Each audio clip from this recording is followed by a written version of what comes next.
Hello, my name is Marris. I'm the compiler of a collection of therapy quotes entitled 1001 Windmills of the Mind, a collection of quotes taken from what's often called the psychodynamic or the psychoanalytic perspective, which long ago, as I understand it, was referred to by some as philosophical medicine or narrative medicine, helping one to be their own story doctor, helping one to fix their story.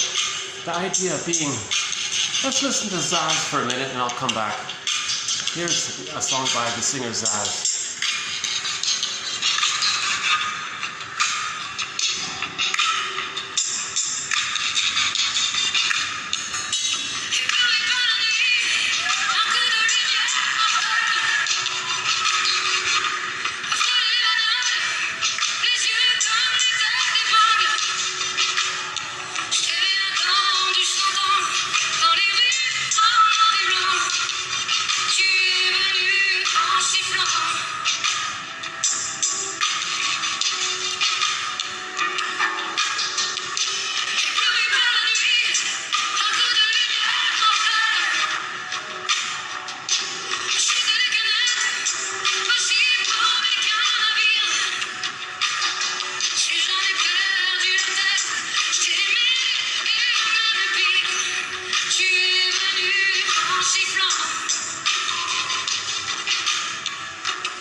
What she's basically saying is that if one feels as if life is passing them by, that they're sort of living the unlived life, the provisional life, feeling that they're sleepwalking through life, something's missing in life, right?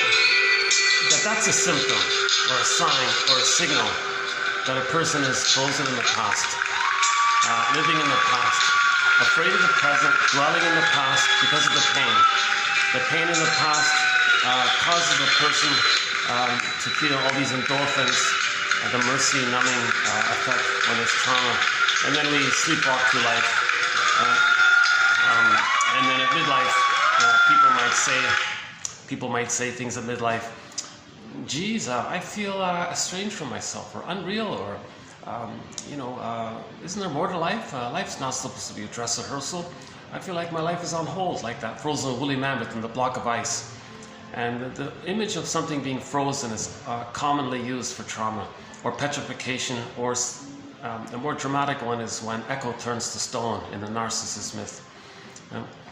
So in this song, she's saying, if you have this feeling or idea, usually around midlife, people get these inklings that they're missing their golden ball, okay, meaning the vitality of our feelings. I feel, therefore I am this. Karen Horney, one of our mentors, says we live to the extent that we feel. So if our feelings are kind of squelched due to early trauma, and then we're afraid to know our feelings due to simple, basic, classical conditioning, where the baby makes an equation in the mind. Well, to have my feelings leads to pain, so I don't want that pain, so don't have your feelings. Just simple classical conditioning. Right? And then a person still develops in other areas. They still can get 10 PhDs on the wall and all this. But in terms of how they feel about themselves and about relationships, and the feeling the aliveness, you know, in the Disney film, this is seen by the characters joy and sadness getting zooped away. Okay, so in trauma, that's the symbol of trauma. In the Disney film Inside Out, joy and sadness got zooped away. That's called repression. And then at the console, what was left? Mainly the hyperreactivity of the amygdala, the anger at losing the golden ball, at losing joy and sadness. Joy runs the console. Joy is the primary animating emotion in normal, natural, healthy development, where the child is loved by the mother and has a secure relationship with her and goes through a developmental process between birth and 3, known as the separation individuation process, or a ballpark idea of the psychological birth at roughly the age of 3. But the child needs to feel safe and go and have his developmental needs met. Roughly in 3 stages, from birth to 4 to 5 months, an extended paradise. 4 to 5 months to 18 months, he's Superman. The world's his oyster kind of thing. 18 months to 36 months, now he kind of recognizes that he's separate, he's a person, he's developing his uniqueness. Now it's the now Voyager phase, right? Okay, so extended paradise, Superman, now Voyager, let's just call it for briefly for the time being. Oh, it just started raining here. Yeah, look at that. Oh, look at that, it just started. Might just be a shower. Yeah, rainy season's about to begin here, yeah.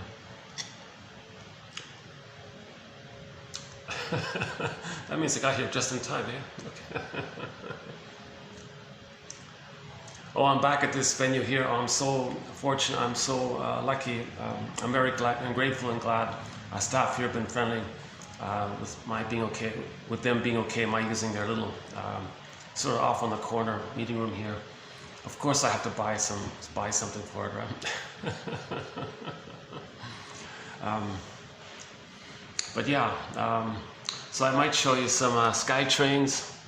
I don't think I'll get a bird this time. Possibly some traffic jams, I don't know.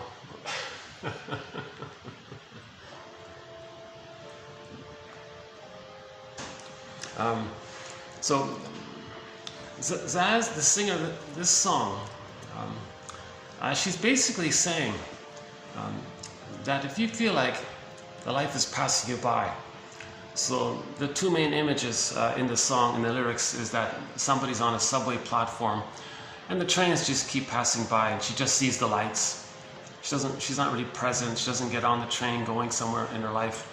So she feels like, and the song is called, you know, Bedazzled by the Lights kind of thing. So she feels like, the other one was she's pining for some fellow from long ago and misses him and waiting for him somehow, can't let go. One day she actually meets the guy, but she ignores him and walks right by her like the subway trains.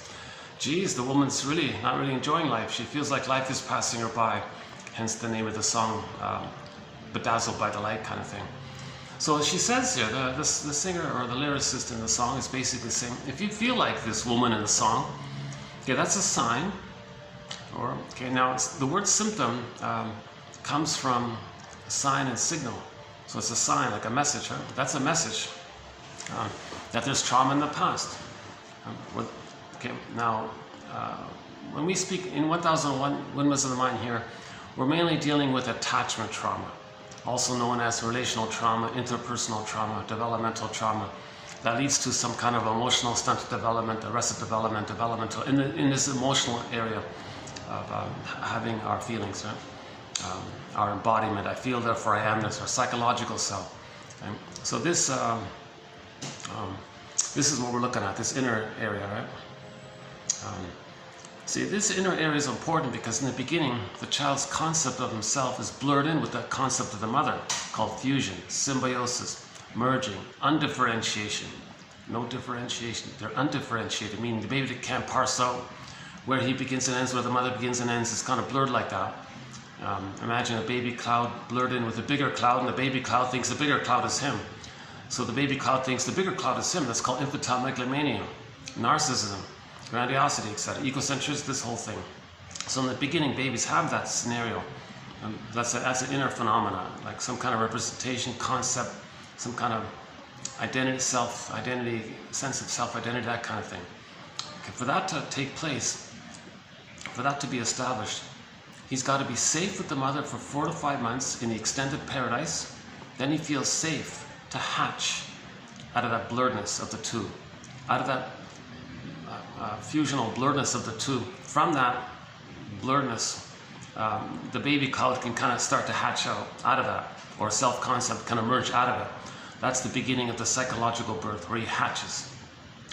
So the psychological birth of the baby doesn't automatically appear with the biological birth. So the biological birth comes out in a few seconds or whatever. But for the psychological birth, it takes 3 years.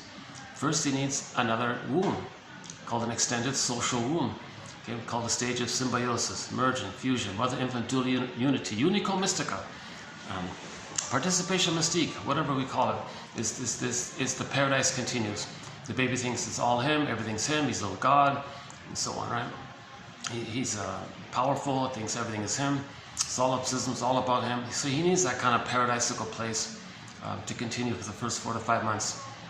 So assuming he does get that, okay, that means the mother is present to the child. So because the baby has needs in the first 4 to 5 months, not just for physical safety, he needs mother's reverie, okay, meaning like recognition that he's there, okay, her presence. Okay? Children need your presence, not your presence. Children need your presence. So because of the fusion, and the baby's brain is very highly malleable, he's laying down neurocircuitry based on, according to, by the interpersonal relationship with the mother, that interaction with the mother. Hence it's called the interpersonal trauma, relational trauma, attachment, baby, mother, two of them. So the baby needs a positive maternal experience to lay down the proper wiring of having been loved. Okay? So the baby, when he's in the first 4 to 5 months, he needs like a proper wiring. He wants to lay down normal wiring. So to lay down normal wiring, he's going to lay down inside of him the interaction that took place between the two. So in other words, how the mother treats the baby, it's recorded, set in him. Yeah, it's really raining. My last video was done 2 days ago, right here in this very spot. It was sunny, it was a bright, sunny day. Still uploading, by the way, it hasn't uploaded. That's a good video, by the way, that last video. I think that was one of the better ones.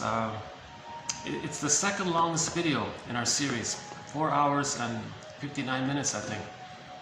That was a pretty good one, I thought. I don't think this video will be that as long, but hopefully it'll be a good enough video. Okay, so the baby wants a positive maternal experience of the mother, okay, the maternal holding environment, okay, this kind of, so again, general term is reverie, meaning the mother thinks and has thoughts about the child, sees the child, recognizes the child, soothes the child, recognizes the child, is present for the child. That's sort of her reverie, her positive understanding of the child, identity of the child being there. That's all of her thoughts and love and care and concern, her consideration. That's called her reverie. I think that's the basic some umbrella term for all that the baby wants. So if the mother has this sort of sense of presence for the child, that he remembers that in his brain, and his wiring gets laid down. Okay, he's laying down neurocircuitry. That means he's going to be, it's set in him, it's part of his mind, then he's present to himself. If the mother's present to him, and he has a bundle of memories and it builds up, okay, then he has that general ability to feel a sense of self-recognition, self-presence, because the mother was present to him. Okay, if the mother sees, hears, feels the child, he can kind of like, it's set in him, and he has that capacity for himself. He can kind of recognize, know, feel like what's going on with him, right?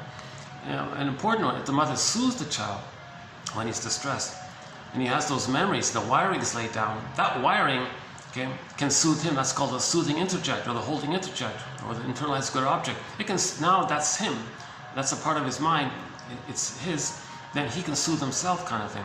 So he's got the soothing interject, the holding interject, so he can regulate his emotions, kind of thing. Okay? Because the mother regulated his emotions whenever he was a little upset or something, right? So he needs this kind of paradise. He needs this kind of paradise. It's not just, yes, of course, the trust is there, the physical safety is there, the warmth, the care, the tenderness, the affection, positive regard, the mother's delight, the mother's warm acceptance. If the mother accepts the child, child accepts himself. So this is what we're talking about, the extended paradise. Because the baby has this paradise in the uterus. It's all kind of automatic, right? Baby, cord, placenta, mother, mother, placenta, cord, baby, baby, cord, placenta, mother, 1, 2, 3, A, B, C, do, re, mi. It's all rhythmic, it's smooth, automatically takes place. No conditions, no interruptions. It's just whatever the baby needs, it kind of smoothly, rhythmically all gets met. So in the in the extended uterus, that's got to continue. Now this does continue, assuming that a line of communication is established, like a rapport line is established between the two. And this takes place, according to one theory, by the nerves. When the child's suckling, the nerves in the child, something about his mucosal nerves or something in the child, kind of sink in or tie in to the nerves, breast nipple to the mother. And then the mother gets the signal. So it's like a cable from the child to the mother. And then the child's little signals go through the nerve line. Okay, mother instantly recognizes it, and her motherly is life force responds and meets the baby's little adjustments. Baby feels, oh, mother's there, she sees me, regards me, present for me. Okay, wow, that's awesome. So the wiring is getting laid down, but the line needs to be established. So this underappreciated point about this line, and our musical accompaniment for this point is the rock band Spirit. They've got a song called "I've Got a Line on You." I just twisted it and said, well, I got a line with you. So baby comes out, hey mother, I need a line with you. Mother says, here you go. Oh, I got it, thanks mom. I got a line with you, and I got a line with you, baby. All right, so we need that kind of line, right? Should we play it here? No, it's okay. Yeah, Randy, a guy named, the singer's Randy, I don't know his real name, but his stage name was Randy California, leader of the 60s band called Spirit. They only had, I think they only had 2 hits. That one there, I Got a Line on You, and Nature's Way, which we sometimes play. Actually, Kenny Shields, he passed away, but he was the lead singer of the band Streetheart. Just before and he's a musical voice to 1001, Windmills of the Mind. We've got a great soundtrack, by the way, and Kenny Shields is on there. Just before his passing, Kenny Shields wanted to show a little support to that singer, because something unfortunate happened to him and all this, in many ways. Yeah. So anyways, so Kenny Shields sung Nature's Way, maybe saying, look everybody, we gotta speak the truth here, kind of thing. So yeah, anyways, yeah, so I think he just had the 2 main hits. But it was a big hit, actually. I Got a Line on You, and Nature's Way was sort of like a minor hit, but it was still there. So I play Kenny Shields' Streetheart's cover of it, and Christopher Cross, another. He's not a musical voice but he does a very good cover of that song, Nature's Way. Okay, anyways, that's back to the line. So the baby needs that line. Now, how does that line get established? Okay, so here's a sort of a theory here. Okay, let me pause here, clarify something here. I'm not a shrink, I'm not a doctor, I'm not a professor, I'm not a social worker, midwife, doula, nutritionist, counselor of any kind. I got a BA, I'm the compiler of the quotes, I'm trying to learn this material, and part of learning it is to kind of share it, discuss it. So these are ballpark approximations, these are theories, these are guesstimates, these are stepping stones, these are prompts for free associating or leading to better ideas. These are like little clues. No set perfect answer here. Everyone's got to be their own detective. Everyone's got to be their own psychological existential detective. Okay, the whole point of all these 10,000 quotes, which we now have here, is to weave a basket. Psychoanalysis looks for an egg in a basket or a nest that's missing. Okay, so the basket is the ego, our consciousness. Okay. See, the baby everything's unconscious with the baby, right? And then later on we develop a consciousness. That's the basket, to hold our feelings and our uniqueness, and we express our individuality through the consciousness. So we need a consciousness to know to express our real self, kind of thing. And everybody's unique, right? So, but we need the consciousness about it. Sanford was making a big point about this. He says, yes, all animals, all plant, they all individuate. They become what they're meant to be, right? You know, the leaf became his unique expression. Every leaf is unique. The tiger became what he's meant to be. So all animals kind of individuate, become what they're born to be, kind of thing. But with humans, the whole thing's different. Our uniqueness is known and felt and expressed by our consciousness. That's the difference, that we're aware of ourselves and we're conscious. Now in trauma, that gets damaged. So the goal is to repair the ego. So we want to repair the ego. Like once again, in the psychoanalytic jargon, ego is what we're looking for. We want to enhance it, strengthen it, repair it, build it up, enrich it. So knowledge, questions, curiosity, this is building the ego, raising consciousness. So these are ballpark approximations. Each person's got to be like a little bird who makes a nest for the egg. We got to build this basket, and then our feelings come in likewise. So famous poet said, psychoanalysis looks for an egg. Once again, psychoanalysis looks for an egg and a basket that's missing. Okay. So we don't look for the repressed feelings. We don't look for the traumatic memories. Just make it safe for the feelings to come back. Okay. Just as the bird first builds a nest, then there's going to be an egg. Build the knowledge, build the consciousness, be aware, then the feelings can come back because it's safe to do so, right? So we got to make it safe for our wounded inner child of the past, meaning our old painful memories, to come back into ourselves. And then we're back into, then we have ourselves. Then we make more sense when we have ourselves. With trauma, we lose that sense of self and the feelings that express it, you see? And then a person is numbed over. And like the song says, they're sleepwalking through life, or going through the motions of life, or feeling that life is passing them by, and feeling strange, feeling unreal, like the Velveteen Rabbit wants to, in that story, the Velveteen Rabbit, I want to be real. What does it mean to be real? I want to feel real. Again, a metaphor for a person. He's speaking for a traumatized person. A person may want to feel real. Like that woodcutter guy who, the carpenter guy took a block of wood and carved out some kind of little boy and kept praying, oh please let this boy come to life. Okay, so he's speaking for each person. Oh, can I feel alive? Joseph Campbell, his lifelong career in this area. Next, he's like a world authority on mythology and all the psychology and mythology. That was his conclusion. We're looking for our aliveness. We're trying to get back our golden ball. With trauma, we lose the golden ball. So a quick symbol for trauma is we lose the golden ball. The golden ball goes down the well. In the Iron John story, the golden ball is in the forest, locked in a cage, and the person has to go on this very difficult journey to get the key. So in the last video, we talked about the key. Yeah. Oh yeah, if you go to the last video, it's 26, 90 to 91, we spent a fair bit of time about this image, about how in the Iron John story, the person goes on this journey to find the key.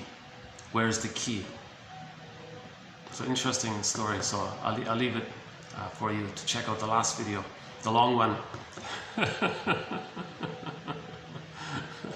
The second longest video, yeah. So back to my disclaimer. I haven't been analyzed. I'm not a shrink. I'm not a professor. I only have a BA. I'm the compiler of the quotes. Keep that in mind. And also, I like to quote Robert Bly at this point here. Sometimes when he speaks to an auditorium, he's got maybe like up to 1,000 people in the auditorium. He says to the people, hey everybody, nice to see you all here tonight. Thanks for coming out in the snow and the blizzard and the rain. You all came here. Wonderful to see you. Welcome, welcome, welcome. But 30% of what you can hear tonight is wrong. It's going to be up to you to figure out which 30%. So, something like that. He's a quick speaker. 30% of what you can, dear audience, 30% of what you can hear tonight is wrong. It's up to you to figure out which 30%. He wants to emphasize that each person has to make the effort to raise their consciousness, consider quotes, reflect on it, write it down, look it up, put it aside, let it incubate, revisit it. He says at the same time, read the study of the soul, psychology, the study of the soul. Read the study of the soul 10 minutes a day. Forgive psychology for its jargon. Just forgive it. Come on, people, just forgive it. Will you forgive psychology for its jargon? Just forgive it, he says. Read psychology. I'm laughing because he's kind of humorous. If you listen to him on his audio, he's very humorous sometimes. He's sort of a guest mentor. I'm calling him sort of, yeah, I think he's sort of a guest mentor here. And I've incorporated several of his metaphors in our collection here.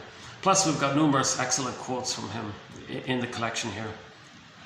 Again, 10,000 advanced self-help quotes, therapeutic type of quotes that are sort of in the middle between sort of the, you can do it in motivational, self-help, wishful thinking, pep talk kind of, sort of maybe the more analytically minded self-help material, like more advanced self-help quotes, and maybe some of the more humanistic or more clearly written analytic material from the shrinks, sort of that whole middle area there. So I feel like it's a nice little bridge here, these 10,000 quotes. Back to Robert Bly's advice to read psychology every day for 10 minutes. You know, maybe one exercise, just an idea, one exercise is, there are now over 900 videos here in this channel. And if you click the more link, you'll get on average 10 quotes per video. So maybe one exercise, and roughly 10 minutes worth of reading, by the way. So roughly, if one were to maybe just click the more link, skim through the 10 quotes and pick one that clicks, and write it down, put it aside, do something with it, right? Copy, paste, or whatever. Make your own file, and look it up or whatever, or entertain it. Just say maybe, put a question mark about it. Just pick one. Just pick out of the 10. On average, there's 10. Pick one. Unless there's two, that really works. If there's none, fine, go to the next video. But whatever, just ballpark, pick one for each batch, and do that for each of the 900 plus videos. You'll roughly create your own 1001 Windmills of the mind, your own, you know. And now I want to emphasize, I'm not a shrink, but these quotes are mostly written by the shrinks. So I feel like these quotes, more or less, as to the best as I can see them to be, fit Grice's criteria for communication. Okay, quantity, quality, relevance, and manner. Okay, so quantity, these quotes, yeah, they're not too long, not too short. Like for example here, one sentence, two sentences, maybe 3 or 4, right? Something like this, what you're seeing here right now. Right? So they're just nice little insights.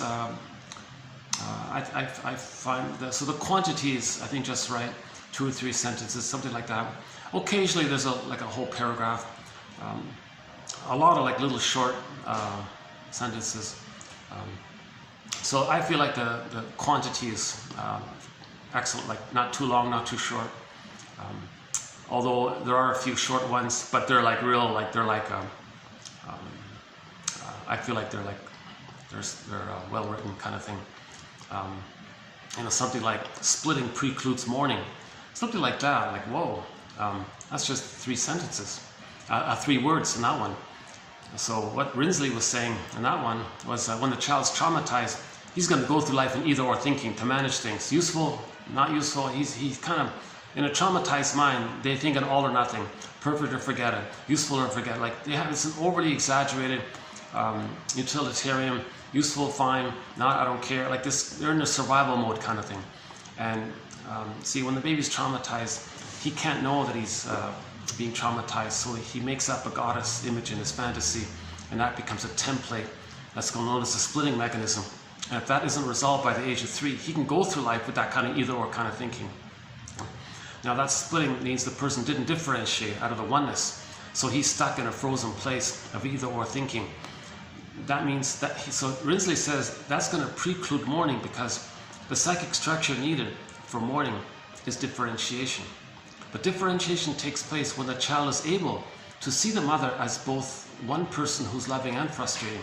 But when the child's too traumatized, he can't handle that ambivalence. So to cope with the pain of that, he just thinks in the splitting terms. When the mother's bad, no, that's not my mother, that's some monster. He'll believe that his mother who's hurting him is not his mother, it's someone else. And he hallucinates simultaneously a goddess instead. That's my mother. So in the imagery, it's got goddess and demon in it. Fairy tales describe this, bad witch, good fairy, these kinds of things. So that if that's still going on post age 3,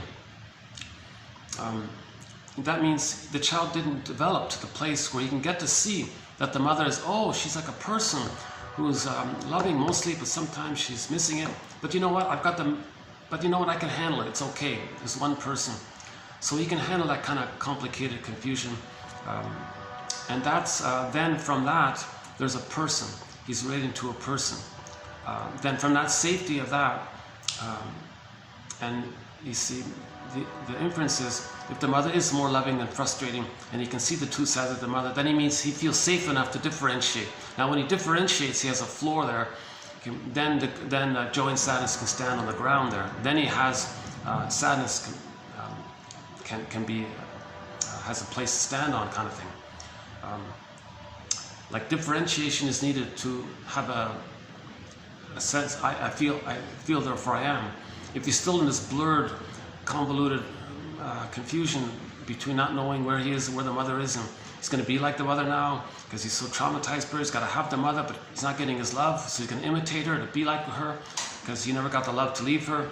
So then, so in trauma, the child, all children, theory is all children temporarily begin with splitting. He's nursing it, one simple way is, let's say he's nursing and it's all right. Oh, there's my mother, baby thinks. Mother's doing it wrong. In his dream world, in his primary process mentation, it's like a trance logic, it's a dream world. Alice in Wonderland, he can flip things around and hallucinate things. When the mother's doing it wrong, it's the mother, but he'll think, that's not his mother, that's some kind of monster. He'll deny that it's his mother to feel safe. He hallucinates, like a hall of mirrors or something, he hallucinates, oh, there's a goddess there. So he's using this kind of split trickery in his mind to cope with the situation. That's known as the splitting defense mechanism. So the baby's a genius to try to survive with a mother who's frustrating. But that's just temporary. In a few weeks it gets, the child figures it out, he can hold the ambivalence. Oh no, he doesn't need to do that anymore. The mother's one person, and he can accept that the mother is mostly loving, sometimes frustrating. Oh no, that's still his mother, even though she's frustrating, a little disappointing. Oh, come on, mother, you know. But okay, it's still my mother, and she's normally loving, and he's okay like that. That implies a certain level of safety when he can see the two sides. Then from that safety, it's a natural developmental accomplishment for him to have a self-concept out of that fusion there. But if the mother is too constantly misattuned, malattuned, you know, not understanding the baby's signals, bottle schedule, kind of frustrating the baby, not around. For whatever reason, if the music isn't there, the attunement isn't there, if the line isn't there, remember that line? If the line isn't there, the child thinks, what am I going to do here? I'm not getting enough love to feel safe enough to know myself. So he just stays stuck in that either-or thinking. That means he doesn't differentiate. Differentiation is the psychic structure needed, like a self-concept. I feel, therefore I am this. To have his feelings, he needs his amness. Then he has his feelings. Then if he has his feelings, he can mourn losses. He can accept losses because he has his feelings. But if splitting's still being used, that means he didn't differentiate. So that's what Rinsley means by splitting precludes mourning. So something like that. We got, in 1001, Windmills the Mind, we'll have there are probably a couple of hundred, like really short little, excellent little quotes like that. But on average, 1 or 2 sentences, maybe 3 sentences. Karen Horney, yeah, she's got a whole, we got a whole excellent paragraph from Karen Horney. Hans Lowald, another excellent passage. I think John A. Sanford recently, we got a nice little passage from him. So there's like a few sort of like passages there.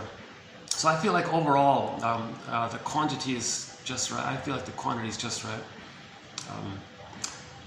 Okay, now the manner, so these are shrinks who were wounded themselves and did exploration, made inferences, tried to interpret their dreams, talked to their therapist and all this, and they're trying to accept their pain and trauma. So they're coming from a place of empathy and processing. So I find these quotes to be warm, helpful, intelligent. So the manner is right. I think the manner is great in these quotes, right?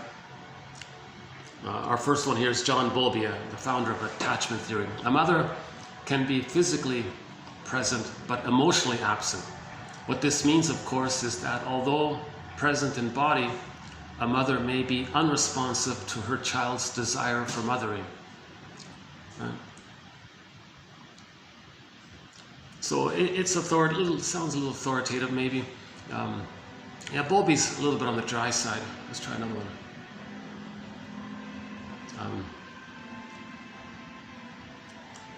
One sec, let's try another one. What about the second one here? The relationships that matter most to us are characteristically to particular people whom we love. If we lose these bonds, we suffer grief. And in the depth of grieving, the bereaved cannot be consoled by any substitute relationship. Even the idea of such consolation is abhorrent because it seems to deny the unique value and meaning of what has been lost. Okay, so that's like a really a warm, kind of intelligent, friendly man. That second one there, I think is a good example of the tone. I would say that's a good example of sort of the general tone. It's the painful truth will upset you free, but he says it in a warm, helpful, respectful way, something like that, right? Even the Bowlby one's okay, right? It's still within that range, right? The mother's physically present, but she doesn't want to be a mother. So Bowlby's term for this, she's emotionally absent, emotionally unavailable. She's physically there, but emotionally not there.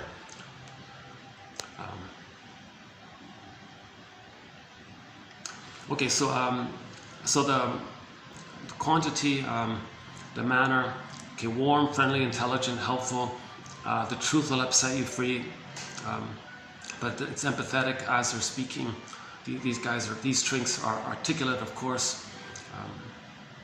A lot of them are medical doctors, so they're very intelligent to begin with, right? So yeah, 90+% of the quotes are from the shrinks, I think. Yeah, I think so, yeah. Roughly 90%, let's say.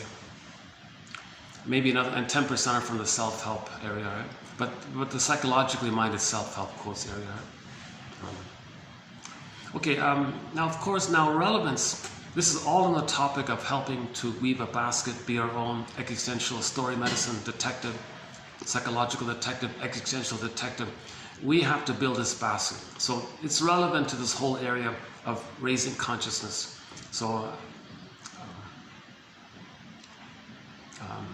yeah.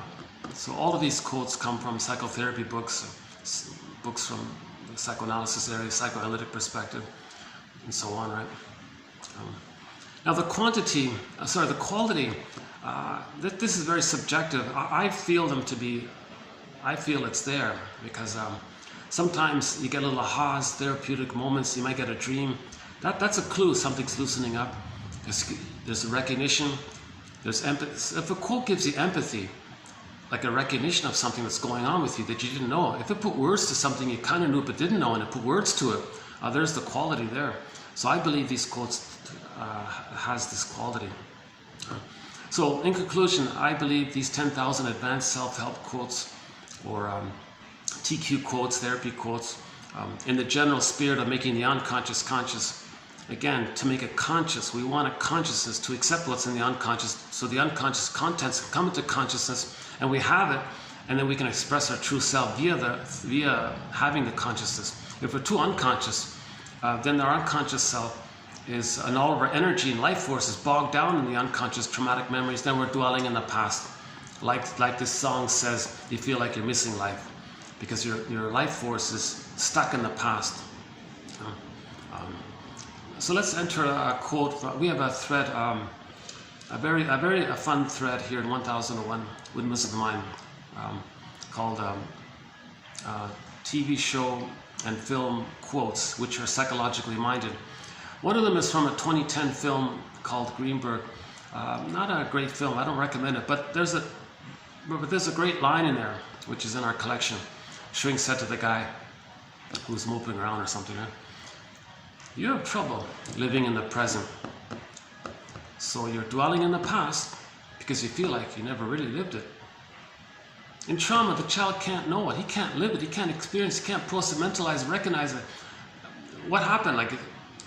It overwhelmed him. His psyche he couldn't accept it, but it overwhelmed him and it froze him up as a result. If something is traumatic, the golden ball gets repressed. Okay, enter Emily Dickinson's poem. regarding trauma. There's a pain so utter, it swallows substance up. His golden ball got swallowed up in the trauma, got repressed down into the unconscious. And then one goes in a swoon. Okay, the swoon, the endorphins. He's numbed over with his pain, this mercy, pain numbing thing, so you don't feel the pain. He's in pain, he's in psychic pain by the trauma, but there's the mercy of it all, called endorphins. That's called feeling like you're missing life, sleepwalking through life. You're swimming in this constant stream of endorphins, and he's stuck there, and he's so that's the issue of trauma, right? You know, somebody said, I don't know what you're talking about. I don't feel nothing. Well, we have one quote from Eldon Semrat who says, well, first of all, you're never not feeling anything. And if you think you're feeling nothing, that's when you're hurting the most. You're hurting so much. That's why you're feeling nothing. It's the endorphins that numb you over. So shall I compare thee to an onion? Underneath the numbing, there's the pain. And that's what's driving, that's what we got to kind of air out and face. But we need a basket. We need theories, concepts, vocabulary, jargon, models, speculations, you know, philosophical wonderings. We need these kinds of constructs because sometimes they click up, sometimes things link, you get little ahas. And that means, oh, that means our unconscious, wounded emotional life, okay, our wounded inner child of the past kind of thing. Oh, it's safe to come up because there's now a real parent who can understand me, like something like that, right? It's called self-reparenting kind of thing. Inner child work, or whatever we call it, know thyself, whatever we call it, right? A lot of terms for this. Yeah, so 10,000 advanced self-help quotes that more or less, as I believe them to be, fit Grice's criteria for communication. Okay, quality, relevance, manner, and quantity. Did I say it right? Quantity, quality, relevance, and manner. Yeah, I love these quotes. I really love these quotes. In the last video, if you go to the last video, towards the end, towards like the second half of it, I was just reading randomly through some of the quotes, just spontaneously. Like I'm going, whoa, there's a great, oh, there's another great one. Oh my God. Like in every page, there's at least like one little gem. That's what I mean. In every page of quotes like this, chances are there's going to be like one that kind of grabs you. And that's sort of a basic criteria for each video, that when I present a video with a batch of quotes, I feel like at the very least there's got to be one really stellar quote like that, right? Or if there isn't one, then the rest of them are all pretty good, generally. So either or, something like that. Sometimes there's like 5 or 6 like really sparkling quotes. I won't post a video if they're all kind of duds or something. Now we do, those duds, we do actually have roughly 1,000 or 2,000 quotes that are sort of, not duds, but honorable mention quotes. They're not bad, they're helpful, but they don't quite fit Grice's 4 points. But they're not bad otherwise. But for one reason or another, they don't quite fit Grice's points. But in the file, in the 1001 Windmills of the Mind book, Encyclopedia of Insights, we do have those bonus quotes. So those are extra bonus quotes over and above on top of the 10,000 quotes, right? Roughly, I would say maybe about 2,000. I didn't do the final count, but... and who knows, sometimes an honorable mention quote, it's sometimes because it's been rejected, you feel, oh, poor quote, you've been rejected. Well, let me see if I can, you know, maybe you're more receptive to it, right?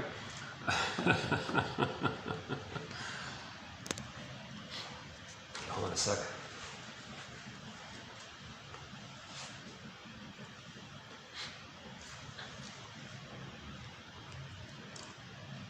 Oh, this is great. Another quietish day here. Oh, this is great. This is my second. Let's enjoy the quiet while it's like this, yeah. Oh, this is great. This is my second time in a row. It's been kind of quiet behind me, no like group tours or parties or something like that. Yeah, it's great. Just before 4 p.m. on a Wednesday. Yeah, it's good. This is a good time to do these videos, yeah. So in the last video too, I was making reference to this song by Zaz, in reference to a TV show I just watched that morning. an episode entitled Prom from the TV show Drop Dead Diva. Sort of a comedy, a science fiction, metaphysical fantasy, comedy, legal show. And in that episode Prom, which just got uploaded, right? It's an older show, but you can get it on DVD. But now they're posting it online, which is nice. There's a character in there who got dumped at the altar.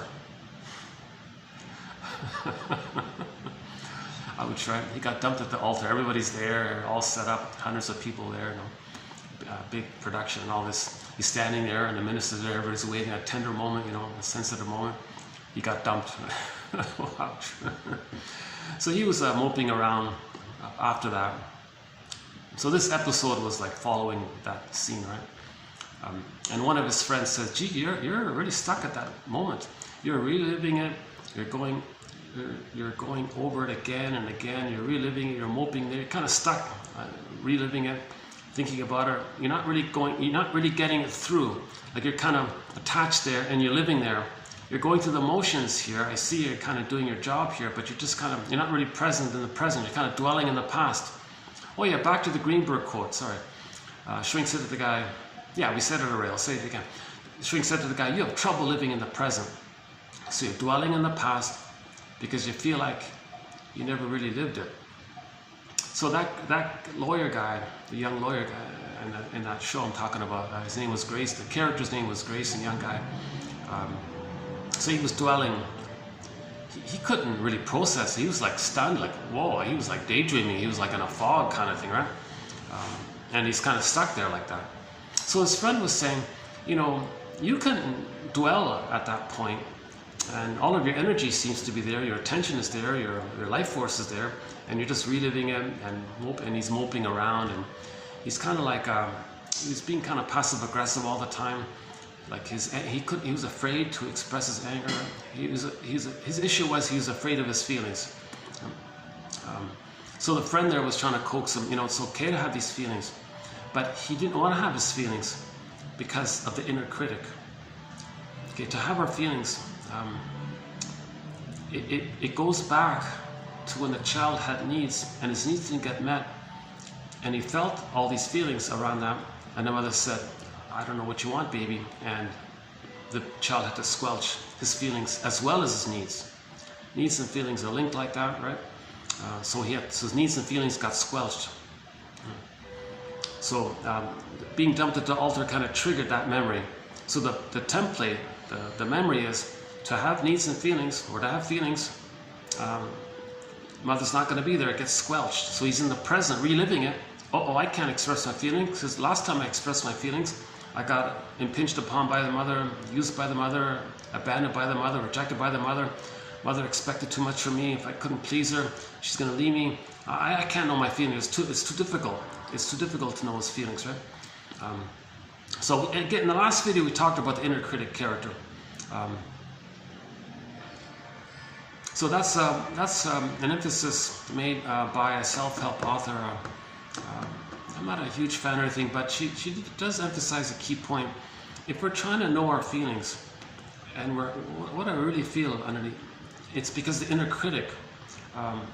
So what's the inner critic? Okay, let's do it again then. So the inner critic, one theory about the inner critic is that when the baby had his needs and feelings for his mother's love, okay, but instead the mother had some kind of expectation on the baby. What? The baby's not there to kind of please the mother or serve the mother, take care of the mother, or help the mother, meet the mother's expectations, meaning her unconscious expectations. Okay. So some mothers have unconscious needs, and they have a child, and no one's watching. Marian Minerval says some mothers have an abusive power. She has the power of the baby, but she abuses it. That's going to lead to the inner critic. So because if the mother is using, her theory is the mother is using the baby to meet her needs, that means the mother doesn't have the love to give to the baby. That means the mother has anger. The child's feeling mother's anger at him. Okay? Now the anger is, come on baby, soothe me, make me happy, love me, make me get my golden ball back. Now no baby can do that. Okay? Now that's part of his mind. That's the inner critic. Okay? So a person goes through life, oh, you want to have your feelings? Did you save the mother? Did you correct the mother? No baby can save the mother, correct the mother. No baby can do that. No baby can be a mother for the mother. No baby can, be scapegoated by the mother and that somehow saves the mother. No baby can apologize for what their mother did to them, or no baby can make up for what the mother did to them. And other areas in this, and other facets in this area. So that voice that the child adopted of the mother's hate, come on baby, give me the love so I can have her love. She wants her love to not have the hate and then be a mother to the baby.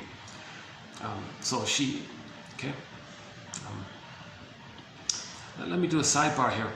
We have a quote about a woman who was planning to have a baby but said no, wait. First she went to the shrink and replayed her trauma, relived her trauma. Again, when there's trauma, we repeat, we recreate, relive, recreate, restage, repeat, because by doing so we have this fantasy that we can change the past, undo the past, correct the past, heal the past, get the love that was needed in the past. So instead of doing that with the baby, she took it to the therapy place, and shrink said to the lady, "You're showing me what your childhood was like. What do you mean? You're letting me know what kind of mother you had and how it felt being with her. What do you mean? You're putting me in the role of you, you're acting like her, and you're trying to induce into me how you felt with her, and you're acting like her." And she went, oh my God. So she recognized how she had identified with the aggressor. Okay. And then she went through the grieving process, got back her golden ball, and then had a baby, and then was able to be a mother for the baby. Had she not did that, had she not had done that, if she hadn't done that, then she would have repeated with the baby. The baby can't be a therapist and put words to the mother and heal the mother. Okay, so this is called intergenerational transmission. The mother didn't want it, or intergenerational trauma. Okay. Again, in trauma, we create a record, and then we repeat it again and again and again. I think Edmund Burglar has the quickest way to understand inner critic. So let's blend in Mirnabow's theory and Burglar's theory. Let's sort of put it together. So Mirnabow's theory is that the child picks up the mother's hate. Come on, baby, give me the love. No baby can metabolize the mother's hate. The baby identifies that hate as a part of him. That's hating him now. He's going to treat himself the way his mother treated him. So that's the inner critic right there. Now what did that inner critic want? Enter Burglar. That voice is saying, come on, save the mother. So later on, a person wants to do something good for themselves, the Grayson wants to express his feelings about being dumped. He's afraid to do it because the inner critic. So let's say he tried to express his feelings. Up arises the inner critic. Hey you, so you want to express your feelings? You want to admit the loss? You want to know your real feelings? Really? Did you save the mother back then in the nursery? Did you? No, you didn't, did you? So he's reminded of it again and again and again. So before we face our feelings, we got to identify the inner critic. At least just name it, identify it, and then poof, it may go away. Kind of like Dorothy throwing water on the witch and it just poofs away kind of thing. So we got to name this inner critic, identify it, and then give ourselves self-compassion that we believed as a baby that it was our job. Babies have magical thinking. They think they create everything. And they need paradise. They didn't get paradise, so they got to fix the mother to get to paradise. They couldn't, so they think there's defective. That's a false belief. It's not the baby's job to save the mother. It's the mother's job to provide paradise for the baby. That's the essence of being a mother. The very essence, the essence of mothering is that the mother provides paradise for the baby for the first 4 to 5 months. then the child hatches out of that union. She did her job. Okay, now that's three parts. Part one. Part two, when the child hatches out, he's got motor skills. Now he still thinks he's a little god. That hasn't dissipated yet. He's just starting to hatch out. That godlike attitude that it's all about him continues up until the age of 18 months. So when he's got these new powers of being motor skills, he can crawl, walk, run, jump, whatever, climb, and he's got these new powers kind of thing. He thinks he's a little god. He thinks everything's about him. He's got these new powers. Now he's Superman, invincible. I can do anything. Let the child have that false belief. Let him go through the Superman phase, okay, or Spider-Man phase or whatever, right? And in other words, don't rebuff the child. Like, don't shame the child. Who do you think you are? It's not all about you. No, let him think it's all about him. Let him think he owns the world, that the world belongs to him. Let him think the world is his oyster, the love affair of the world, let's say. And so that annoying song, he wants to rule the world. Everybody wants to rule. That annoying song about ruling the world, whatever. Was that Tears for Fears? Was that the right band? I forgot already. We heard it a lot on the radio. Oh my God. That's sort of a tip-off to this phase of child development, where the baby thinks he rules the world. The world's my oyster. It's all mine. I do everything. I can do what I want. So everything's for me. It's mine. All the mother's got to do is just gently distract him so he doesn't hurt himself. But don't pain him for that time. Let him think that the world is his, right? The world is his oyster. If he's traumatized there, he's going to search for that the rest of his life. It'll never be met. So he'll be very narcissistic and selfish about the rest of his life, kind of thing. So he'll be stuck with the narcissistic pattern, one form of them, if he's rebuffed during that time. If the child's rebuffed in the first 4 to 5 months, there's your bully pattern, the Iago pattern, lower functioning BPD pattern, the criminalic area, and the psychopathic area. The ones who says something's only wrong if you get caught, like those way more disturbed ones, which we don't really cover too much. So if the mother doesn't meet the baby's needs, the egg, if the child doesn't get a psychological egg, oh my God, that's going to lead to the most troublesome personality patterns. And so we can talk about that in a minute, I guess. If the child does get the egg, but he can't leave it, it's a negative. At 18 months, he's supposed to mainly dissipate it. There's your garden variety narcissistic pattern. He'll be very cynical, so on. He's not overtly aggressive in terms of safety because he's got the mother, he's become the mother. The prior ones, they either give up on it and don't care, or they're aggressively trying to find the good breast. So the 3 stages are the egg needs, the paradise. Let's just stick to normal development. The child feels safe nursing with the mother 4 to 5 months. Baby-led, baby's needs, mother's there to meet the baby's needs. And they're not separated. There's no separations. The baby doesn't understand time. If someone picks up the baby, removes the baby, poof, the baby thinks, where's my mother? He's abandoned. Huge abandonment issues, right?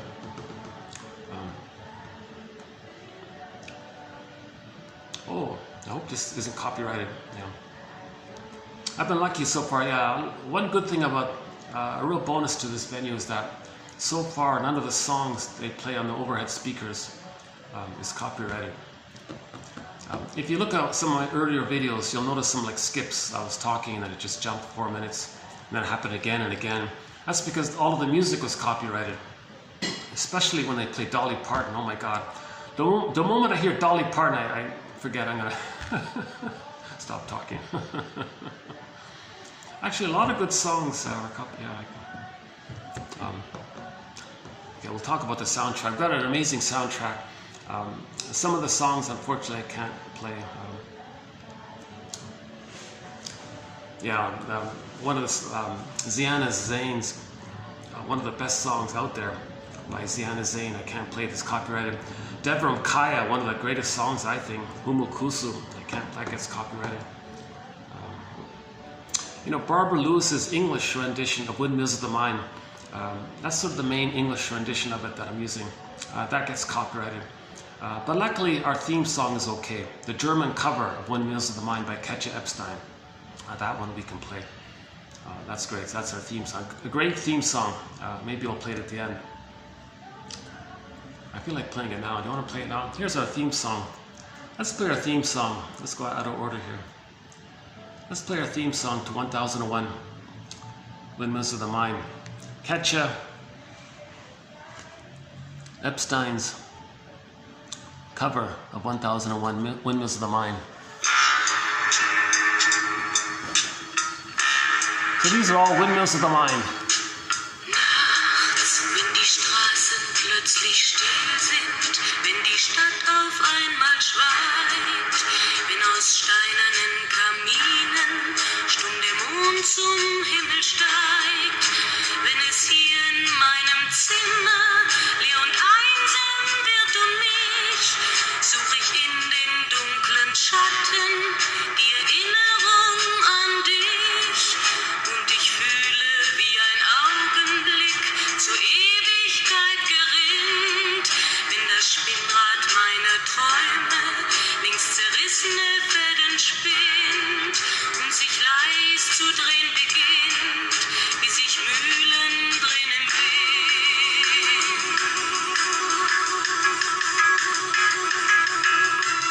Und es kreisen die Gedanken ohne Anfang, ohne Ziel, wie die schnellen Wellenringe, wenn ein Stein ins Wasser fiel, wie ein Kreisel, den die Peitsche übers Straßenpflaster treibt, wie Spiralen, die ein Adler in den Abendhimmel schreibt. Und ich fühle, wie ein Augenblick zur Ewigkeit gerinnt, wenn das Spinnrad meiner Träume längst zerrissene Fäden spinnt und sich leis zu drehen beginnt, wie sich Mühlen drehen im Wind.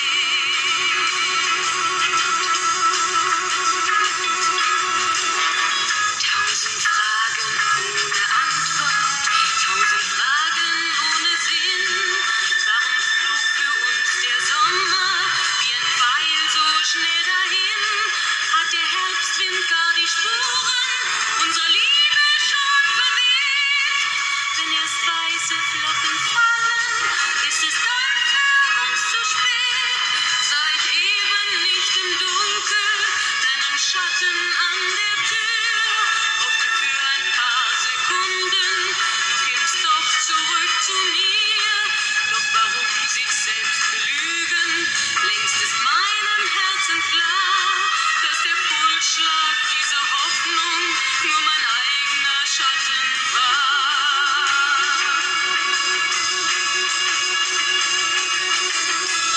Und ich fühle, wie der Augenblick zur Ewigkeit gerinnt, wenn das Spinnrad meiner Träume längst zerrissene Fäden spinnt und sich leis zu drehen beginnt, sich im Kreis zu drehen beginnt, wie sich Mühlen drehen im Wind, wie sich Mühlen drehen im Wind.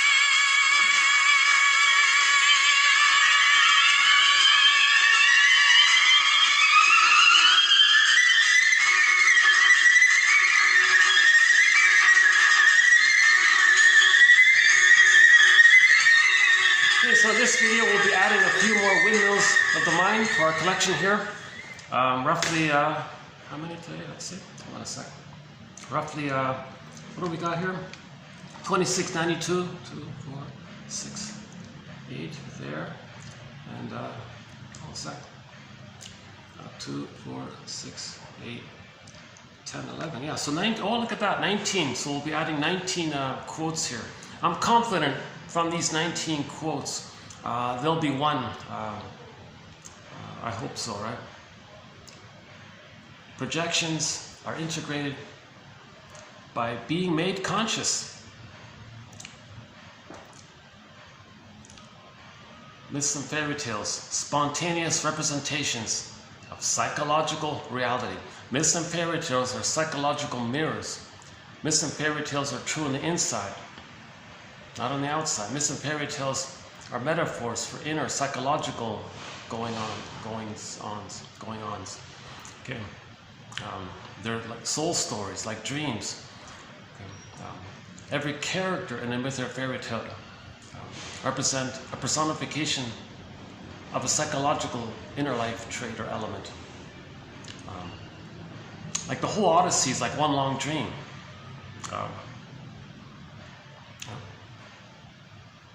So we'll get there when we do Sanford's quotes. Yeah. Okay. Let's wrap up the basic idea. Let's just talk about normal, natural development. What's supposed to happen? What normally is supposed to happen? Mother makes the baby feel safe, and emotionally is there for the baby. She's emotionally present. Okay. Children need your presence, not your presence. Presence. It's called emotional feeding. So let's say the mother does her job, being a symbiotic object for the baby, a self object for the baby. Okay. Has his attunement, has his reverie, and she's there and present for the baby. So he's got his extended paradise. Now at 4 to 5 months, he hatches out. He's starting to practice so-called practicing phase, sub-phase. He's going to practice with the idea of him being himself, separate from the mother, and starting to know who he is. But he's in the stage of infantile megalomania. So he's Superman in the beginning. Let him be Superman. Let him think the world is his oyster. Just keep him safe in all this, right? Plus, the child, for him to start to recognize that he's himself, the mother ideally looks at her child and says, nature's greatest miracle, what a mystery here. Like, wow, never in all of history was there ever anyone just like this, her child here, right? And never in the future will there ever be anyone just like every leaf is unique. My child is unique here. They have like a uniqueness, right? And she has this delight and acceptance of this wonderment and this awe. Hey, child, you're really kind of unique. You're like a you here. And the child sees that. Oh, and he has that for himself. Again, the mother's attitude towards the child, he'll have that attitude for himself, basically, right? That's called the mirroring phase, sometimes called the mirroring phase, where the mother mirrors for the child himself. So he sees himself mirrored by the mother. The mother's face is like her eyes in her face. It's like a mirror for the child to know who he is, kind of thing. Still a little cloudy about this area about mirroring. Anyways, it's generally called the mirroring phase. Huh? But anyways, he's a unique Superman, put it that way. He's a unique superhero, put it that way. So the child says, hey, mother accepts me the way I am, and she sees that I'm kind of unique. So he's still just practicing. He still thinks the world is his oyster, but he's slowly starting to get the seeds of thought that he's unique. So if that takes place, that's the second phase, right? Okay, so egg, Superman. The third phase, third of 3, mainly ballpark, is that a developmental milestone takes place at 18 months. Assuming everything took place up until 18 months, assuming the baby got his needs met, okay, the egg,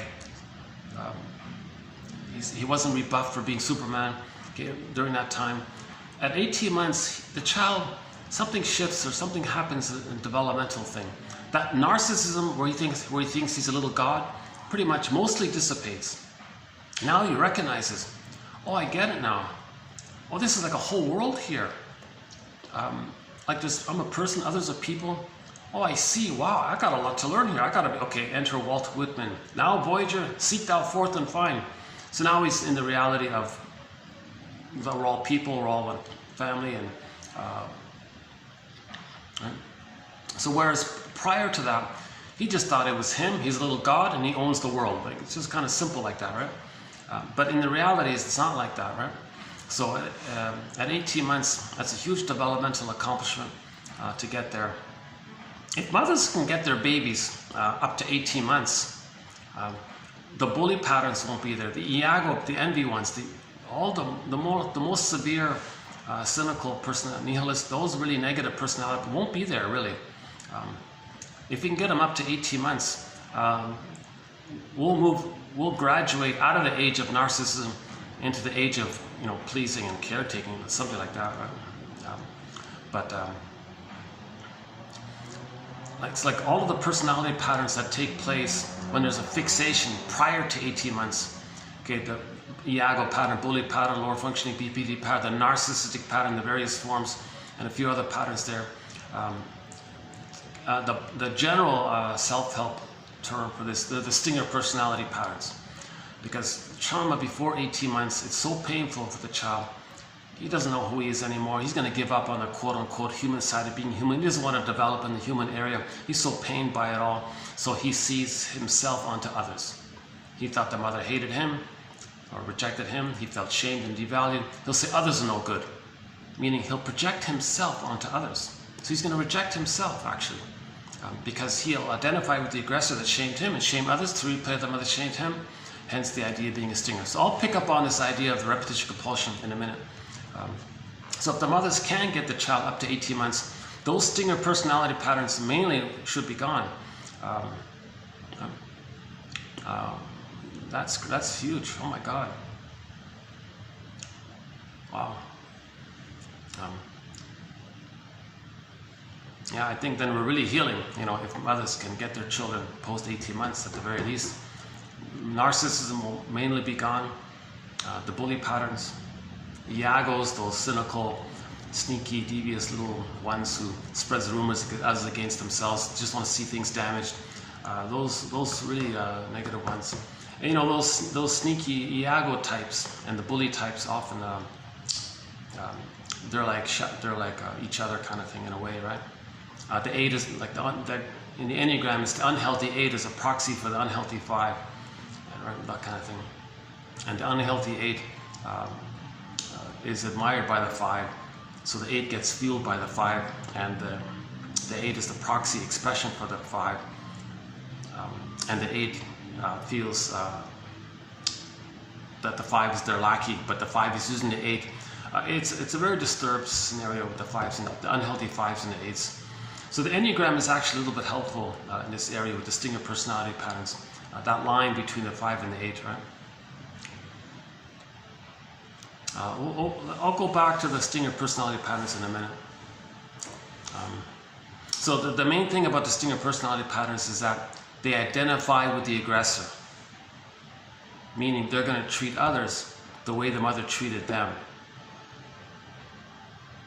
So they're going to feel how the mother treated them, but this time they're going to be the mother treating them, hurting themselves, but they're going to see themselves onto others, so they find others as stand-ins for them, non-threatening substitute others, and then shame, belittle, hate, say bad things about, you know, negative humor, dark humor, and all this belittling, cynicism towards others, because they're going to be the aggressor this time. So in more severe trauma, before 18 months, it's more primal, it's more severe. They identify with the aggressor. So they give up on themselves. They actually shame themselves, seen onto others as proxies for them, wounded self. So they're stuck in that place of just replaying how the mother hurt them. So the mother shamed them, they shame others to replay how the mother shamed them, and a record is created, right? And they just spend their whole lives more or less in this kind of negative loop kind of thing.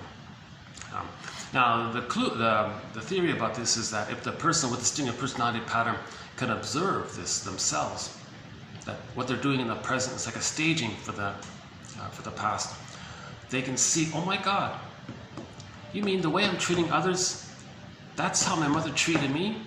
And I'm treating others this way so I can know how my mother treated me? Oh my God, like that can be a therapeutic turning point in this thing, because we create these mirrors and to see what happened in the nursery, right? Repetition compulsion is like a mirror to know what happened in the past. So I'll pick up on this point in a minute. Let's say the child gets to 18 months.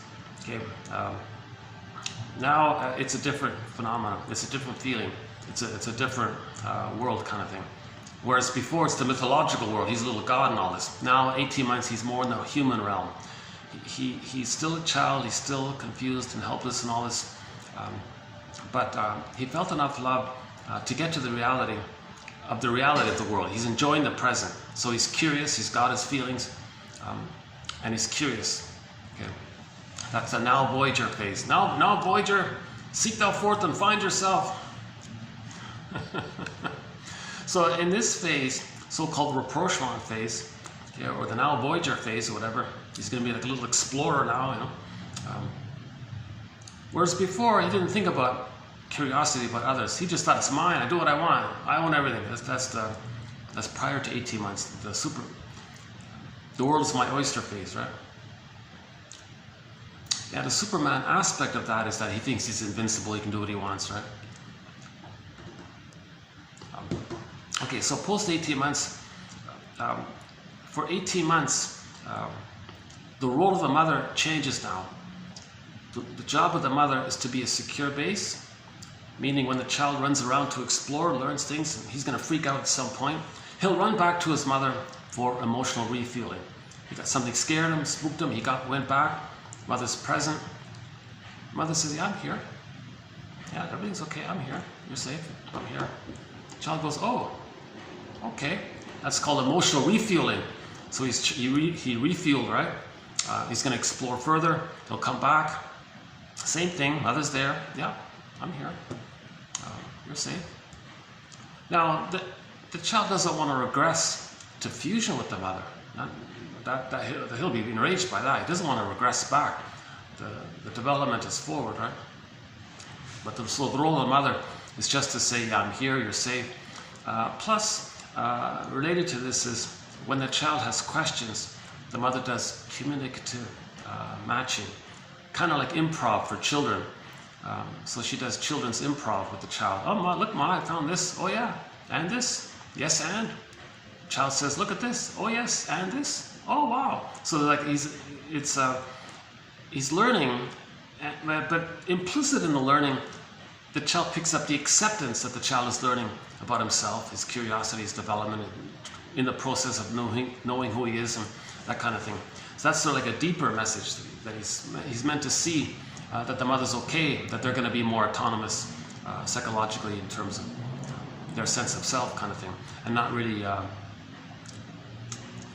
feel like they're going to spend the rest of their lives trying to soothe their mother or something, be a parent for them kind of thing, be stuck in some kind of aberration like that.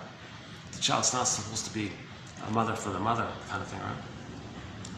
So for 18 months, this back and forth takes place. Sometimes the child explores, he freaks out a little bit. He may just like glance back at the mother. She's there, okay? Oh, okay. So that's mainly her role, right? Now, sometimes the child runs back to the mother. I'm scared, so I'm freaked out. Now, if the mother rebuffs the child there, oh, leave me alone, I'm busy or something. Okay, then he has a psychological imprint. Okay, to know myself, to explore my self-agency, my curiosity, my learning, enjoying learning. And geez, mother's gonna hurt me, abandon me, reject me. Okay, he can get frozen there. So his fixation can take place between 18 months and 36 months. Those personality patterns between 18 months and 36 months during that third phase, they're mainly the clingers, the pleasers, the caretakers, the helpers, and all this. Okay, I'll explain why. Right. Okay, so the why is, the theory is as follows. Okay, so in summary, 3 phases. Okay, birth to 4 to 5 months. If he's traumatized there, certain stinger personality patterns are going to come forth. 4 to 5 months to 18 months, other stinger personality patterns will come forth. So all of them up to 18 months are the stinger personality patterns, meaning identify with the aggressor, shame others to replay how they had been shamed by the mother. And they reject the human side of being human. So they're pretty angry, hate, greed, envy, and all this. They hate vulnerability, they hate sensitivity, because it was rejected in them. They have identified with rejecting mother. They hate to see people being vulnerable. Oh, you're so weak. They got this huge insult book. Oh, don't be such a this, you're such a that. Don't be a weakling, don't be sensitive. Because when they were a baby, they had that, and it was shame, and they identified with the aggressor, and they're loyal to that. So they reject the quote-unquote development of to graduate to I'm okay, you're okay, the human side of, quote-unquote, more human side of being human.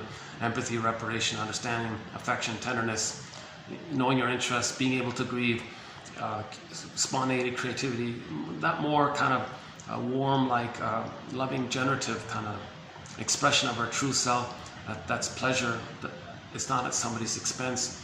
Can you share that? That increases it. Marriages become like fine wine. There's that whole area of the described by Masterson in his book, The Search for the Real Self. They're going to kind of reject all that.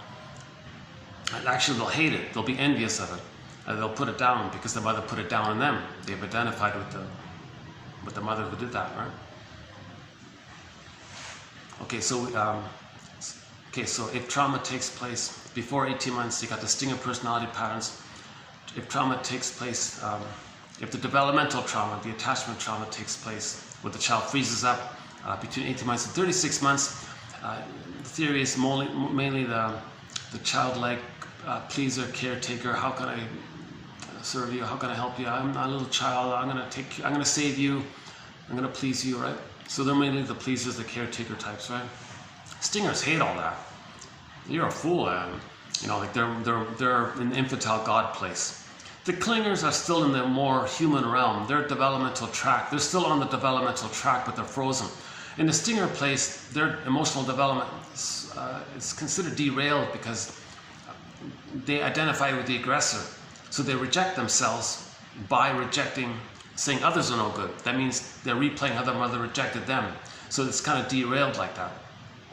So one way to describe this, one premise around this, is that when the baby's born, he needs paradise.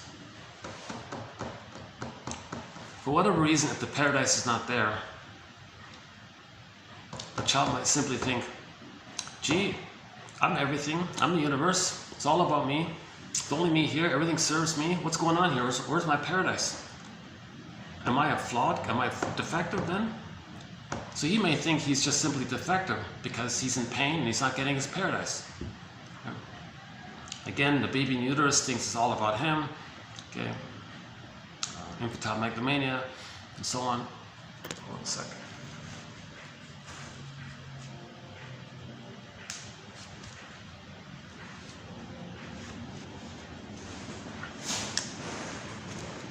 Let's try how's that? Gotta get it. Oh, I was just making a joke about my elbow pad. Yeah, because I need an elbow pad. We're wrestling. John A. Sanford says, yeah, we're wrestling with the unconscious. You're wrestling with the guy. You're wrestling with your unconscious. You need an elbow pad. It's a joke. Okay, hold on a second.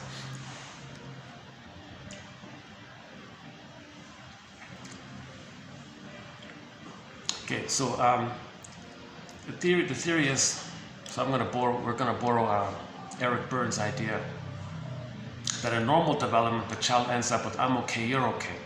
That's normal, natural development. I'm okay, you're okay. He is a person in his own right. Others are people in their own right.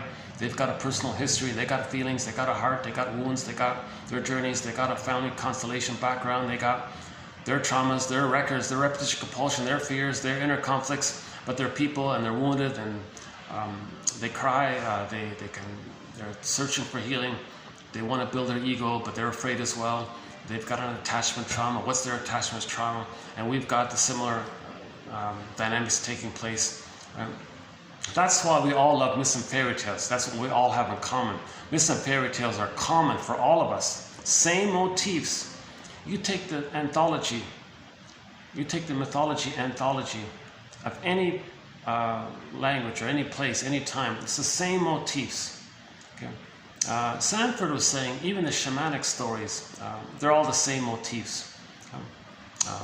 So myth and fairy tale motifs are metaphors for psychological patterns. So we all have the same psychological patterns. We had a golden ball, it got repressed. Down a tunnel, down a cavern where the light has never shone. And we're searching for the golden ball. It's in a cage, it's locked. We need the key. Where's the key? It's under mother's pillow. What does that mean? Mother used the baby to meet her unconscious needs. It led to the inner critic and the fear to know our feelings. So back to Mr. Grayson there in the TV show. His friend tried to say, come on, it's okay to have these feelings. You had a loss, you must be angry. He was afraid of his anger, right, in the beginning, right? Because he had the inner critic. So the friend didn't help him with the inner critic. You see? So that's why she meant well, You see, that's this point here. She meant well, but she didn't touch the deeper issue that he's got an inner critic. Yeah, he's upset by, oh yeah, you think it's so easy just to get over it or something. He found it abhorrent because you're denying the deep meaning. You're denying that I have an inner critic. So she means well. Maybe she means to say face your inner critic, but she's not aware of it kind of herself, right? So that's a good point by Tina Gilbertson, I think. Identify the inner critic. She does this little acronym with the word truth. The letters in the word truth. So let's try with the Grace and character. Right? So the T is tell yourself the situation. Okay, dumped at the altar.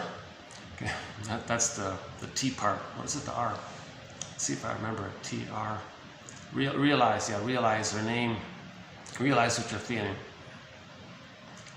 So he's feeling angry, but he's yeah. So dumped at the altar. Feeling is anger. Now try to understand yourself. That's the U, right? T-R-U. What is it? Tell yourself the situation. Dumped at the altar. R. What is it? Realize the feeling.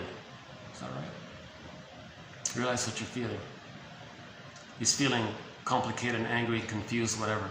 Okay, now understand yourself. The you, right? Try to understand yourself. Try to understand yourself. So she means give yourself empathy. This big dream, she dumped you. No wonder you feel this way. Give yourself empathy, she means, right? Try to understand yourself, like why you're feeling. Give yourself empathy, she means. She doesn't mean psychoanalyze yourself. I first thought that. What do you mean? That's it? That's what you mean by understand yourself? It's a fluffy self-help book. So she means give yourself empathy. The no wonder idea, right? Something, you thought this, you expected this. No wonder you feel this way. So it means it like that, right? So you went to all this effort, and she dumped it at the altar. So it makes sense. No wonder you feel this way. T-R-U, understand this T. Actually, I just posted. It's gonna come up in the next video. What is it again? Do I have it here? Gee, my memory's. I've got so many great quotes coming up here. Hold on a second. Let's dig this up. What is it again? TR. Do we have it here? Oh, I don't have it yet. Okay, it's coming up in the next video. Okay.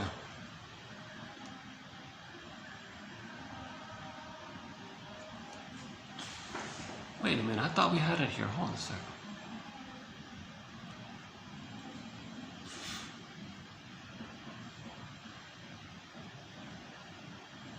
Okay, it's in the next. Okay, it's in the next one. Let me try again. T-R-U-T-H. What is it? Tell yourself the situation. Like just name, like observe, just describe. Just simple, short, little, neutral kind of description. He was dumped at the altar. You're feeling, okay, anger. Okay, obviously, but he's having a hard time expressing. Well, understand yourself. Why do you have this anger? Give yourself empathy for why you would have anger. Oh, no, uncover the inner critic. Oh, there you go, that's it, right? The inner critic one. Okay, T, name the thing, dumped at the altar. Realize what you're feeling. He's got these complicated, convoluted, repressed feelings, mixed feelings. He doesn't know what he's feeling, put it that way. He's feeling chaotic, but he doesn't know, he can't name it. Something like that, right? Repressed, chaotic feelings. Angry, but afraid to feel his anger. So he's feeling anxiety around admitting his anger. So give yourself some empathy. Well, no wonder you expected this and this happened. No, give yourself some empathy. Okay, that's the T-R-U. The T. One of them is about the inner critic. So let's say, talk to your inner critic. Is that the one? Talk to your inner critic. Is that right? Okay, so the inner critic is, that's what's blocking you from having the feeling. So the inner critic, yeah, you're criticizing yourself, aren't you? Like you should, oh, nice people shouldn't be angry, or you're telling yourself, you're giving these critical voices like that. Well, notice that there's an inner critic there that's blocking you from having the feeling. When you do that, then the H, have the feeling. Now you can have the feeling once you name the inner critic. So situation, dumped at the altar. Okay, you're feeling a mess of feelings. Okay, no wonder you're having these feelings because you planned all this and this happens. A little empathy there. Then you name the inner critic, identify that it's there. Now the inner critic, the added point is that the inner critic exists because you believed it was your job to save the mother. So no, it's not your job to save the mother. Okay. You believe that your mother hated you for not saving her. That's nonsense. Come on, have some common sense. It's natural to feel upset if you're going to be dumped at the altar.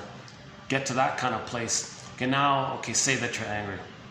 Okay, so have the feeling that you're angry. And sometimes the emotion can wave through quickly like a sneeze, or it can last a few minutes, up to 20 minutes, something like that. And then you kind of recycle it around. I'm just doing a little preview of it here. I'll update this. I don't think I did it right. I'll review it. I just found the quote. A self-help author. She's very popular. She's on the circuit quite a lot. She's on all the talk shows and radio shows and all this. Not a huge fan. Ironically, I think she's got a harsh inner critic herself. Yeah, I think she's got a harsh inner critic herself. So she's trying to do self-healing by teaching the thing that she needs to learn herself. That's very common, right? That's okay. So she's on the journey herself. So let's celebrate or value that or notice that. Yeah, let's notice that. It's a common thing to try to heal ourselves by teaching it. So in other words, like in my case, I'm trying to learn this second language, the psychoanalytic perspective, by teaching it. So, but I don't have a shingle. I don't claim to be a therapist or anything like that, right? Yeah, her big emphasis, thesis mainly is that if they're estranged from their adult children, if somebody like older people, if they're estranged from their adult children, if their adult children cut them off, and then she says, well, it's an awkward feeling there. What's with this cutoff? Let's understand this phenomena of adult children making themselves estranged from their parents. That's good for them, like they're developing, but the parents might feel lonely by this. So it's an opportunity for them. Hey, why did my adult children cut me off? What did I do wrong here? So she focuses on this. It's because if the adult children cut off their parents, make themselves estranged from them, they don't even tell them that they have grandchildren. They don't want. You see, you know what's interesting about this? Yeah, we had a quote where somebody had a child. They asked their parent, meaning the baby's grandparent, could you look after the baby for us, or the 1-year-old or 2-year, whatever it is, 1-year-old for us for a while. So they let the grandparents babysit. A person let their parents babysit their grandchild for a while, right? So they went away to the movie or whatever, came back after the movie, and they saw when they came back how the grandparents were treating the grandchild. And they had this huge aha moment, this like huge revelation. This is how you treated me. How you treated your grandchild. That's how you treat. Now things make sense. And from that point on, they cut them off. They were estranged. So I think he said, you're never going to see your grandkid again, because that's what you did to me. Now I get it. Something like that. So the thesis was, well, what about these parents? What about these? Let's have some understanding for the grandparents. Why did this take place? Why did the adult children make themselves estranged from them? And her answer was, well, those parents are estranged from themselves. They're estranged from themselves. They don't know themselves. So it kind of passes on like that. So not a bad little idea to promote. And she seems to be the only one. She's got this little niche, right? This little niche. It's a good consciousness raising idea, I think, what she's got going there. But yeah, so her main book is, she's got 2 self-help books. One is called Constructive Allowing, like allow your feelings, right? Like if you think you're wallowing in your feelings, well, the W is, you put a dash between the W and the A in the word wallowing. You want to allow your feelings, but if you're not allowing your feelings, it's because of the W. That W is the wall of the inner critic preventing you. So name the inner critic. The wall is the inner critic, right? Name it, identify it. Okay, forgive yourself for not saving the mother. It wasn't your job to save the mother, and that's why the inner critic is there. And it's natural to have feelings. You focus on that area, then you allow yourself to have the feelings. But you need the consciousness of naming the inner critic to allow to have the feelings. And then her second book was about grandparents, like older people, having this feeling of, why are my adult children not talking to me anymore? So you want it to be like a healthy thing, right? Like you want the adult children to still regard the older ones as part of the family system or something. But a lot of them say, oh no, I'm not letting you near my children. What you did to me, you're going to do the same thing. No way. So maybe there is a kind of a positive intention there. But the grandparents can make reparation if there's some dialogue there. But those grandparents have to show this. Look, I know I did something. I want to confess and make it right. I want to make amends, make reparations. So she's saying that these older ones, they got to know themselves. Right? Then they can make reparation, not just repeat the whole thing. Because a lot of the older ones, they use the children to comfort them, to serve them. So those middle ones were abused by the parents. So they had children, they want to protect the grandchildren from them. So a lot of middle ones want to protect their children. That's the positive intention. So the older ones can wake up to this, realize that the estrangement is because of this, that they're estranged from themselves. If a person is estranged from themselves, there's your transmission of intergenerational trauma. So that's sort of her little niche there.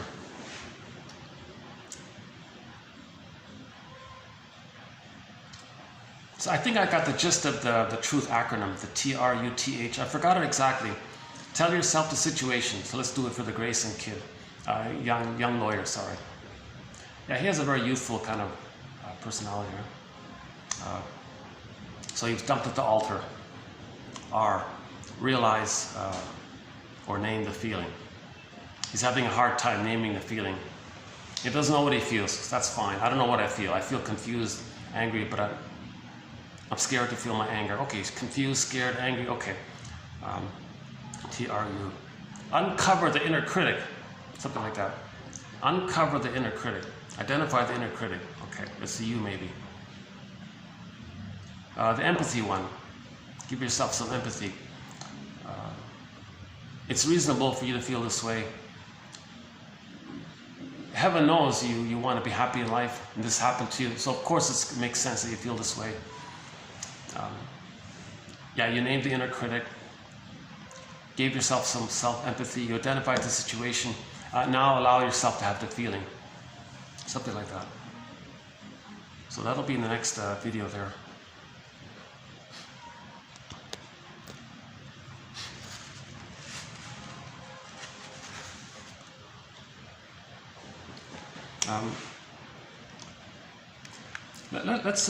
Let's finish up the point about the stingers and the clingers. When the baby wanted the paradise with the mother, and he didn't get it, because the child thinks he creates everything, it's all about him, solipsism, the whole world, he's the whole world and everything, and he's in pain, he's defective. Maybe he might think that he's defective. So there's the belief, I'm not okay. His identity, he feels he's defective. That's identity. He thinks he may think I'm not okay. Part B, baby can't parse out where he begins and ends and where the mother begins and ends. So if the mother's quote unquote defective, doing it wrong and all this, he thinks he's defective by that because the mother's him. Not knowing the differentiation, the baby's still in a place of undifferentiation. So if the mother's doing it wrong, he thinks, if the mother's defective, not being a proper mother, because she's unconscious and estranged from herself, then he thinks he's defective that way. Part C, the baby may think that the mother wants him to save her. So he'll try to save the mother, correct the mother, please the mother, cure the mother, help the mother. What do you want, mother? I'll try my best to save you. I'll magical thinking, yeah, you're dysfunctional, you're traumatized, I'll make you be healed and happy. God, I gotta heal you, then I'll get my paradise with you. So he'll try to save the mother to that end. It's not gonna work. No baby can magically heal a traumatized mother. So it's not gonna work. So you add those 3 points up, he concludes he's defective. Couldn't save the mother. Defective mother's him, he's defective. Plus the basic idea that he's in pain and it's all about him. Where's his paradise? No paradise. Something wrong with him for not having his paradise. So he thinks he's not. So his mindset will be, I'm not okay. Insult to injury. He's got to deny all this. And hallucinate a goddess, that his mother's a goddess. He violates something by doing that. So there's like, he might feel guilty, some kind of primal guilt. I don't know exactly, but so now he feels guilty because he violated some inner truth that he's got to lie to himself that the mother hurt him. He's got to hallucinate a goddess instead. He's got to feel safe with the mother. Even if he has to make it up and hallucinate a goddess, like the thirsty guy in the desert in the scorching heat who then hallucinates an oasis trying to survive. The baby's trying to survive, so he hallucinates a goddess breast, like an ideal, loving breast, all there, reliable, so he can feel one and safe with that. It's a trick, it's a lie, it's a delusion. Okay, but the act of doing that violates something. So he feels like, kind of feels badly for lying to himself, kind of thing. So that might lead to the feeling of unconscious guilt. So he feels like he committed some kind of invisible crime as a byproduct of trying to survive. So it's a confusing idea, this one about unconscious guilt.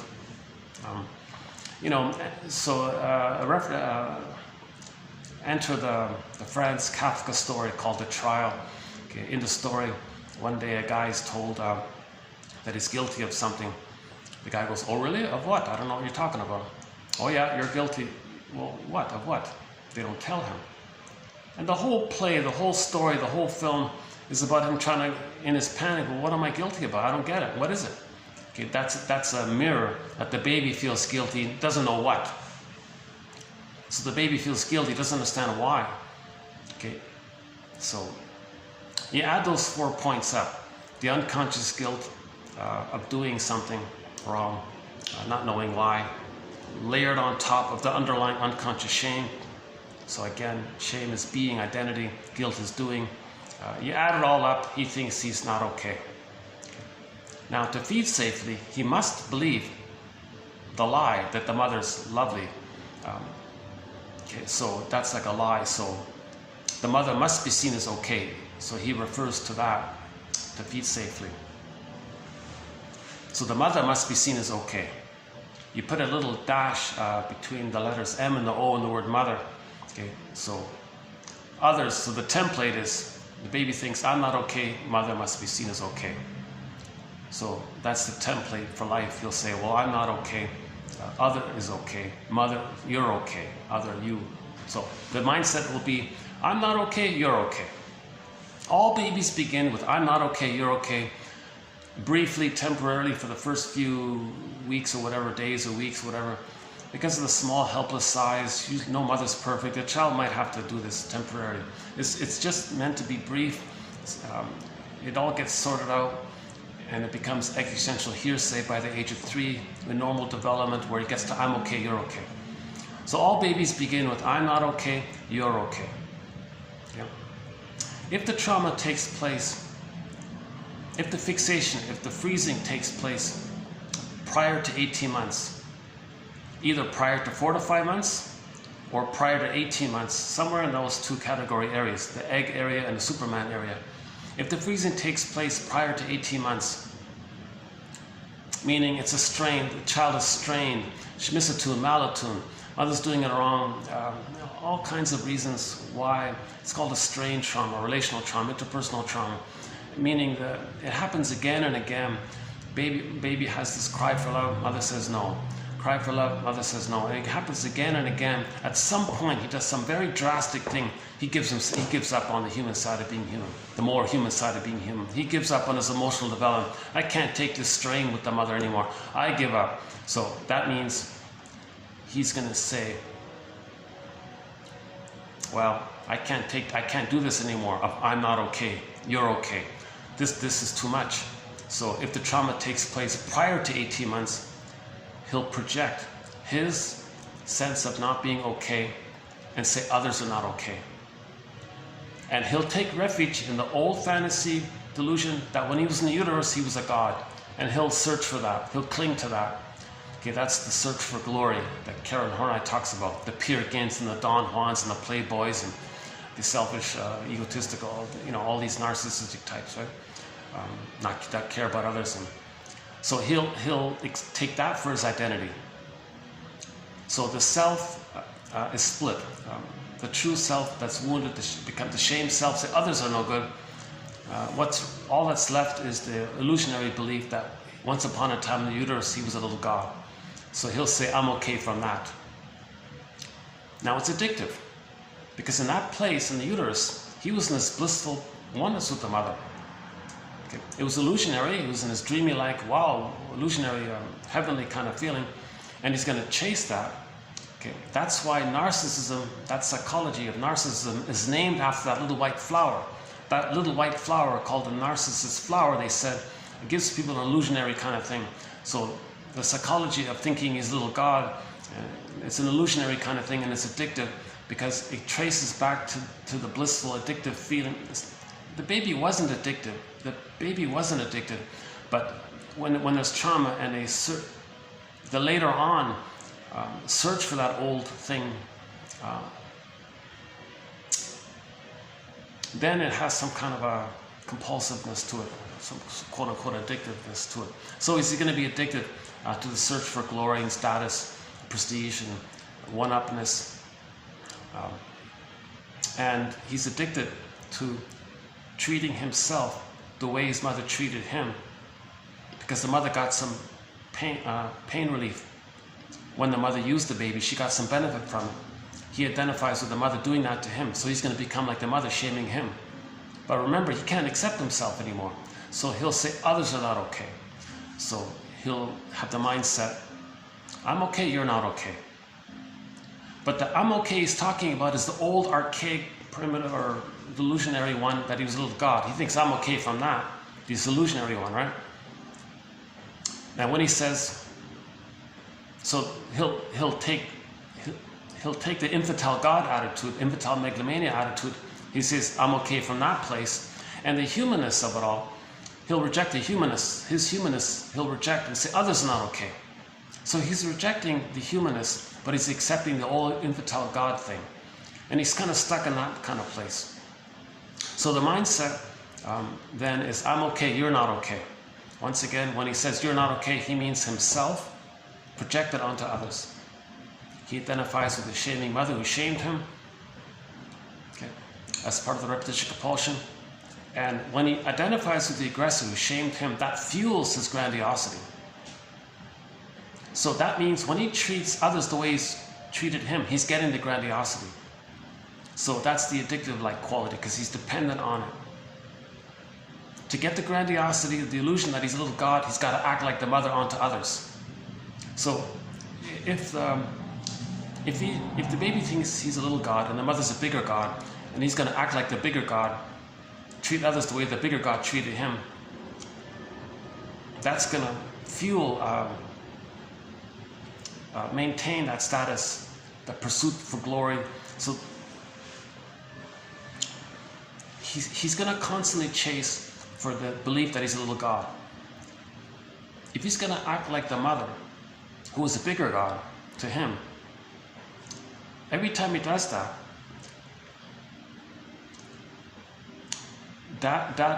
it fuels the baby god feeling. If he's going to act like the bigger god. Now the bigger god, the mother, the aggressor, got some kind of benefit by shaming the baby. So he's going to imitate that. So he'll shame others to get the same kind of benefit that she got. So the mother got, quote unquote, schadenfreude by getting some kind of pain relief by shaming the baby. If the mother takes comfort by using her power to exploit the baby to soothe her in some way, I'll explain the 4 ways in a minute, then she got some pain relief at the expense of the child. That's called schadenfreude. So if the baby identifies with the aggressor, then when they hate others, let's say, the way the mother hated them, they get the pleasure and pain relief of the way the mother got it from them. So they'll be addicted to schadenfreude. They'll be addicted to hate. They'll be addicted because they're always in this pursuit to maintain the old belief that they're a little god in the uterus. So when they act like the aggressor, they're replaying how the mother shamed them. But in the repetition compulsion, they become the aggressor, shaming themselves.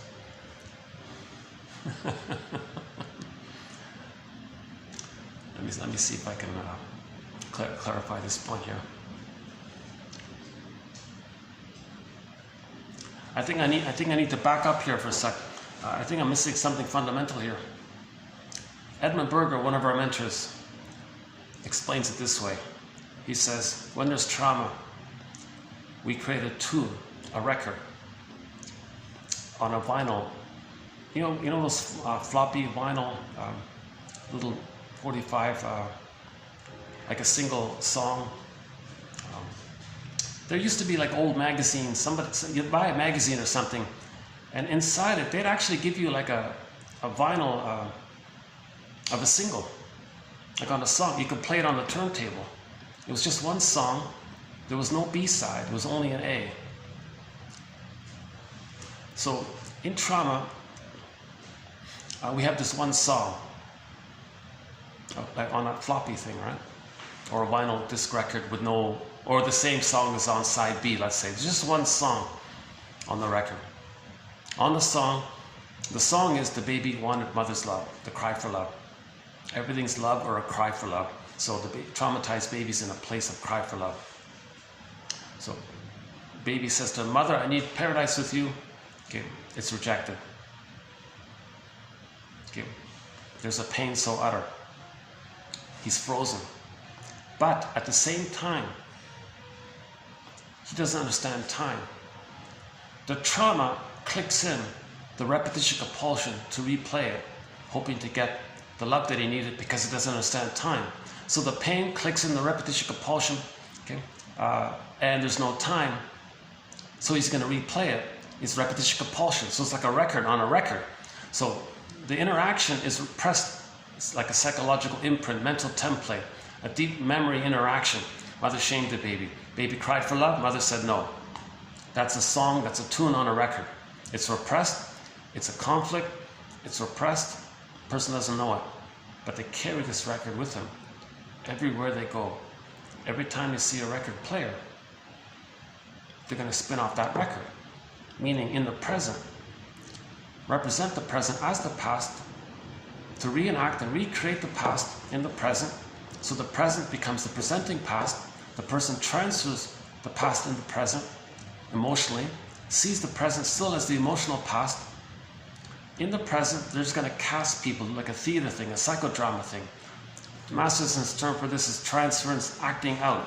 You're going to transfer the past into the present and then act out like actors, like theater, actors and co-actors. You're going to act out. Okay, there's no words here, there's no speaking, it's just acting. So he's going to act out the past into the present, but the present is only symbolic of the past. So they're not going to see people for who they are in the present. They're just going to be characters in a theater thing for the past, and they're going to restage that interaction with the mother. That song said, "Mother, I need love, not shame. Love, not shame." So when the stingers replay that record with others in the present, okay, so at every new situation, new people, new place, new event, new place, new interaction, whatever, in every new situation, they're going to spin off that record. So the record was, mother shamed them. But when they replay that in the present, they play the shaming mother. Cast others, non-threatening substitute others, or everyone else, into their unloved self. The record says mother shamed them. They're going to be the shaming mother. They're going to shame others, because on the record mother shamed them. But they're going to be the mother shaming them. But where is them? They're going to see their unloved self onto others, so they're going to shame others to replay how the mother shamed them. So that's why they're called the stingers, because they're hurting others to replay how the mother hurt them. Now again, they're playing this tune to know, to identify, to see that the mother shamed them. So the way they're negatively acting towards others, I hate vulnerability, I hate sensitivity, I hate weakness, so get over it, don't feel, come on, like all this rejection of the pain and the emotions and all this. And they got a dictionary of insult, don't be such a this, you're such a that, all these put down terms, dark humor, black humor, shaming humor, humiliation humor, this kind of because cynicism gratifies infantile megalomania. Schadenfreude gratifies the grandiosity, because you're putting yourself in the position of the aggressor over the baby, but they become the shaming mother. And they're rejecting themselves. When they reject others, they're actually replaying how the mother rejected them. So they're actually replaying how the mother rejected them. It's just they've identified with the mother, and they're going to reject themselves in the new situation, but they're going to not feel themselves being rejected by themselves. They're going to imagine in their attention that themselves onto others, and they're the mother. So they're rejecting themselves. Every time they shame others, they're rejecting themselves the way the mother rejected them. So they're stuck in a very more so-called perverse or perverted or abhorrent, I don't know what the right term is. Yeah, a lot of shrinks use the word perverse. That seems to be the main shrink term, is the perverse thinking. I have a hard time with that one, but until we find a better term. I mean, it's very disturbed kind of thinking. Let's just use that one. It's very disturbed, because it doesn't make sense. Really? Shaming others to replay how the mother had shamed them is going to change what happened in the nursery for them? Doesn't work. Burglar's jargon for this phenomenon is called negative magic gesture. He puts it this way. Hey, mother of mine, I'm you now. You wanted me to be you, one with you. You wanted me to please you and save you. I couldn't, but I become you in my attempt to be the good breast for you. So to have you, I'm acting like you. So what I'm going to do is I'm going to continue this effort to be perfect for you, because I'm acting like you. So I'm going to show you, I'm going to act like you. So watch this, mother of mine. Does this please you? I'm going to do to others what you did to me. See this non-threatening substitute others in the present? This nice, safe people. When I was a baby, I was safe, non-threatening, innocent to you. You see? Now watch this, mother of mine. Watch how negatively I treat the innocent people in the present. I'm showing you how you treated me. I'm acting just like you. I'm showing you how you treated me. So, mother of mine, can you see how you treated me? Right? Can you see how you're treating me in the fantasy that is still in the past? And can you change your ways? But there are no time machines. If the person shames somebody in the present, the ghost memory of the mother in the mind or whatever, it's not going to fly out, create some kind of time machine, take the person back and change the past. It's not going to happen, right? It's just meant, so that's the negative magic gestures. Negative, the stinger, magic gesture, the acting, magic, you think magical thinking is going to happen. No, it's not going to happen. Paul Libby-Russell says a stinger personality can have 20 lifetimes being negative towards others. It's never going to change what happened in the nursery for them. But the whole idea is that a person observing their theater thing is for them to know what happened in the nursery. So they got to raise consciousness and accept that they're treating others this way, to know that that's how their mother treated them, that they've identified with the aggressor. That's a severe trauma to do such a thing. The stinger personality patterns are the severest of traumas. Now they don't know it, that's part of the trauma. It's built in to not have consciousness. See, in trauma, the ego is damaged. So they don't even have the ego to contain and admit that they were traumatized, you see. And they're actually going to act like the mother who caused that loss of ego onto them, onto others. So they're just replaying this inability to have an ego. Again, mother traumatizing the baby, the child's ego gets submerged, damaged, and frailed up like the scarecrow in The Wizard of Oz.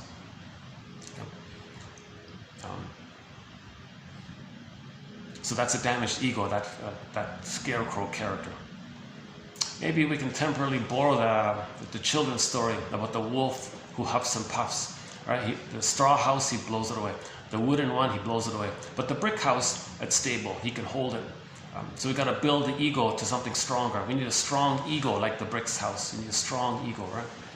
But in childhood, but in trauma, the ego's frailed up like the straw house or the scarecrow, that kind of thing. That seems to be an image of the damaged ego, damaged consciousness, right? One second.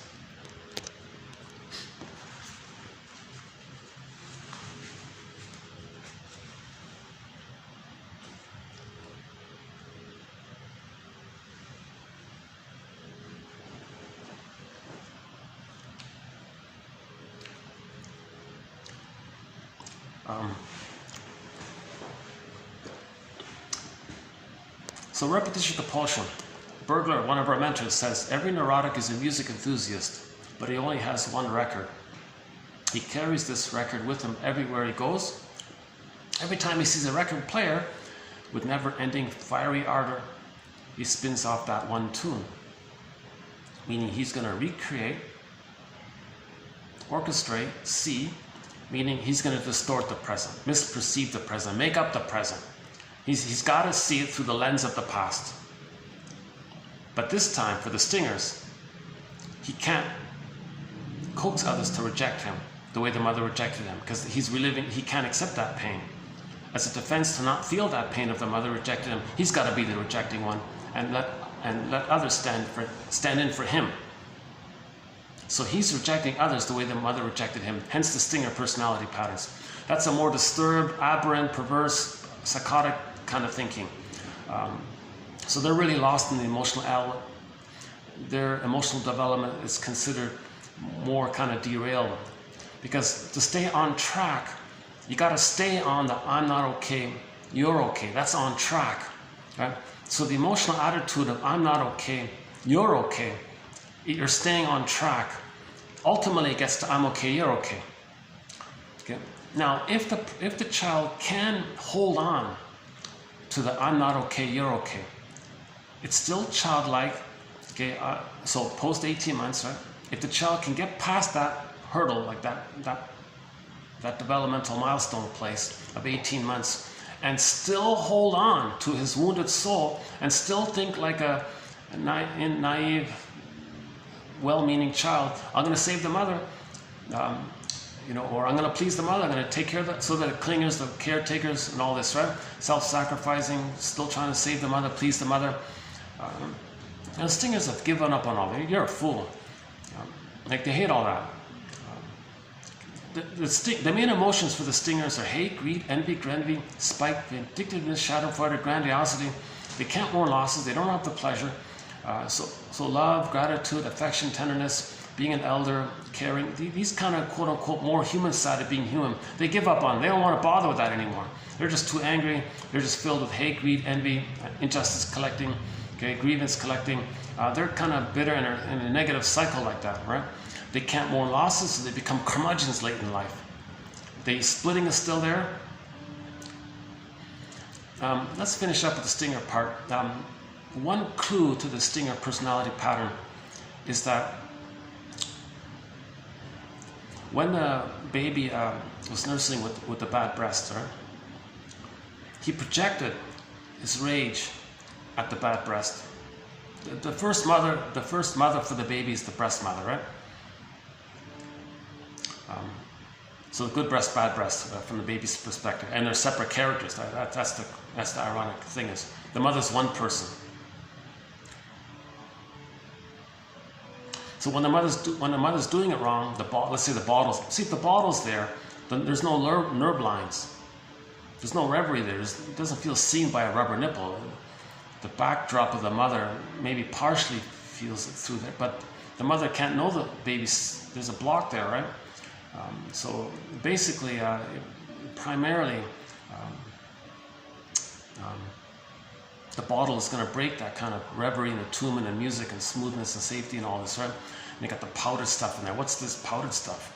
It's not the real mother, right? It's not the warmth of the mother. This plastic bottle, rubber nipple. Baby might reject it.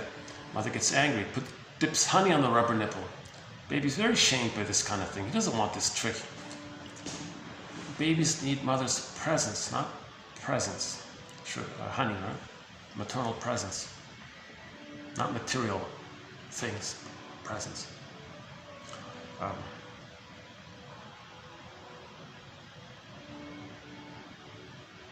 Oh yeah, the splitting mechanism. So when the baby's nursing, and the mother's doing it wrong, the child is first he's scared.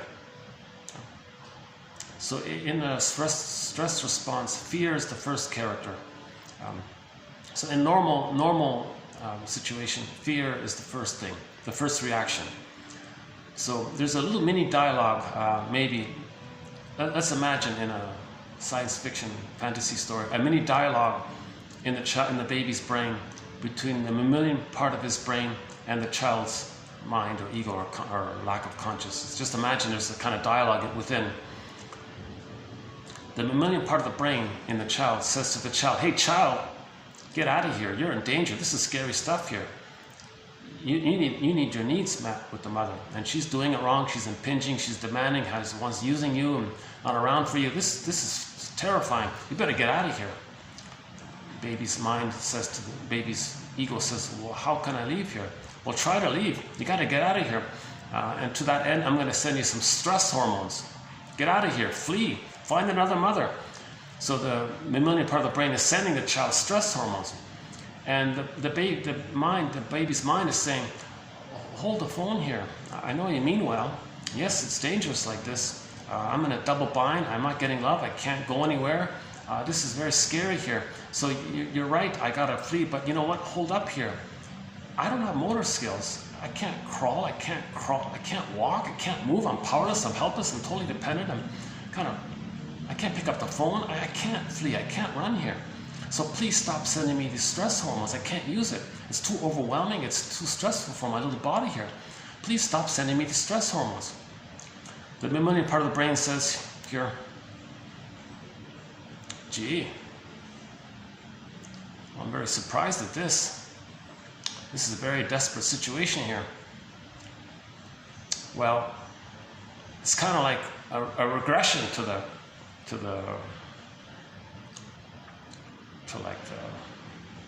something like a million years ago in a caveman, dinosaur, I don't know, some kind of regression kind of. What are you talking about? Well, if you can't flee here, and you're kind of like backed in a corner like this, and you can't flee, you're kind of like, in effect, you're backed in a corner, right, baby? "Well, I can't flee, I'm helpless, I'm in the crib or something, I can't do anything," or whatever. Well, I'm pretty simple-minded here. I feel like I'm just the amygdala, right? Like I'm just like this primal part of the mammal brain kind of thing. I'm the mammalian part of the brain here. So I'm sorry, baby. I'm going to send you more stress hormones now. "What are you talking about? Why are you going to send me more stress hormones? I can't flee here." "Yeah, I know. That's the point. I want you to fight with the mother." "What? Are you kidding? How unrealistic are you? I can't fight with this monster mother, this giantess in the nursery."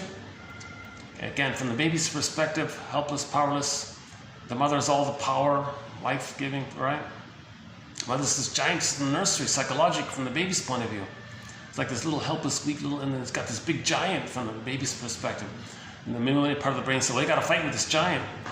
"Oh, come on, I can't." "Well, come on. Well, you're in a corner, you got to fight with the giant." The baby says, "Well, I can, make angry sounds or something. I can cry or whatever. But not much I can do here. All I can maybe do is have some fantasies. I'll take my angry feelings to have some fantasies that I'm going to control this mother by possessing her. Maybe I'll devour her, I'll gobble her up, or I'll have her possess her. I got to control the breast."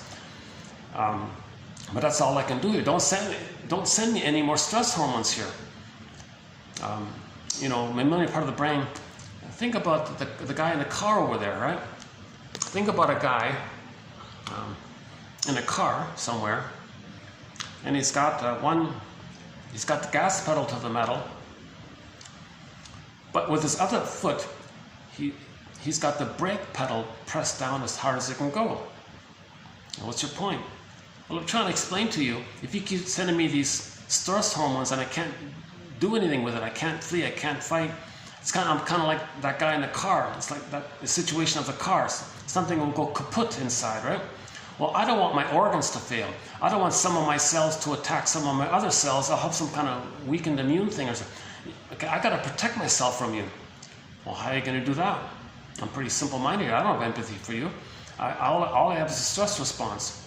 Yeah, and this is really painful what you're doing, because actually I'm starting to like disassociate here. I'm kind of like numbing over with endorphins, and I don't want to like lose myself like this. So, well, what do you want me to do here? Well, mammalian part of the brain here, I gotta outwit you or something. I gotta trick you. What do you mean? Well, you're doing all this because of my needs not being met and my rage and all this, my fear and my needs not being met and my feelings, right? What if I were to tell you, what if I were to trick you that I don't have needs? What? Yeah. How are you going to do that? Well, I'll just say that my unmet need, which ended up with oral greed, and I'm enraged, this devouring oral greed like a hungry wolf kind of phenomenon, I'll just make you think that my need to take in, it's not my need, it's the mother's need. The mother is a hungry wolf that wants to eat me. The mother's a monster that wants to gobble me up. The mother's a devouring monster that wants to eat me. Okay, the mother's like the Cyclops in the Odyssey who eats the people. The mother's like the Hansel and Gretel witch that wants to eat the children. The mother has these needs. I don't have needs. The mother has these needs. It's a mechanism known as projection, something about yourself you don't want to admit, it's too painful, too much stress, so you put it out like that to trick the brain. The mammalian part of the brain says, well, I'm confused. What do you mean? Well, if you think your mother's a monster that wants to eat you, how are you going to take in the powdered stuff? Well, I'm going to deny that the monster's my mother. It's something else. It's a monster thing. It's not my mother. Well, where's your mother then? Well, I'm going to hallucinate a goddess. I'm going to hallucinate like a psychosis of a good breast. That's the good mother. And I'm going to be safe in my blissful union and oneness with the good breast. I'm the special loved baby with this wonderful, loving, good breast.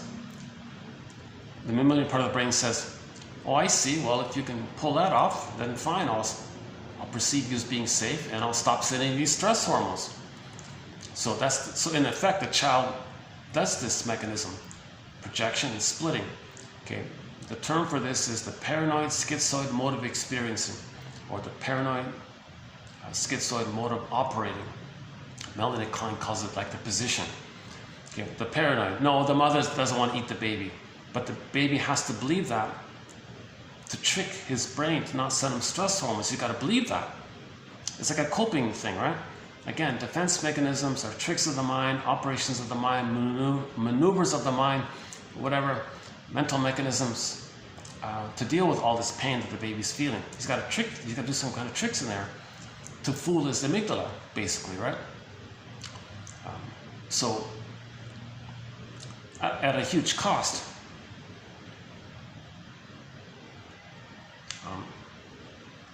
So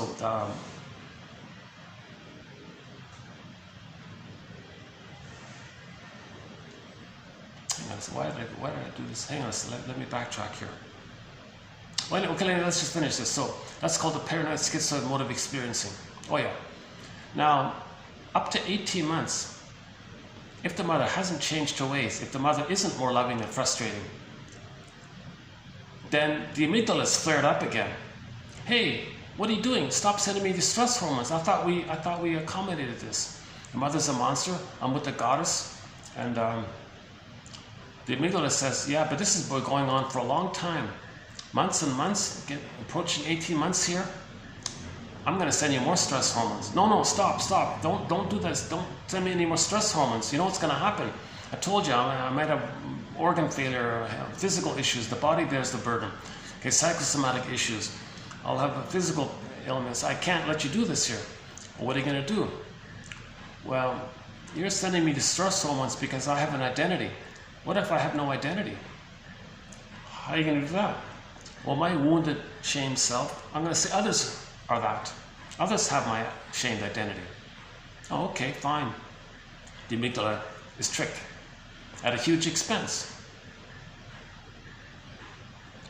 Right? At a huge expense. So he'll take refuge in the grandiosity of his little God. The recording, his mother shamed him, and he identifies with the shaming mother. So in each new situation, he plays the shaming mother, finds others for his humanness, shames his humanness seen onto others to stay with the shaming mother who shamed him. And he's kind of stuck in this kind of place. So back up to that the monster image. When he identifies with the aggressor, later life, he may say that his philosophy in life is eat or be eaten. My greed or your greed. Because when he was a baby, he thought his mother was a wolf that wants to eat him. But he's going to act like the aggressive wolf, basically. So his philosophy is his greed. If he's not going to be greedy, then he's going to be eaten by the mother's greed. So it's eat or be eaten, like my greed or your greed, my envy or your envy. He has this traumatized, like a traumatized caveman mentality, some kind of really disturbed trauma. That's why babies shouldn't be traumatized here. So if a person has a slogan in life, well, it's my greed or your greed. That's actually one of the official slogans of the short sellers. Well, if I don't profit, then you're going to profit. If I don't if I don't plunder, my greed or your greed, you'll plunder. No, it's not true. Not everybody's traumatized that early on like this. A lot of babies do pass the 18-month mark. They don't understand it. They don't see it. It's too strange for them. It's foolish for them. They don't get that. Okay, they see the lens through the trauma. Everybody creates a lens, and they see the present through that lens. The Stinger personality pattern, they see the lens through, well, my greed or your greed. If I'm not the aggressor, I'm going to be aggressed against by the aggressive mother. But the aggressive mother is just a fantasy of their projected traits put onto the image of the mother as a trick to not feel the stress. So that's why it's poof. It's an illusion. It's not true. The mother didn't want to eat the baby, but the baby had to think that to survive. So anybody with that kind of slogan, my greed or your greed, they're talking about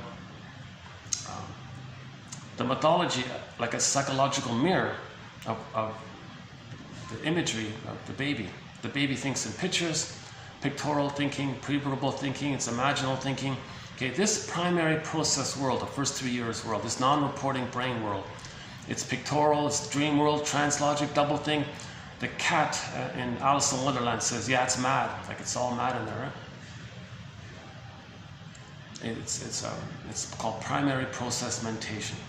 Okay, there's no adult conscious ego logic. It's a different logic in there. It's not even really a logic. If you want to call it a logic, one term is trance logic. It's like the trance, like you think this and you believe this, you flip it around, don't recognize it. Like for example, doublethink comes from there, right? Because of the fusion, self and other are still fused. They can act like the aggressor, feel like the victim. See that the one they victimized is the cause for why they feel pain. Replaying how the mother gave them pain. It's all flipped around like that. And of course they gotta hide it with rationalization and excuses. So they'll use their 10 PhDs to fool you, to hide the underlying issue. Because they don't know how to face this area, because the ego is damaged. They have an egocentricity. That's because there's no ego. There's a missing ego or lack of ego, right? A true ego means a person is I'm okay, you're okay. If a person doesn't have I'm okay, you're okay, the ego is damaged. Right? a second. Yeah, to tell you the truth, in this video today, I'm feeling a little absent-minded. I have like these little back thoughts going on. I'm not present in this video. So that's why maybe for this video, just click the more link and you'll see the quotes here. I feel like I'm kind of missing. I'm feeling a little bit anxious in this video today for some reason. So let me just finish up the clinger part. Hold on a second. Sorry, let me make an adjustment here. If the child can hold on, oh yeah, and the stinger personality patterns. Basic trust is broken, so they don't trust others. Right? That means if they don't trust others, they're not going to value what others say. So, because to do so would trigger the mother. That's too painful. They don't mourn losses, okay? Because they don't have the psychic structure to mourn losses. So they'll deny losses. If there's a loss, oh, get over it. Oh yeah, that's one of their main songs for the stinger personality patterns. If somebody expresses an emotion, oh, get over it, get over it. Because like they can't honor the true pain of it all, right? Because the mother didn't accept the baby's feelings. That song, get over it, the protagonist maybe in that song is maybe saying, the message seems to be that when the protagonist in the song was a baby, they were crying and crying. Mother said, stop, stop, get over it, baby. They identify with the aggressor. And if a person may tell others, get over it, stop it, get over it, don't be this, don't be that, get over it, come on now, pat you on the back, and they're there now, like this kind of squelching kind of thing. That's a replay to know how the mother treated them when they were crying. The mother didn't know how to soothe the baby. What do you want, baby? Stop crying, you're bothering me, you're upset. Oh, you don't like me, do you, baby? Oh, really? You're going to give me a hard time, baby, are you? These kind of disturbing kind of things take place.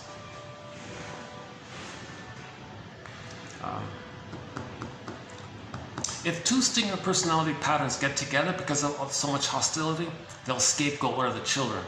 They have a scapegoat hunger. For more on that, look up W-I-R-T, Wirt. Hans-Jürgen Wirt. We talked about this a few times. They'll actually create one of their children to be naughty, to get them to be angry. The child becomes a proxy for their anger. So again, proxy is somebody who expresses for you, like feels for you, expresses for you, does something for you, plays a role for you. Okay, that's the proxy. So they want the child to express, to make them angry, so the child is going to express anger. Then the parents think vicariously that the child is expressing their anger because they created it. So they want one of their children to express anger. Then they take covert, secret, little sneaky delight. Oh, look, the child's also angry like this. That's my anger. That keeps the mother and the father distracted from hating each other. Okay? Because then when they manufacture the naughty child, they can label the child as a dangerous, bad child. Then the parents say, we've got to protect ourselves from this dangerous child here. Then they're going to be angry at the child. So they manufacture an excuse to be angry at the child. So this poor child is scapegoated by this. Right? So a lot of stinger personality patterns, they'll scapegoat one of the children, usually. If it's two buddies who are not married, I mean two friends, just say, and they'll identify a third to hate, and they'll be united in saying how bad some imaginary third is. They'll make it up. So they'll scapegoat whatever. So prejudice obviously comes from there, right? Now the child who's victimized by this, for a while he'll go along with it because he's pleasing the parents. Oh, mother, you're comforted by my expressing your anger for you. Okay, I want to please you, save you, if that's how it works. Oh, father, you're comforted by me being angry and all this. So I want to please you. Oh, and that keeps the two of you together? Oh, wow, cool. So I'm keeping the family together. So the child's going to try to save the parents, save the family, please the parents, and all this. So the child goes along with being scapegoated. He doesn't know it, of course. But that's a memory in him. And later on, he may scapegoat others the way he was scapegoated by the parents. So prejudice can come from the scapegoating phenomenon. Right? So that's because they don't know themselves. The stinger mother and the stinger father, whatever form it takes, let's say they both had the narcissistic pattern, or one had the turtle narcissist, one had maybe the clinging vine narcissist, or one had the Iago pattern, one had the bully pattern, one had the lower functioning BPD pattern, okay, or one had the lower functioning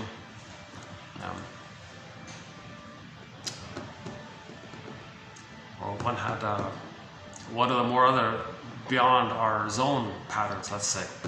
So whatever stinger personality patterns it was,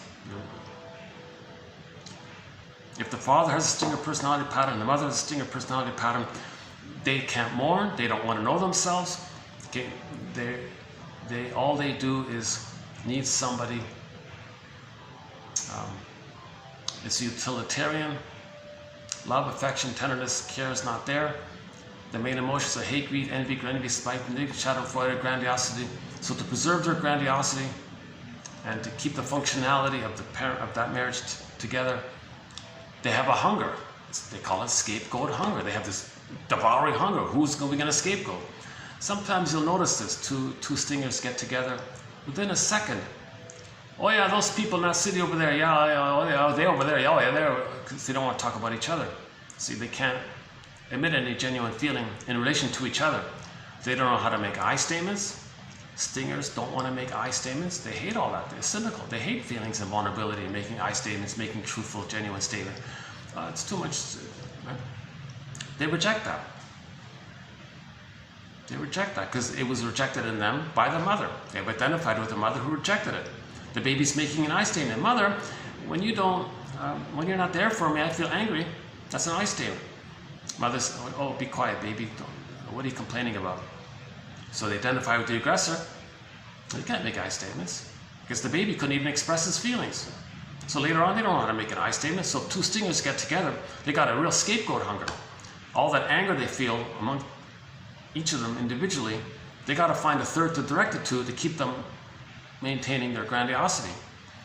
Bergler puts it this way: when two stinger personality friends get together, they take turns playing big shot. They have like a covert deal.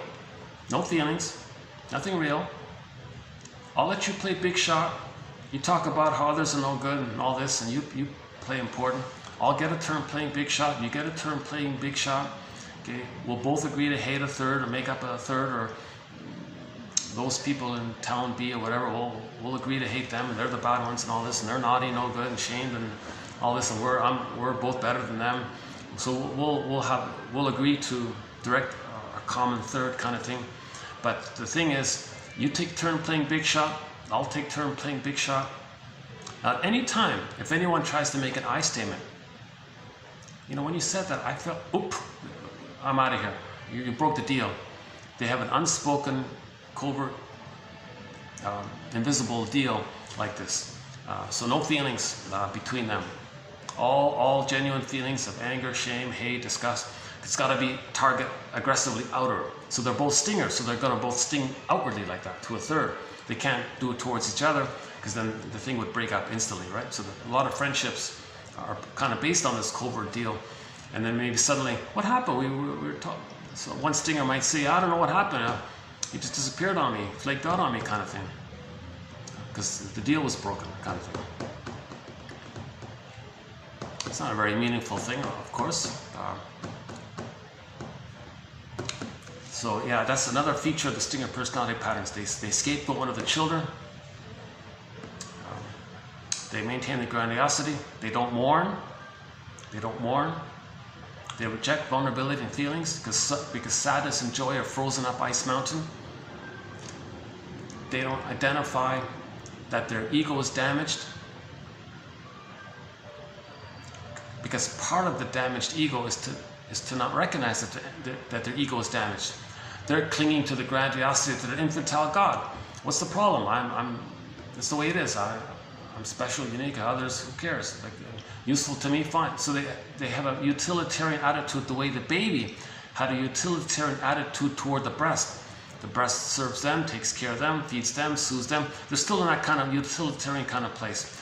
The baby, in normal development, the baby advances to I'm okay, you're a person, I'm okay, mutuality, personal history. They may parrot that others are people, but emotionally don't care, kind of. That's another one of their slogans, I don't care. Useful to me, fine. Not useful, I don't care. Like they have a very harsh, that character in the Drop Dead Diva show, I think the manager guy, that obnoxious guy, the Parker guy, I think he's sort of a cookie cutter, garden variety narcissist pattern, right? Okay, let's put it this way. I think that the character known as Parker represents the cookie cutter, garden variety narcissistic pattern. Right? He only does something for status, prestige, cynical, cold, hostile, that kind of. Luckily, we don't see him too much in that show, right?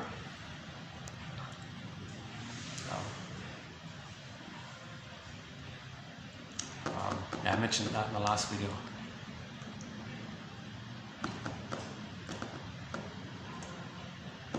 A lot of the ads, I'm not sure what they're selling. Usually it's some kind of fashion, clothing fashion or something.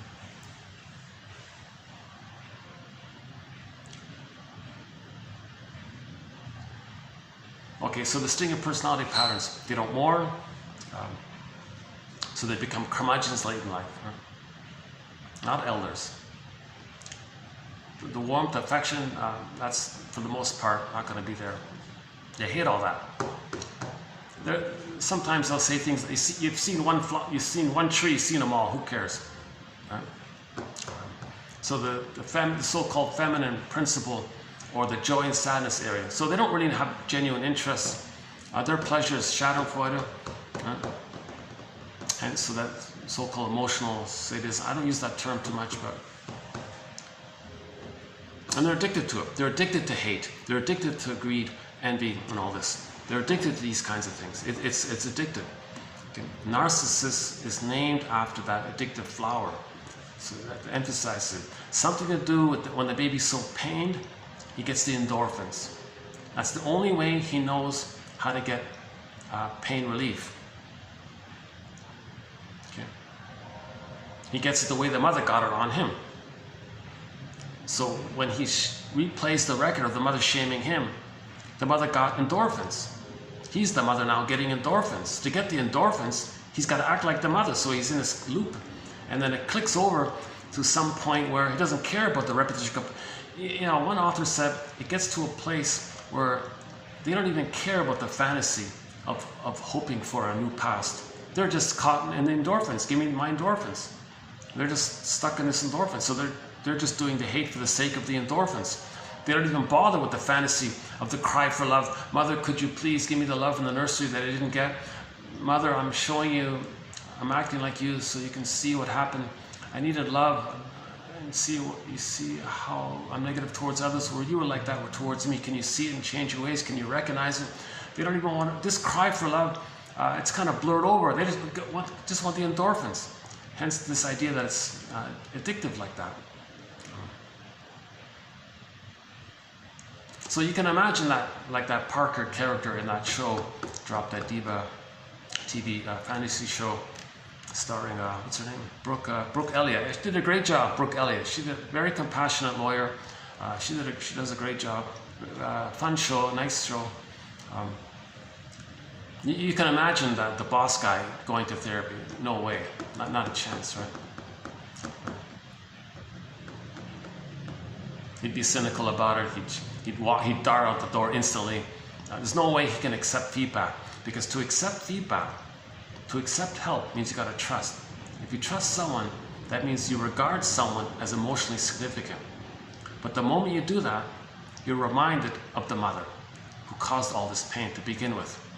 And to not be reminded of that, you got to discount any kind of trust towards anybody. So therapy means you got to trust someone. So there's no way they're going to go down that road, right? And why bother? They're addicted to the grandiosity. They're addicted to hate. They're in this lotus land or whatever in their minds. So if they're living in lotus land, they don't really question it. They don't. Now a lot of stinger personality patterns become curmudgeons late in life. So that's a clue to it. If they end up as a curmudgeon. Now usually at midlife, a person gets a call, some kind of signal. Like Zaz, let's go back to the Zaz song. So Zaz was saying the midlife call might be the feeling that life is passing you by. So that's what Zaz was singing, I think. That's my interpretation of it. At midlife, you might get the call The call is the attitude that you feel like life is passing you by, that you're going through the motions of life, that you're sleepwalking through life, a little bit like a trance-like feeling. When does life begin? You feel like your life is on hold, that kind of thing. So that's like the call to engage in the midlife audit, the midlife examination, self-reappraisal, this whole hero's journey. Sanford says the hero's journey, takes many forms. Means you've got to build the ego, strengthen the ego. His theory is for the hero's journey means that you got to build the ego, because when you build the ego, the consciousness, then the wolf who huffs and puffs can't blow your house. You can have yourself, right? That's the inner critic. Then you can accept your feelings, and you get back your golden ball if you accept your feelings, right? So the Zaz song here maybe is like a reference to this. If you feel like life is passing you by, like the song says here, that's a signal to do a self-reappraisal called the midlife audit. Right? It's called, Chinnan calls it the second journey of midlife. A lot of people call it adult development, or Campbell calls it the hero's journey. And Sanford clarifies the hero's journey, he means building the ego, building the basket, something that we've been saying all along here. Okay, psychoanalysis, healing the soul, healing ourselves. Looks for the egg, our feelings, the gold. It's in a basket, but the basket's missing. So first weave the basket. So let's play our song here by Zaz. Yeah, let's play it again.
let's finish up the stinger one.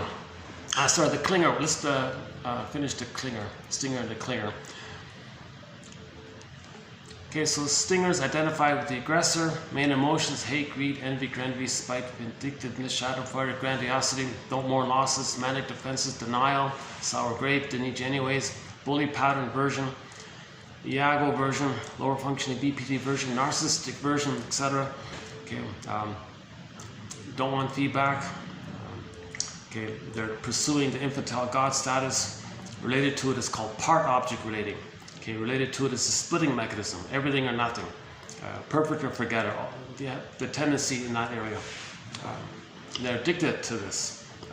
Genuine pleasures, they're not there yet really. They don't know the genuine hobbies. They're doing things against others, the way the mother was against them. Harsh inner critic, okay, because as a baby, no baby can save the mother. And the mothers are angry by it. So, so to feel our feelings, we've got to name the inner critic, kind of thing. Being negative towards others is a mirror to know how the mother treated us. And those are therapeutic turning points. Now the clingers have a different case scenario. So people say we live in the age of narcissism, right? So the culture kind of promotes this kind of denial of feeling self, denial of grief, denial of feelings. I get over is a famous popular song, right? The clingers, they're still kind of childlike, so they might be a little histrionic, a little more emotional, and they look a little childlike sometimes, and maybe they are complaining because they have a hard time knowing their feelings as well. But the clingers have most of the grandiosity is dissipated, and love, gratitude, affection, care have partially entered the psychological picture, maybe halfway so, let's say. So they're more in the relationship area, and they're trying to save others and care for others. But they're childlike, and they're looking for a good parent. So if two clingers get married and they're conscious of their situation, that they're still on track. See, they're still on track. They still say, I'm not okay, you're okay. They're still on that original track. The stingers, it's got the emotional derailment. They don't bother with that. They reject it. They don't want to get back on track. I'm not going back on track with the emotional development. No way. I got to be reminded of, see, they were identified with the harsh mother. There's a huge resistance and a disbelief about this. Okay, again, we have a quote that says, the greatest hurt of all, mother failed me. The greatest hurt of all, the truth will upset you free. The greatest hurt of all, mother failed me, right? So the golden ball's locked in a cage, we need the key. The key is under mother's pillow.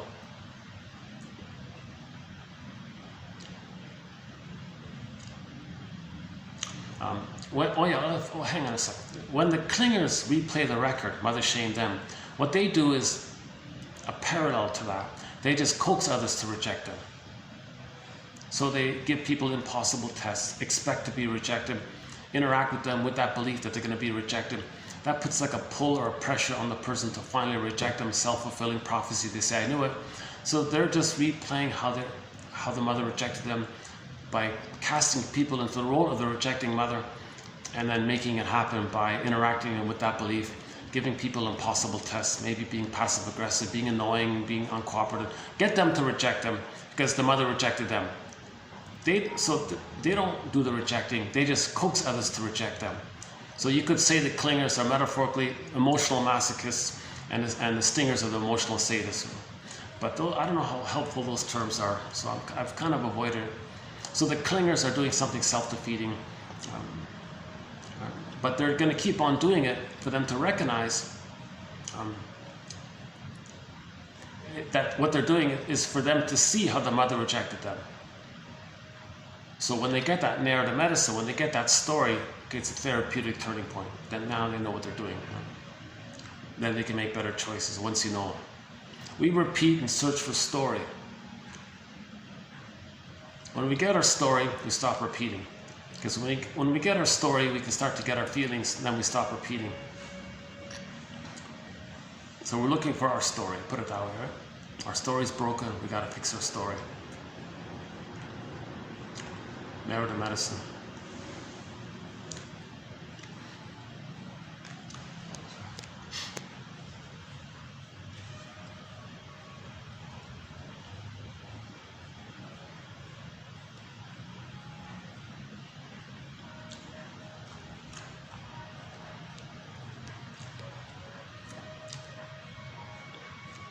So if two clingers get married and they're conscious, they can make I statements together and they can resume development, get to I'm okay, you're okay, and their marriages can become like fine wine, right? If they're not conscious, the two clingers are going to argue, you know, you support my individuation, no, you support my individuation.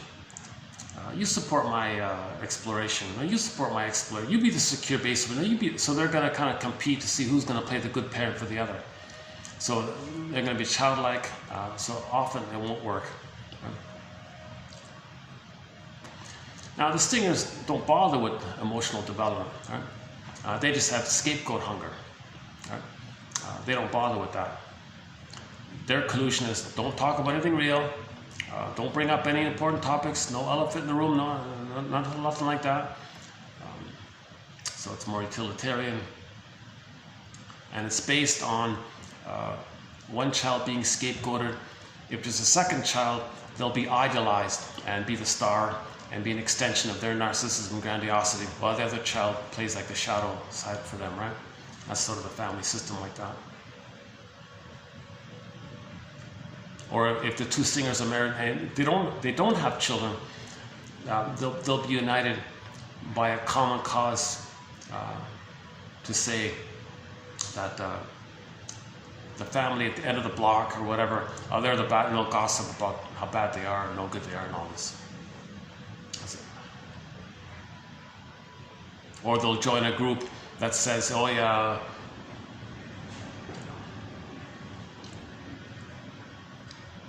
you know, like if they have if they want to make money from someplace, they'll join a group that supports that.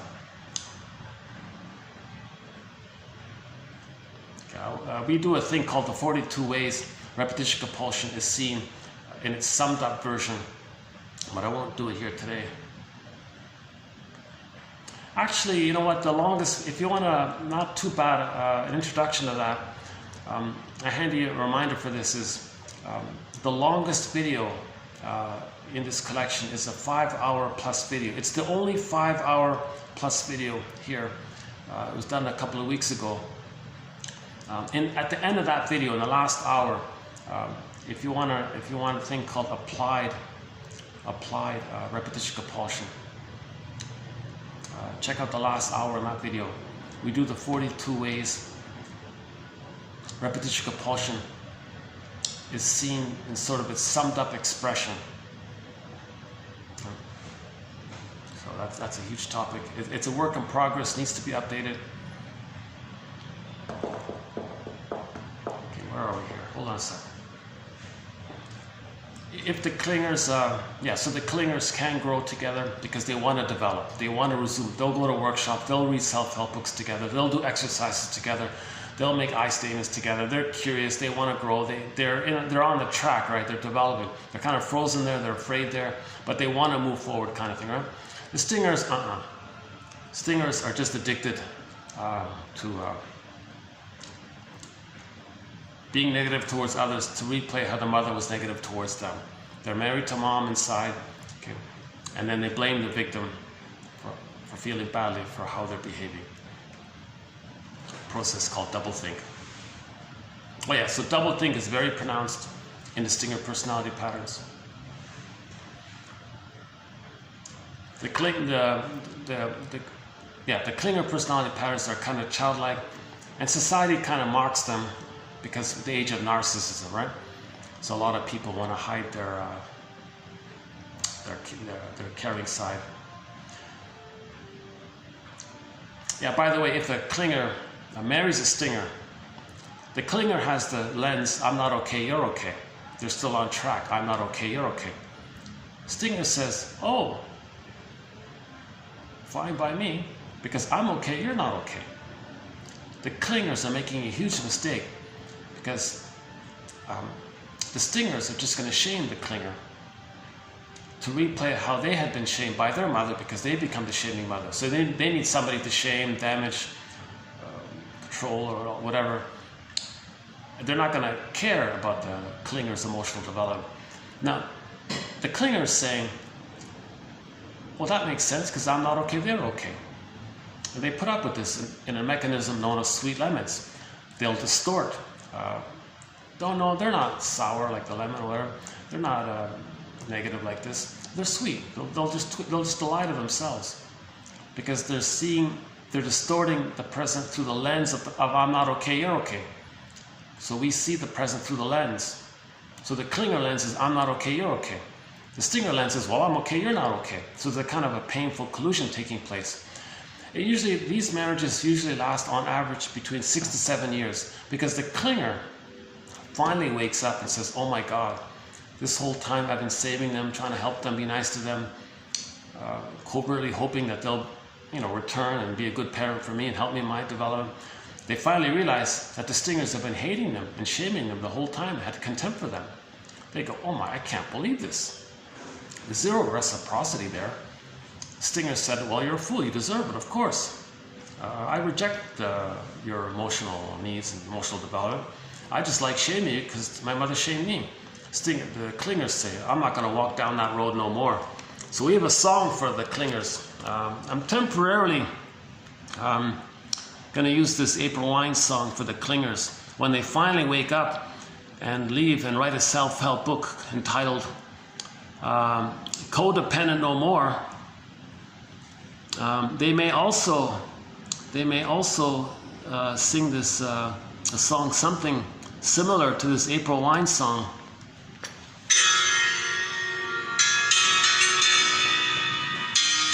They're not going to do that again anymore. They're not going to throw away their soul like that anymore. Don't ask me where I'm going when I'm not sure where I'm going. I know I've lost a lot, gave without a thought, believed in love again. And I don't have answers, and the question still remains.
So the clinger wakes up finally and writes a self-help book entitled Codependent No More, similar to this song, I won't walk down that road no more.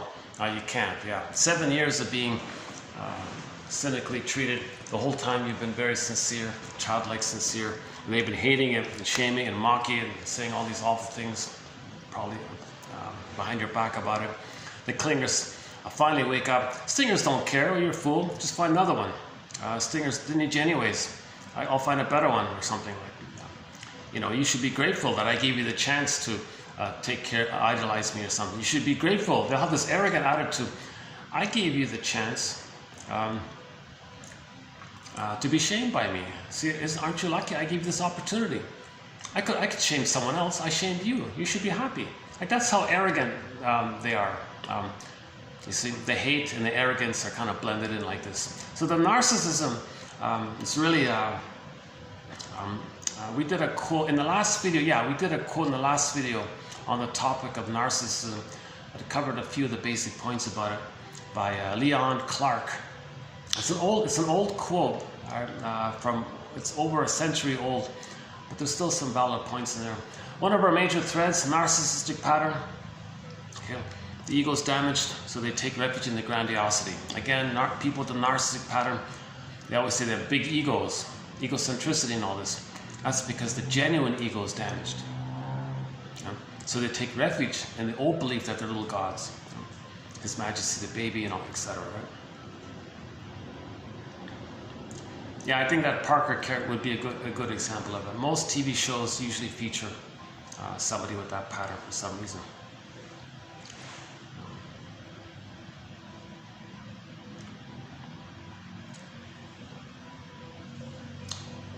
Okay, let's maybe I'll begin with today's quotes here. Finally get around to our quotes here. Yeah, my delivery today is a little, I'm feeling not too fully present here. I'm not as my presentation is a little more choppier than usual. I think my last video was a little smoother. If by chance this is your first time watching one of these videos and you're kind of feeling, oh, this is too anxiety provoking, maybe switch to the previous video.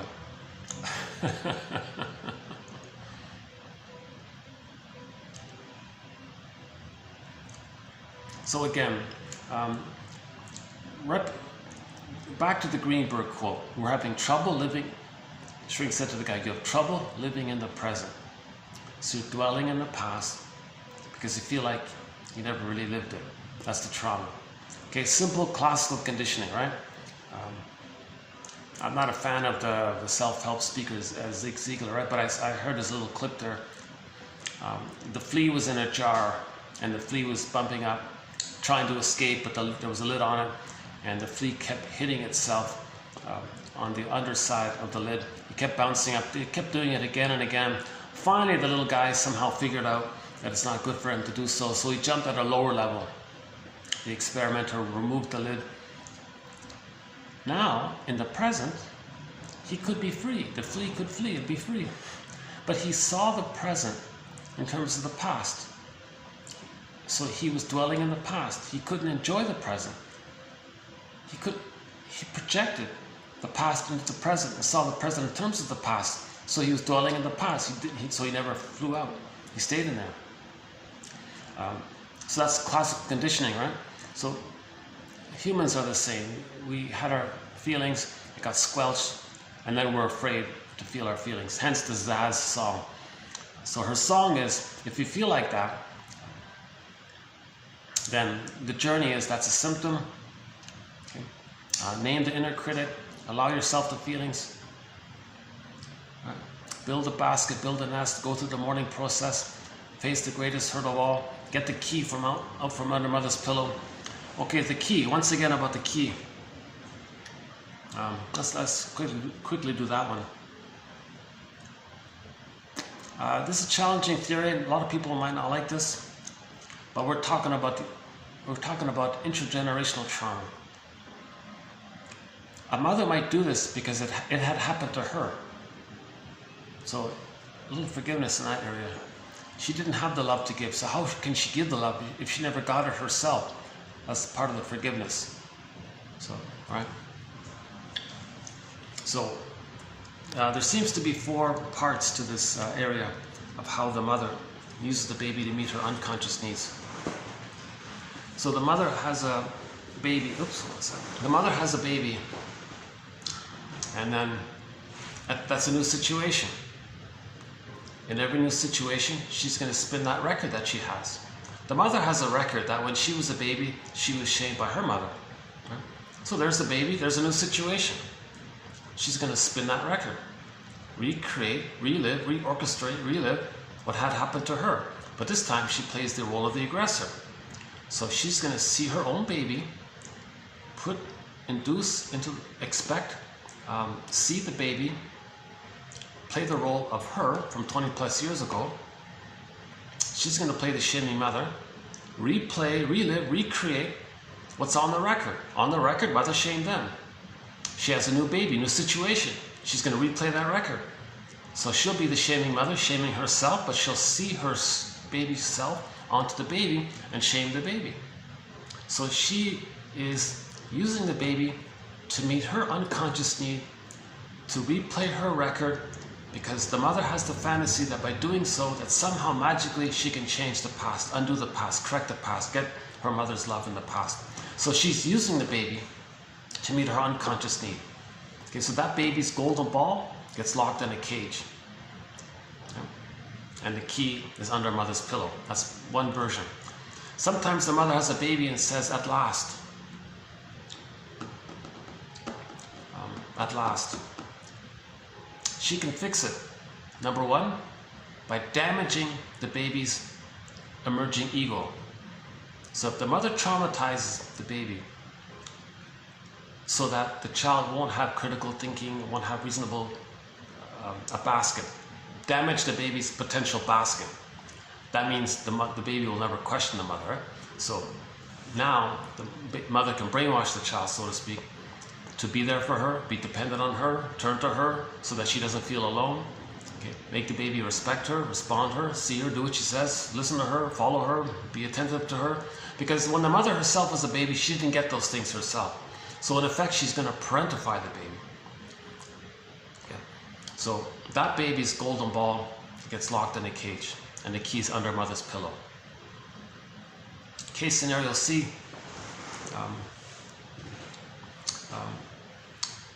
If the baby's crying, it's because the mother's not meeting the baby's needs. The baby's crying for mother. The baby's crying, mother, please. I have my needs here. You're not meeting my needs, and I'm crying. What if the mother says, "Hey, look at that. My baby's rejecting me."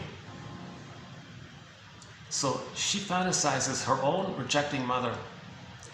The image of the rejecting mother flies it onto the baby and says, the baby's rejecting me. The baby doesn't like me. Thinking that she's back in the nursery thinking the mother doesn't like her. My baby doesn't like me. Look at that. How do you like that? My baby rejects me. My baby doesn't like me. Okay, that baby's golden ball gets locked in a cage, the key under mother's pillow. Case scenario D is sort of an extension of case scenario C. If the mother thinks that her crying baby is her mother rejecting her, now the mother can say, "Oh yeah, baby, mother, you're rejecting me. Well, I'm going to be angry at you. I'm going to fight." So, same kind of thing. Now, Lawrence Hedges, so that's the key under mother's pillow. That's the one theory about the key being under mother's pillow, that the mother used the baby in some way to try to meet her unconscious needs.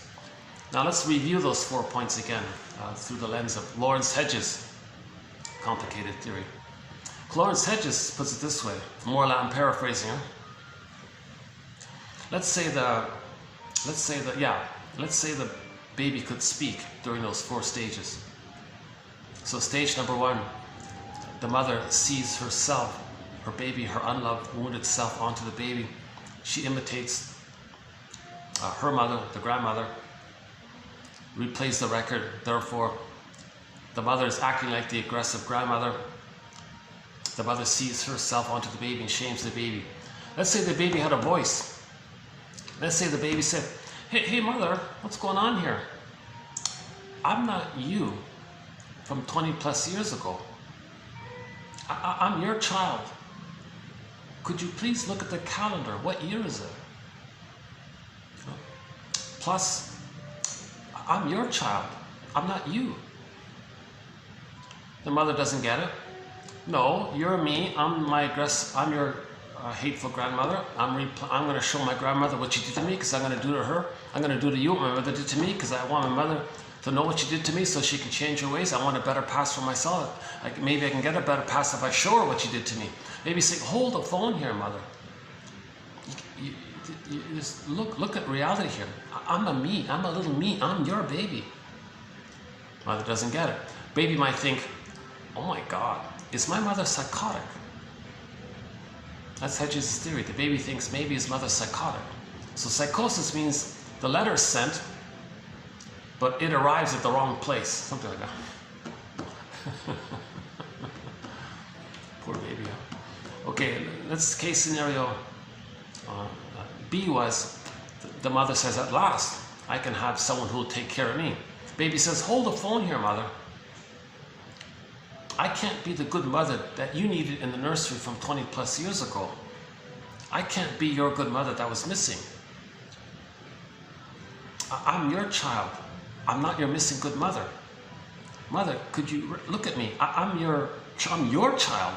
I'm not your imaginary missing needed good mother from 20 plus years ago. Mother, could you look at the calendar, please? What year is it? It's now. It's not 20 plus years ago. Nor can I be some fantasy good mother that you needed. Mother's still, I'm going to, come on baby, you're going to take, mother's right, you're going to take care of me, I'm going to brainwash you, I'm going to fix it so you don't question it, I'm going to make you depend on me so I'll never feel alone. No, mother, I can't take care of you, I can't be the good mother that you needed. Mother's doing this, baby thinks, oh my God, is my mother psychotic? Case scenario C, baby's crying and mother thinks, oh, you don't like me, eh baby? You don't like, look, my baby doesn't like me. Thinking, baby says, hold the phone here, mother. I'm crying because you're not meeting my needs. I'm not crying because I hate you. Oh, look, my baby rejects me. Well, how do you like that? No, mother, hold the phone here. I don't hate you. I'm in pain because I need your love. And you're making it unavailable to me for some reason. And I'm crying because of that. I'm pleading for your maternalness. Look, my baby rejects me like the way my mother rejected me. My baby's my rejecting mother. Baby goes, oh my God, is my mother psychotic? Again, let's have empathy from the baby's point of view, right? So this is the way the baby sees the mother. So it's the baby's experience of the mother that counts, not the reality. It's the baby's experience. It's from his perception. So case scenario D again was when the mother's going to attack the baby, thinking that the baby's the rejecting mother rejecting her. So the mother, oh, baby, so you're crying. Oh, you're rejecting me, are you? Mother, you're rejecting me. Well, I'm angry at you, mother, rejecting me. Mother, hold the phone here. On top of you thinking I'm the mother who doesn't like you, you're now going to punish me for what your mother did? Mother, I'm your baby. I'm not your mother. I'm not my grandmother. Can you get that? Mother, I'm not my grandmother. Oh, he didn't want to get in the camera. He kind of slouched. Oh, today's been great. Oh, this has been great. Yeah, this has been great. Last video and this video has been great. Yeah, I've had three. I think I've had 3 videos where it's been nice and quiet around here. It's a little bit of luck, depends on the tour groups and what's happening. Yeah, sometimes there are events, then I'll go some other place or something.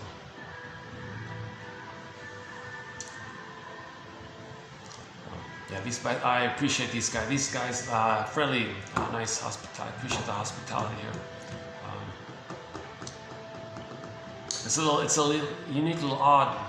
It's a nice little discovery. It took me a while to kind of look around and find a place like that's enclosed without too many interruptions. Most of my videos in the past, you'll see me bouncing around. I get distracted, I'll go to some other place. lately I've been having some better videos because of the continuity here. A few interruptions.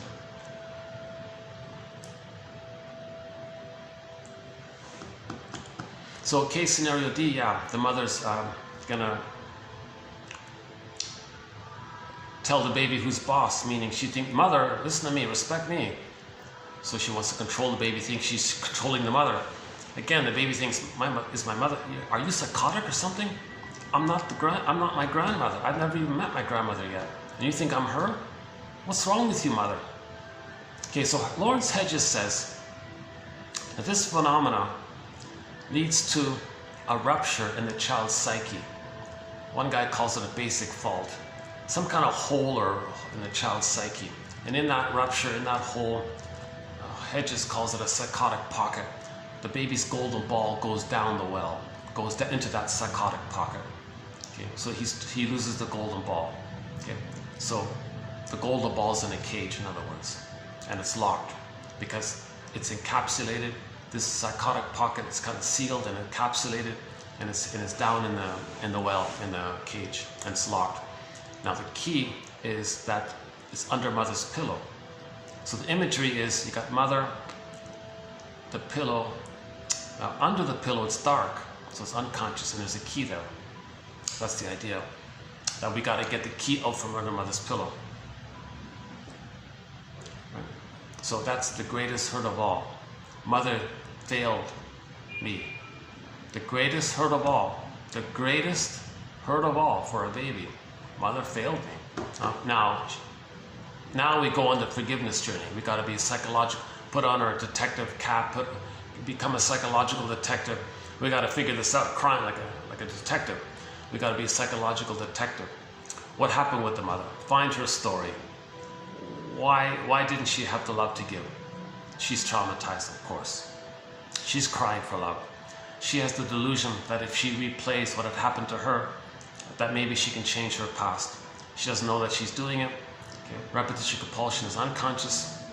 So that's part of the forgiveness process. Now, part of the forgiveness process is to look on YouTube, type in Bruce Springsteen, Independence Day, Toronto, and listen to the intro that he gives to that song. Rosanna Deerchild, quote, "The more I learned of my mother's story, the more of a person she became to me." Grosskopf says, to honor your parents, get their psychological story. What personality pattern did the parents have? Were they both stingers? Which kind of stinger? Recent 2 videos ago, we had a new theory, two new narcissistic types. The turtle narcissist, like the attached turtle one, and his egocentricities, I don't need anybody. And the clinging vine narcissist, who's proud that I don't have to take any responsibility. I'll be dependent on his turtleness.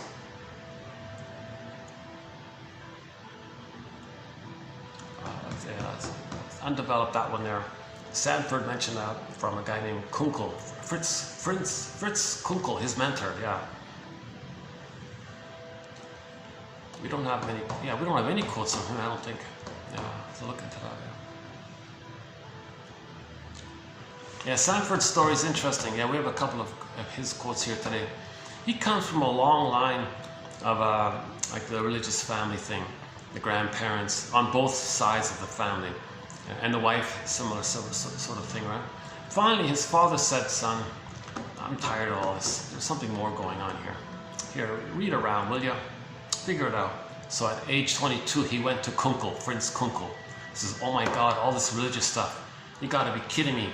These are like fairy tales and myths and dreams and things. This is primary process mentation. We gotta interpret these religious stories the same way Jungians interpret myths and fairy tales and all this." So he applied the same principle. So he flew to Switzerland and got his diploma and all this. So he interprets religious stories the same way myths and fairy tales are interpreted and dreams are interpreted. Right? So yeah, he's the lead on this point here. Him and Mel Faber. I think Sanford maybe a little more so.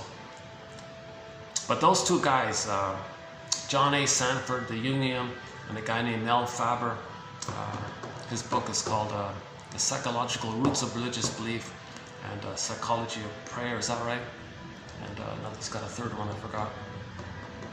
TQ 2118, we've got some of Faber's quotes. Mel D, MD, Faber, MD Faber. Underappreciated author, yeah. He talks a lot about unmet symbiosis, the unmet fusion. That's his focus there. Sanford's focus is similar to Joseph Campbell. A lot of his religious stories, they're mirrors for the myth and fairy tale world. He says, never mind if somebody's real or not. Forget about this debate. It's not important. Look at the story. Think about the story and search for the psychological message of the story. Search for the psychological message of the story. That's his emphasis. A lot of these stories are all about individuation process, right? Finding our golden ball, okay? Naming and knowing the trauma, knowing our defense mechanisms, like splitting. So myths and fairy tales, you got one good, one bad, that's splitting, right? Goddess and demon, that's splitting. The mystical union with the good one, that's the reunion with the breast. So that's Mel Faber's territory, mainly.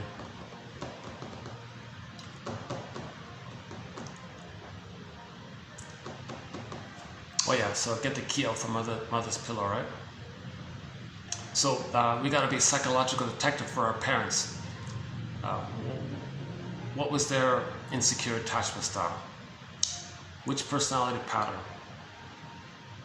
Then you know what they're repeating.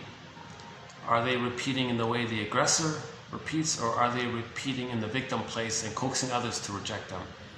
What are they repeating over and over again?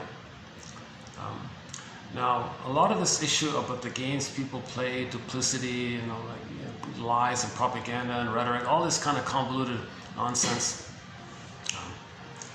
goading others and games people play, etc. The source point is wanting others to feel what you don't know what you're feeling. Thinking you're back in the nursery, the mother should know what you're feeling to provide the soothing. So everything's love or a cry for love. So find out which parent is more gamey and manipulative, because they're trying to get fusion. They want someone else to feel what they're feeling, thinking they're back in the nursery. With the fusion, when the baby's fused with the mother, and the mother's feeling what they're feeling, they're fused for that, then the mother would soothe the baby. Now, ironically, in distinct personality patterns, it's a very twisted, convoluted, almost impossible to see cry for love. So they just act as the aggressor. That's their cry for love. Look how my mother treated me. That's their cry for love. They hurt others and say, look how my mother treated me. They don't say it with words, they don't have vocabulary, they only have action language, they only have acting out. They communicate by the acting. The goal of therapy is to convert action into memory. We got to get memory, narrative medicine. So everything's love or a cry for love, right? So that's the Zaz song. She said in the Zaz's song here, she points this out. Everything's love or a cry for love. Right? So the love for life, not the love for life, right? Loving life that she talks about. That's that I'm okay, you're okay. Expressing your interests. Mutuality in relationships. Warmth and generativity, creativity, play, spontaneity. A kind of a friendly, warm area. And the delight of generativity. And expressing your uniqueness, that's an act of love in a way, right? So everything's love or a cry for love. So she talked about the symptom of trauma being somebody thinks that life is passing them by. That's a symptom of trauma, that they're stuck in the past. So that's a signal that there's a cry for love. Yeah. So that's a symptom of trauma. Identify the trauma, name the inner critic, get the key out from under mother's pillow. Okay, Bruce Springsteen's song. Be a detective to get your parents' psychobiography. The truth will upset you free. The mourning process. See the two sides of the situation. Look for the third side of the coin that holds the two sides. Now, to do all this, you need a caring witness. You need a caring witness, because the caring witness, the human caring witness, makes you feel safe to talk about it. You don't feel safe. You need some support to feel safe to talk about it. It's the talking cure. It's called a talking cure. Just by talking, you can cure it. But to talk it, you need to feel safe to talk it. So grief is healed when it's witnessed by a caring other. So ultimately, someone's got to sit down with somebody who's familiar with this.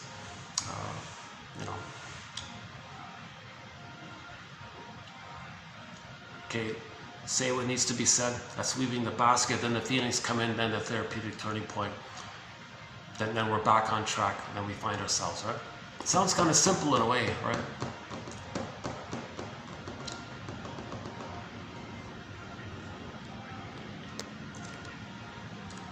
I was lighting. Maybe I should turn. Hold on. Let me just turn the light here. Hold on a second.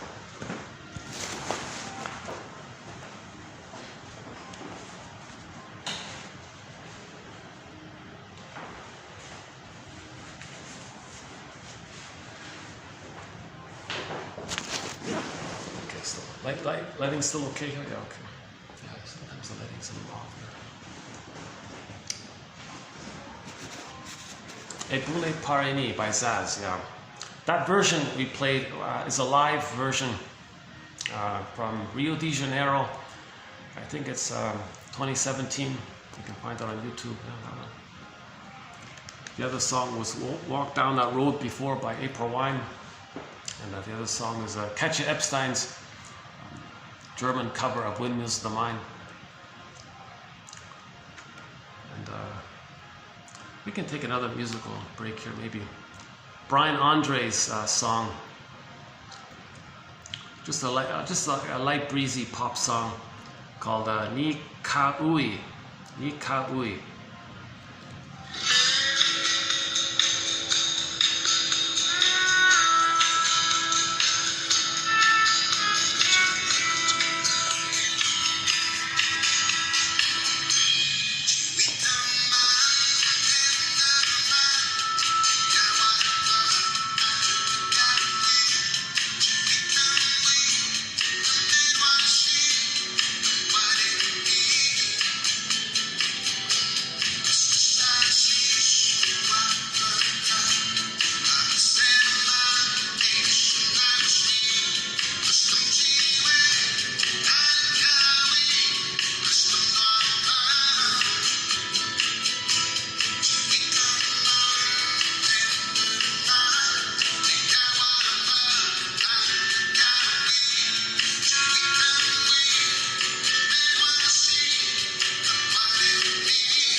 underappreciated singer Brian Andre singing in his first language, Inuktitut. I think he sings in French and English as well. Only 2 albums, yeah. We've got several of his songs on our soundtrack. Maybe I'll jump into just to finish up with that one about the psychotic pocket. It's encapsulated. Okay? There's a pain so utter to swallow substance up. Get that psychotic pocket, the memory, the emotions, the abandonment, depression, etc. If we were to create a character, that could be the inner critic. So Masterson's axiom, one of our mentors, James F. Masterson, self-activation. So Grayson wants to name his feelings, that he's angry. I'm back to that TV show, Drop Dead Diva, being angry at being dumped at the altar. He wants to express his anger, but he's afraid to. So self-activation, okay, something real, your real feelings, triggers the psychotic pocket, okay, triggers the abandonment depression, triggers the memory of the loss, triggers how the mother used the baby to meet her needs, triggers the pain of all that. And then what did Grayson do? Yeah, he couldn't do it, he just kind of avoided it. Now later on in the episode, he did finally get angry, right? But in the first part, he couldn't do it, right?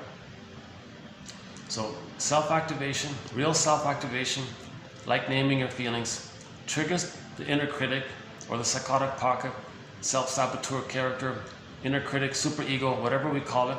The abandonment depression triggers those painful memories of the mother using the baby to meet her needs, triggers all that pain around there, the loss of the golden ball. And because of that pain, we do something to distract ourselves, binge eat, blame, make excuses, etc. So that's called defense. Right? Real self-activation triggers abandonment depression, feelings associated with the loss of the golden ball due to the mother using the baby to meet her needs unconsciously. Okay. And then from the pain of that, we change the topic. Don't talk about it. I don't want to talk about it, get over it, or distract yourself. Or hundreds of ways to kind of get away from our feelings.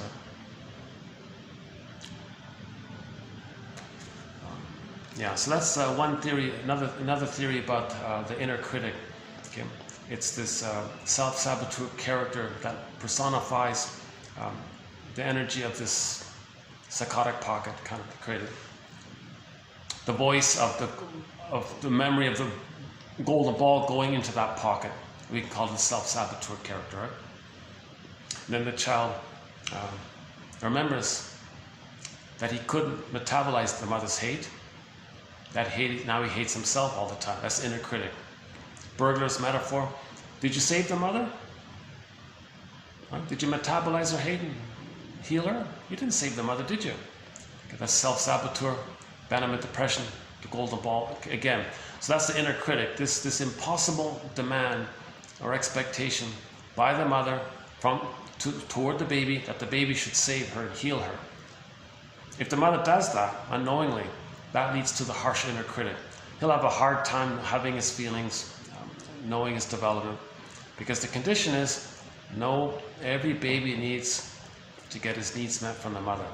Okay, the paradise for the first 4 to 5 months, the egg, okay, to not be rebuffed while he's Superman and all this, and then to be seen as is respected for his mystery and uniqueness, and then the now Voyager, rapprochement, secure base, communicative matching, improv phase from 18 months to 36 months. If the child gets his basic needs met at 36 months, his brain structure is differentiation. I have a self, and there was a mother who loved me. I'm okay, you're okay. Then joy runs the console. If there are losses, no problem. Sadness can run the console for a while. Then they can swap seats, and joy can run the console. But in trauma, joy and sadness got zooped away. Similar to the golden ball getting zooped down or zooped away. Similar thing, right? Okay, let's begin with today's quotes here. Okay. So this phrase by John Bowlby, right? A mother can be physically present, but what does it mean if the mother's emotionally absent? well, she's there physically, but she's not doing her job as a mother. So she's unresponsive to the baby's needs. That's called being emotionally absent. Okay, the second one here. The relationships that matter most to us are characteristically to particular people whom we love. If we lose these bonds, we suffer grief. And in the depth of grieving, the bereaved cannot be consoled by any substitute relationship. Even the idea of such consolation is abhorrent because it seems to deny the unique value and meaning of what has been lost.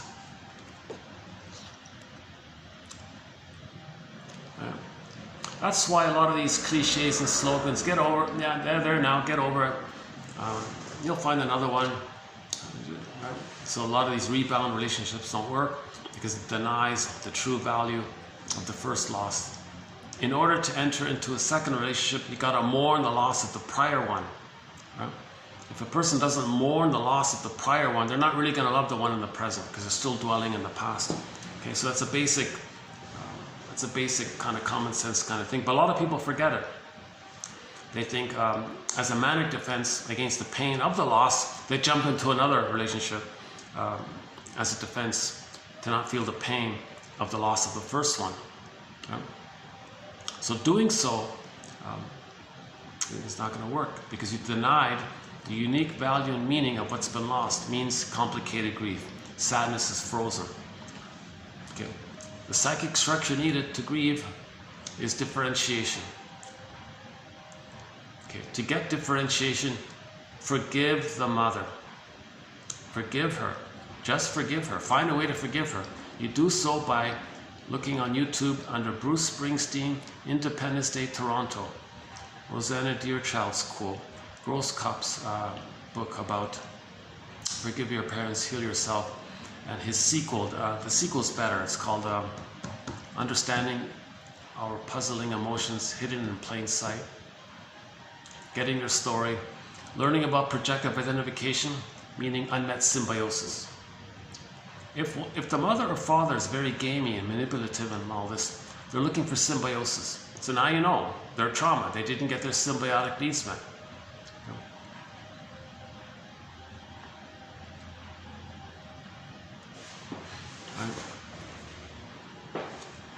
So it's well-meaning when a friend says, yeah, you'll find another one, don't worry about it, we all suffer loss, so stop complaining too much, you're complaining too much. Okay, that means it's not a real consolation because you're avoiding the depth. Okay? In this quote here, the person was one with their partner, right? That was the mother, their partner was an emotional reincarnation of their mother in that partner. So it was a deep one symbiosis there. To move on, you got to admit that you saw the past partner as a fantasy that you were going to get the needs that you needed back in the nursery. You didn't make that link. That's the depth of it we're talking about, right? So transference love means somebody in the present has a personality that reminds you of the mother. Now, when the baby was laying down neural circuitry with the mother, how's the lighting here? Yeah, lighting here. I'm still getting used to the lighting here at night here. Let's see if I can. Is that okay? Maybe I should. I want to keep this. Thing is, I got to keep this thing plugged in. My cord is already at its limit there. It's okay. It's not too. Is it okay? I'm seeing it kind of like a little not too clear here. What if I do this? Okay, let me try this. Hold on a second. Let's try this thing.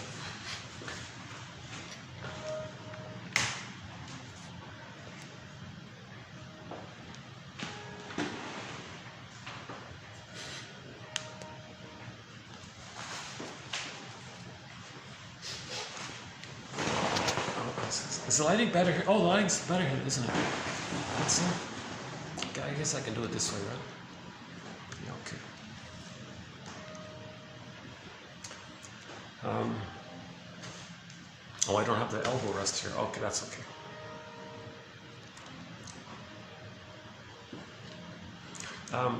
The baby is laying down wiring, right, based on the relationship with the mother. Now, if it's faulty and it's traumatic and all this, right, that's unfinished business. The baby wanted positive wiring, but it got some convoluted, painful wiring, right? Now, let's say later on, the person meets somebody with a psychology that's similar to the mother. Okay? So there's this instant transference, and you're going to be spellbound. Love trance, love at first sight, puppy love, infatuations, romantic love, passion love, this burning, wow, like amazing, right? Because you've triggered up the oneness with the mother, because you're desperate to continue and get the proper wiring. So if somebody in the present reminds you of the mother, you're going to feel the oneness with the mother back in the nursery via the fantasy that the partner in the present is an emotional reincarnation of the mother.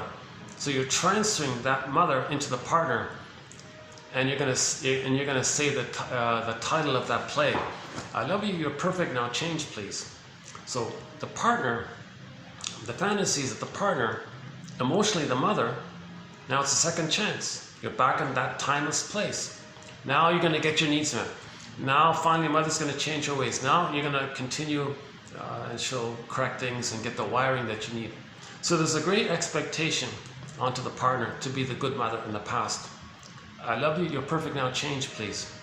Now that person transferring this, so that's interesting theory, right? The wiring that the baby has with the mother is frozen there. They want a proper wiring. So they scan around, who has a psychology like my mother? Right? You find someone like that, and you go, wow, oh, a little spellbound, a little excited, something like that, because it's internal, it's psychic. Yeah? So you think the partner is so magnificent, so amazing and all this, right? I can't live with you, can't live without you, you're everything, you're my first, you're my last, you're my everything, all these love songs. Right? No, they're who they are. They just happen to share a similar trauma with the mother. Right? So the purpose for this is that to be aware of where you're frozen with the mother. Because that partner in the present cannot invent a time machine, zoom you back to the nursery, and the partner is going to be the good mother and do what your fantasy is. It's not going to happen, right? So all these songs, and then the person doesn't do it, then you write a song that says, oh, you're a heartbreaker, you're a mistreating heart, and you betrayed me. How could you be so cruel? How could you... Jeff Lynne had, I don't like Jeff Lynne, honestly speaking, but he does have a song called Turn to Stone. So let's just refer to the song then. In the song, the person as a baby emotionally was turned to stone. Okay, so in Narcissus, in the story of Narcissus, the person's soul turned to stone. Echo becomes a statue, a vastly underappreciated point. So again, Narcissus and Echo are two characters that are imaginings for one mind. They're not separate characters outwardly. They're fantasized representations of psychology. So Narcissus looks into the pool of water.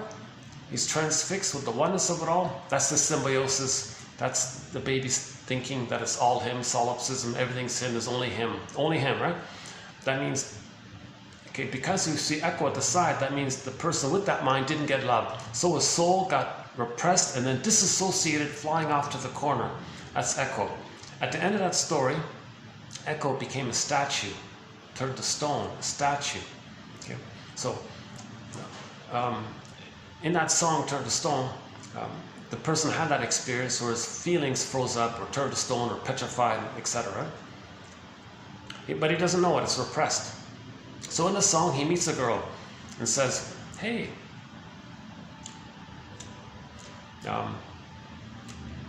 you remind me of my mother who made my feelings turn to stone. Could you invent the time machine, the two of us go back to the nursery, replace her, you be a good version of her, so I get my feelings back, so I can feel alive in all this.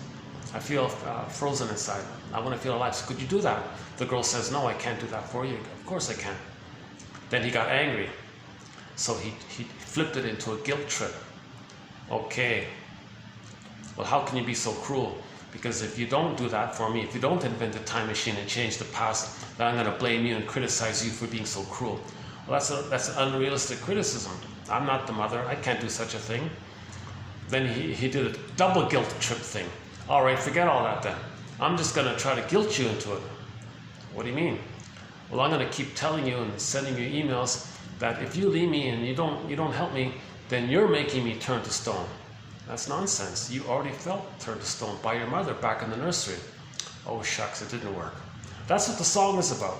That's that annoying song. I haven't played it yet. He says to the girl, if you don't love me, I turn to stone. The girl's saying nonsense. You already feel that. I'm just reminding you and revealing it for you. You're attracted to me so you can know what happened with your mother. That's why you're interested in me, so you can know what happened. You're looking for narrative. You're looking for your story. You're just using me to help you know your story. You can thank me. I'm helping you to know your story. You should send me a thank you note.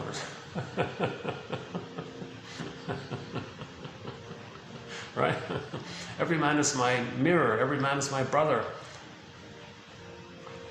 So that's why he's attracted to her, because she has a similar personality to the mother. And he was drawn to find her, to know his story. We're looking for our story. We lost our story. The trauma is we lost our story. It got frozen. Our story didn't resume. It got frozen. Yes, in other aspects we develop.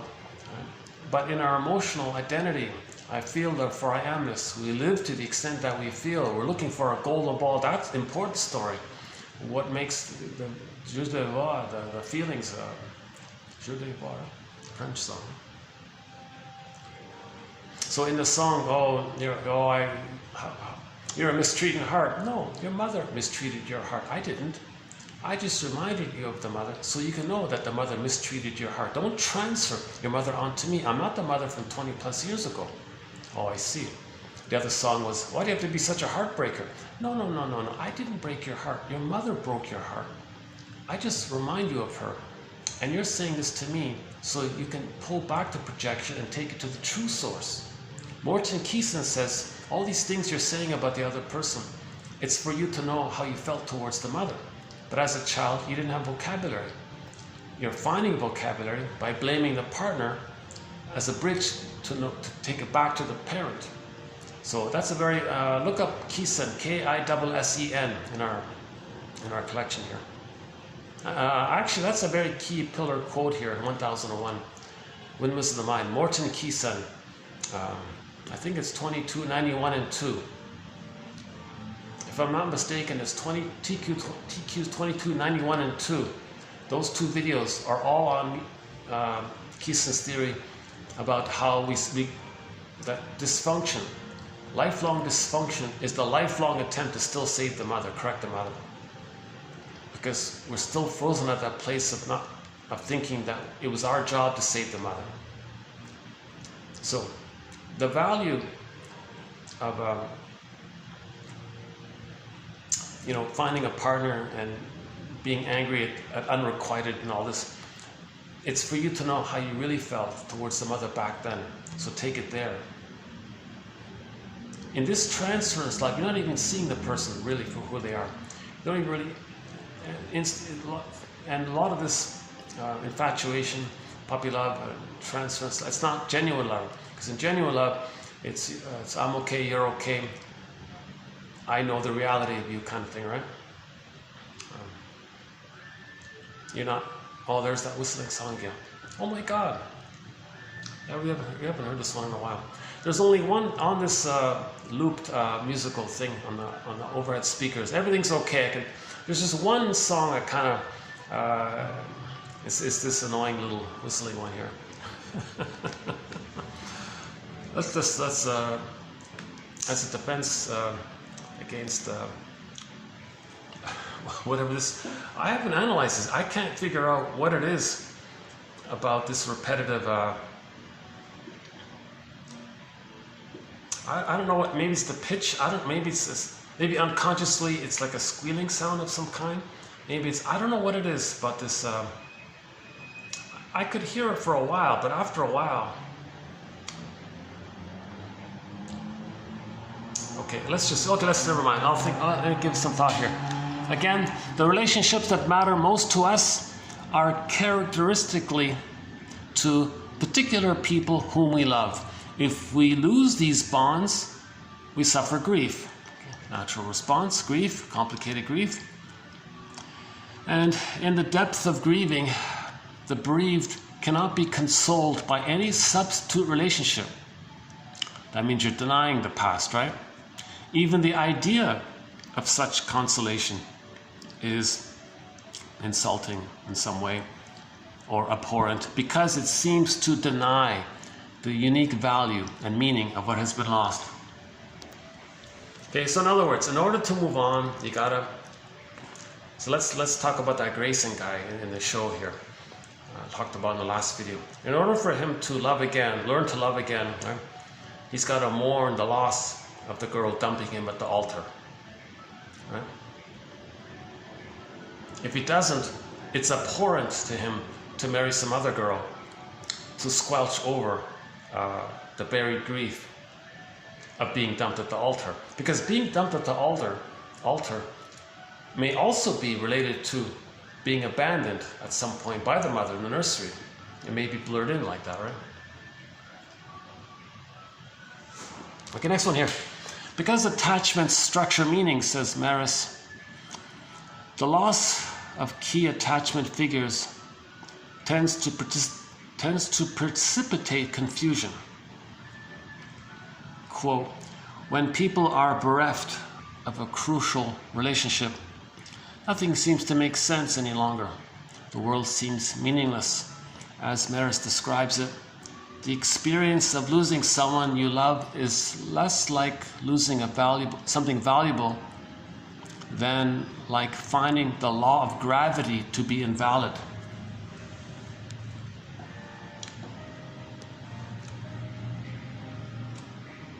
So relationships are much more significant than just some possession. Right? The relationship triggers the time of separation anxiety with the mother.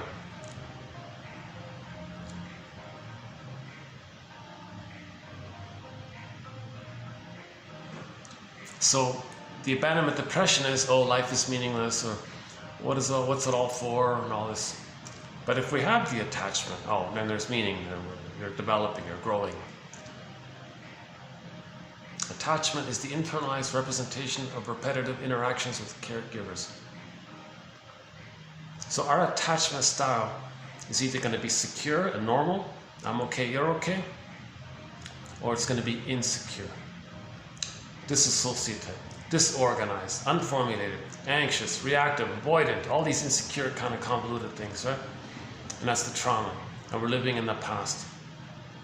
Then you have a connection to someone who created that, and you lose that, now you feel the way you felt, the abandonment depression that you felt with the mother. Hence this issue of feeling meaningless. The baby feels lost, confused, meaningless if he doesn't feel safe with the mother. It's going to be relived in the transference love when that person's lost. So that's why a lot of people, when a thing breaks up, they're reminded of how they felt. They're going to feel the abandonment depression. One of the emotions of abandonment depression is this thing here: helpless, hopeless, meaningless, futility, all this kind of. The baby felt lost and confused, meaning what's it all about kind of thing. Only with a secure attachment style, they're okay. They have a self, so they don't lose themselves, so they don't feel too confused. They feel hurt and all that, but they can hold the hurt. Sadness can run the console, and they can go through the grief work process and maintain the meaning, and joy can be back at the console. But with an insecure attachment style, okay, they can't, joy and sadness are frozen away. So let's go back to the song, the Turn to Stone song. If the girl, unrequited, and she leaves, he's going to feel the abandonment depression of not having a good mother. What the baby would say if he had a voice, oh, it's meaningless. What's the meaning? I don't get it. I'm so empty and lost and confused.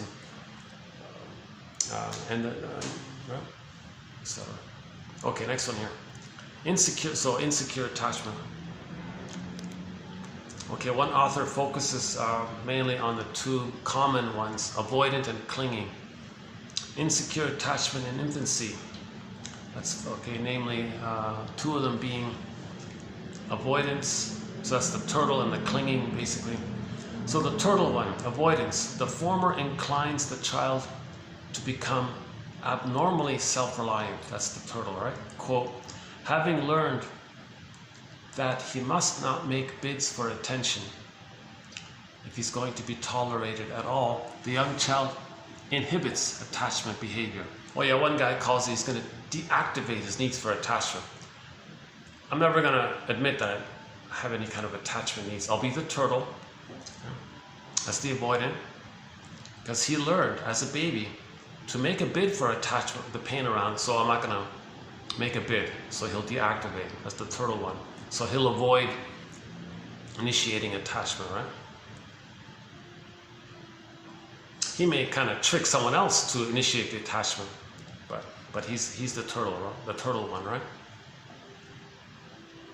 As with all forms of avoidance, once the child has learned to avoid the dangerous and punishing situations that result if he exhibits attachment, he has no way of finding out whether or not the damage has passed. Hence, his avoidant behavior will tend to persist. Miss Parks says concerning the predictable consequences in adult life, quote, the compulsively self-reliant person becomes increasingly isolated from others who naturally interpret his lack of overt affection as a sign of indifference. Yes, a lot of people will interpret the schizoidal, the turtles and all this, never making initiation, never trusting others, never making a bid to connect or something. Right? That they're indifferent, that they're aloof, that they're cold, he's stuck up, who does he think he is? He's kind of on his own, like, I'll leave him, all hell with him. So it's just that as a baby, they reached out for the mother, but there was so much pain, so they developed the avoidant attachment style. The avoidant attachment style, in whatever personality form it takes overtly underneath. It can be like that, right?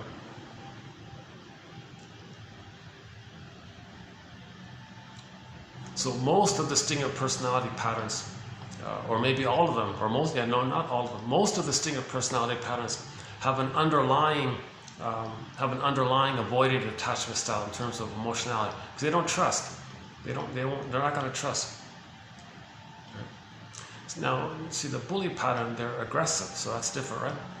Iago pattern, extremely avoidant. Iago pattern is most extremely avoidant. They'll always reject it. Actually, if they see an attempt at it, they'll want to wreck it, because that's a sign of goodness. They don't want to see any goodness. See, the Iago pattern, one of the stinger patterns, is that the mother didn't accept any of their original goodness. They've identified with the aggressor. So if someone shows any kind of goodness, to stay safe, they gotta hate the goodness. A person with the Iago personality pattern only feels safe if he hates goodness. That's the envy-based one. So of course he's avoidant, very avoidant, right? But you can have some generally avoidant ones in the narcissistic avoidant area. But I thought that point was worth highlighting here, this point here. Okay, so avoidance behavior and clinging behavior. Avoidant or clinging. So Karen Horney, the clinging is actually more healthier. The clinging is you're moving towards people. Oh, I want to attach to you. It's childlike, but it's still positive. It's still on the developmental path. If the baby's still trying to find love, that's the clinging one. Right? So they're moving towards people. That's still healthier, right? They're moving towards people, the clinging kind of thing. Right? They didn't get enough love to finish development, to know themselves. So they're clinging that way, right? The avoidant wise, oh no, I'm not going to reach out like that. So usually the clinging is in the post 18 months, and the avoidant is prior to 18 months, generally speaking. But there are some narcissistic patterns who are clinging. That's the irony of it all. There are some clinging vines with an underlying narcissistic pattern. Masterson says it's the narcissistic pattern with the superficial trait of the clinging, but underneath is the narcissistic pattern. It's still avoidant kind of thing, emotionally. That's his theory. Right, so avoidance or clinging. The former, meaning the avoidant one, okay, so the child with the avoidant attachment style says, thinks, quote, having learned that he must not make bids for attention if he's going to be tolerated at all. Can you imagine that? Can you imagine that? A mother says to the child, I'll only tolerate you, child, if you don't have any needs. If you don't ask me anything, if you're compliant and quiet and sit in the corner, don't ask me anything, I'll tolerate you, but you ask me something, I'll be angry. So he's going to be avoided. So he's been conditioned that way, right? Okay, next one here. Melanie Klein remarks that the client with the schizoid pattern, so schizoid also in the avoidant area, feels estranged and far away. So the schizoid pattern is a variation of the avoidant. It's a more there's a more emotional detachment. So the schizoid pattern is a question of degree. It's a more painful avoidant one, right? They call it schizoid pattern. He feels estranged, and the therapist, his countertransference is, geez, I can't find his feelings anywhere. A whole part of his personality, his whole feeling area, I don't see it anywhere. Where is it? So that's the schizoid thing.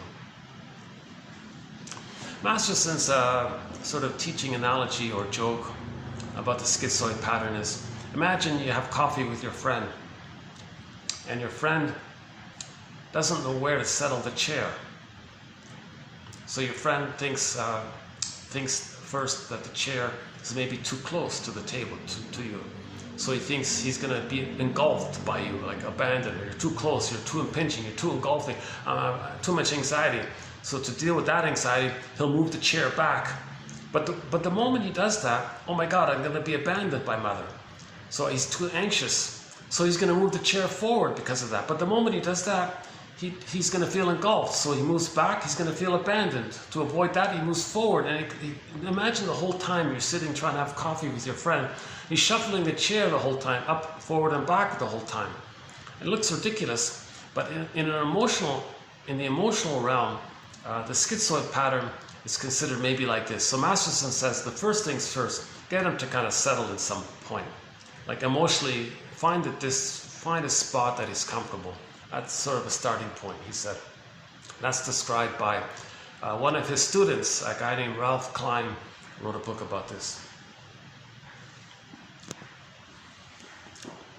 Well, here's one of, we haven't done anything about the story, this Moby Dick novel. Two features of Melville's life: the loss of his father at the onset of puberty, and his claim that his mother had hated him. So, himself in the novel, Ahab is angry at the whale, but who or what does the whale represent? So from a Kleinian point of view, it is the bad breast, meaning the persecutory breast, that becomes the prototype of all external and internal persecutory objects.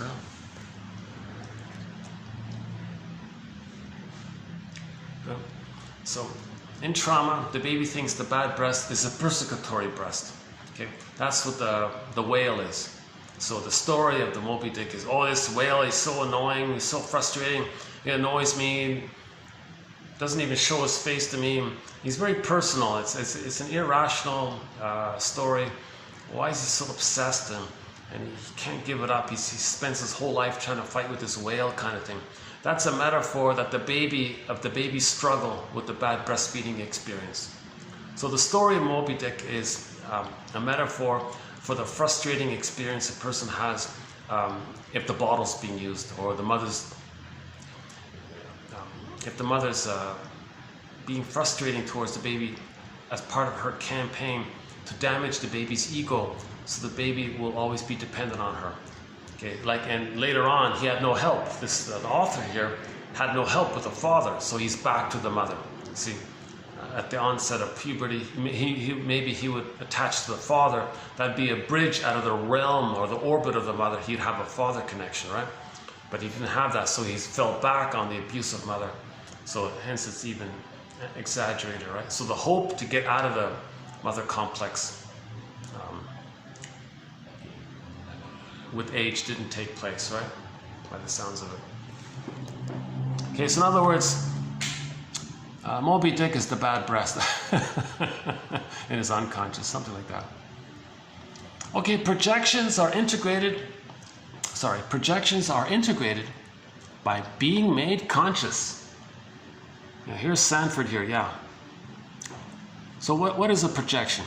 Okay, projection is a psychic mechanism, okay, known as a defense mechanism, a psychic defense, a maneuver of the mind, an operation of the mind, a mechanism of the mind, a mental mechanism, a psychic defense, and something going on within, right? Projection is a psychic mechanism that occurs whenever a vital aspect of our personality, of which we are unaware, is activated. When something is projected, we see it outside of us, as though it belongs to someone else and has nothing to do with us. Projection is an unconscious mechanism. We do not decide to project something. It happens automatically. If we decided to project something, it would be conscious to us, and then, precisely because it is conscious to us, it couldn't be projected. Only unconscious contents are projected. Once something has become conscious, projection ceases. Okay? Projections are integrated by being made conscious. So when we're conscious, we're not going to project. When we're unconscious, we're going to project. Huh?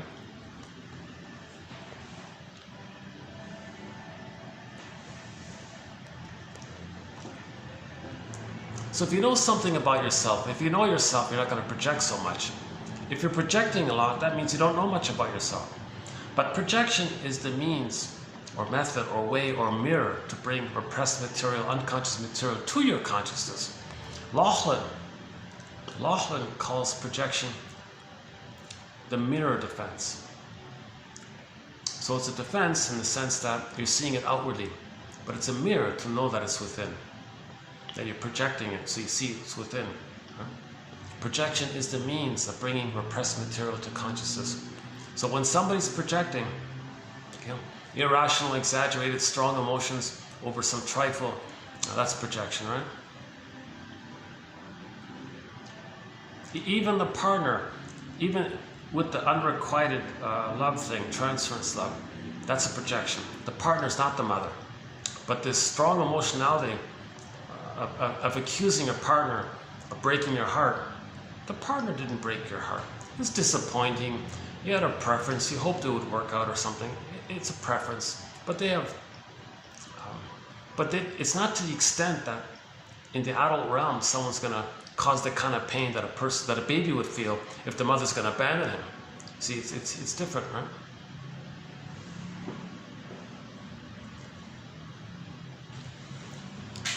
To the extent that a relationship is founded on projection,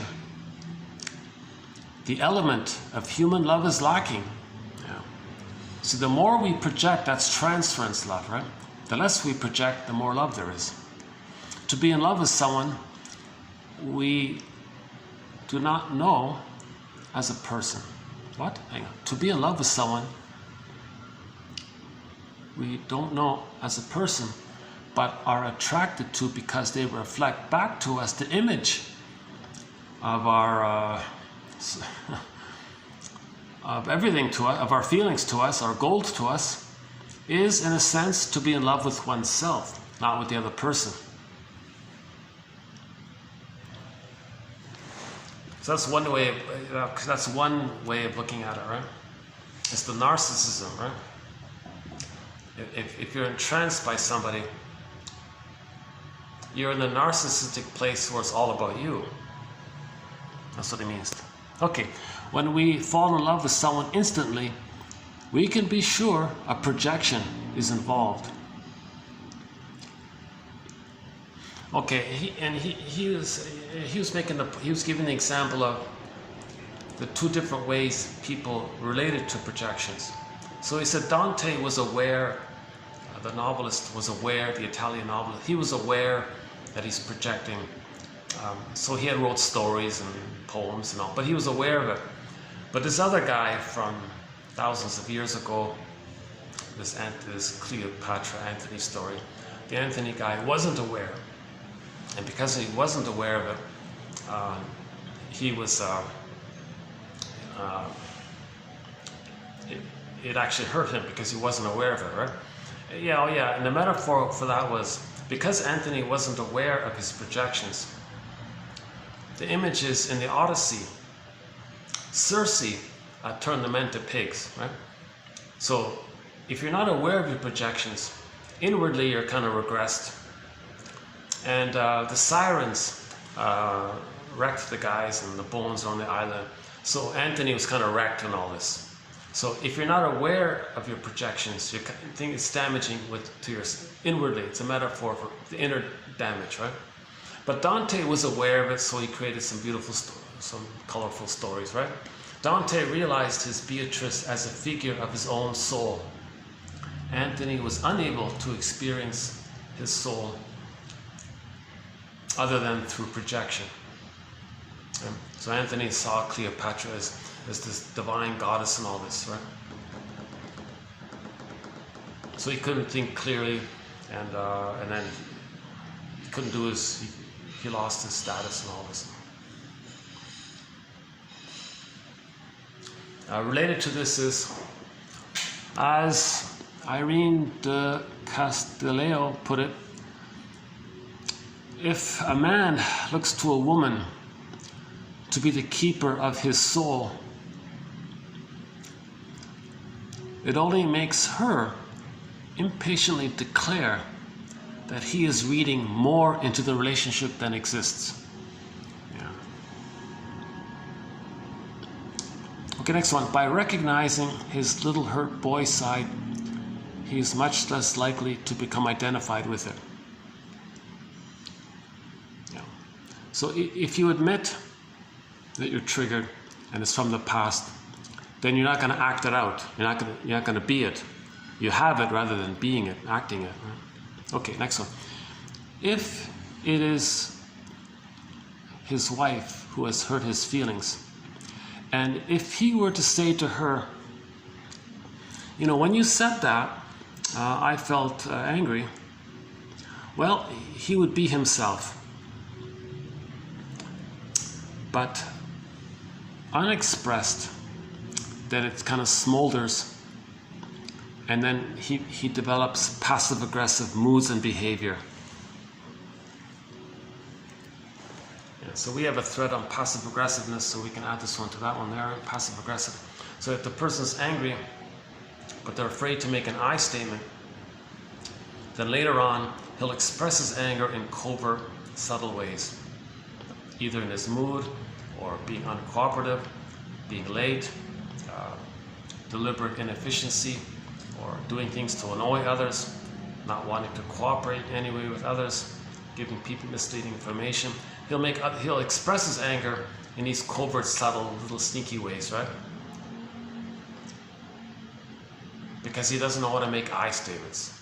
So it smothers, it's smoldering, and then it leaks out in these sneaky ways.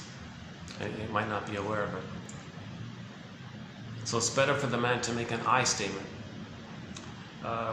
You know, when you didn't do such and such, I got triggered. So you described the event. Okay, you said you'd do such and such. I noticed you said you'd, I don't know, dust the, I don't know, you said you'd, I don't know,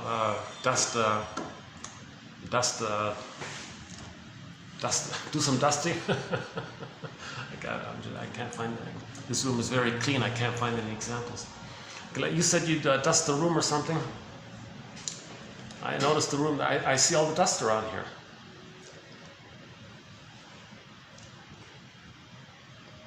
So you didn't do the dusting. So the dusting wasn't done. You said you'd do the dusting. I noticed that you didn't do the dusting. So you just described the facts, right?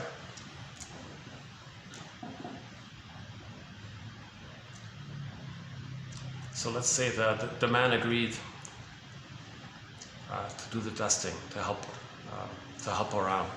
He didn't do it. So she'd say, okay, that's a trigger. I was triggered. You not doing the dusting, you not following through with our agreement, it reminded me of an old fear from childhood that I carry unconsciously, that I'm not important or something. I was reminded of that old childhood fear. So when I was a child, I had I wanted to be, I had needs to be seen and for connection, a relationship, and respect and all this, and promises were made, unmet and all this. I felt scared and angry, and some of these feelings are coming up from the childhood.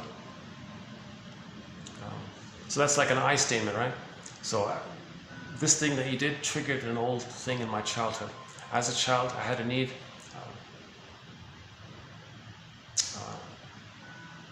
to be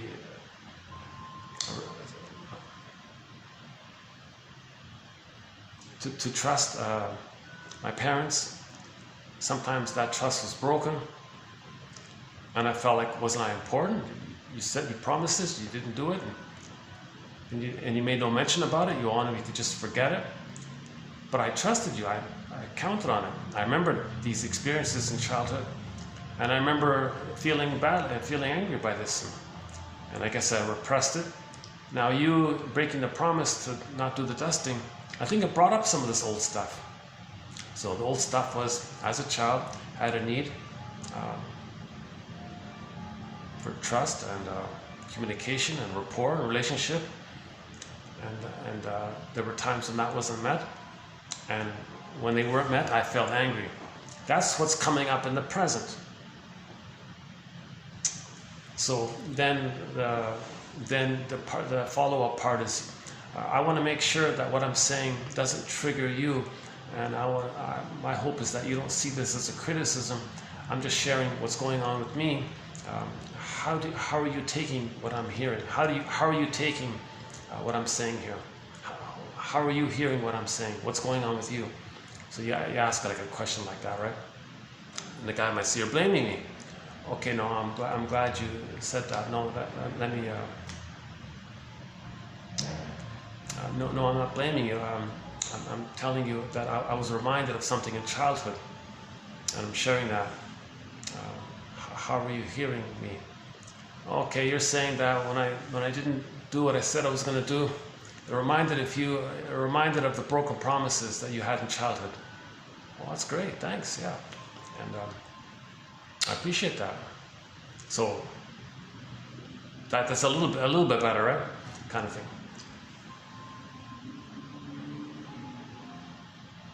And then okay, and then maybe there's a follow-up on it, right? There's some follow-up to it. So if she didn't do that, if she didn't bring up this issue of the dusting, and have some kind of discussion around it, it would smolder, and then she would get back at him in some kind of covert way, right? Put too much salt in his food or something, knowing that he doesn't like the salt. Like she would annoy him in some way. So she would express her anger in behavioral little things that's nonverbal. Passive hostility, they call passive hostility. Whereas the healthier way would be to air it out, or to talk about it. Yeah, so when your behavior triggered this, how do you hear it? Okay, I see, so this happened to you in the past. And how do you feel about my sharing this? Yeah, I get it. Okay, well, what do you mean you get it? Yeah, okay, no, I get it now. Okay, I'm not convinced you get it. You seem a little cynical about it all. Well, I feel criticized. Okay, now so you're triggered by my I statement. Okay, now let me listen to you. So when I shared my I statement about my experience, you felt criticized. Am I getting that? That's right. I feel like you're criticizing me. Okay, could you please make an I statement? All right, I'll try. So when you said your I statement, it reminded me of when I was a child, I tried to do something that I wanted and I was criticized. Oh, I see. Go on. Well, yeah, I wanted to play with my toys or something, and I was criticized for it. So you wanted to do something your way, didn't happen. You wanted some autonomy to play, learn and discover, and you were rebuffed for that. And that's right, I was rebuffed for that. I was criticized for it. I see. So that's what's coming up for you now, right? That this memory from your past is coming up. That's right. It's from my past is coming up. That's right. I see. So what you said just brought up my past. Oh, I see. Okay. So that's what this is about. That these are triggers reminding me of the past. That's right. We're just sharing what's going on with each other's past, and we're just carrying witness for each other. Oh, is that how it works? Oh, I see. Oh, I can do this. That's fine. Okay. This is what I just try to do is just sort of a snippet of it. A full proper protocol is TQ2360 in Susan Campbell's book, From Triggered to Tranquility. From Triggered to Tranquility. She has a thing called the unilateral repair statement.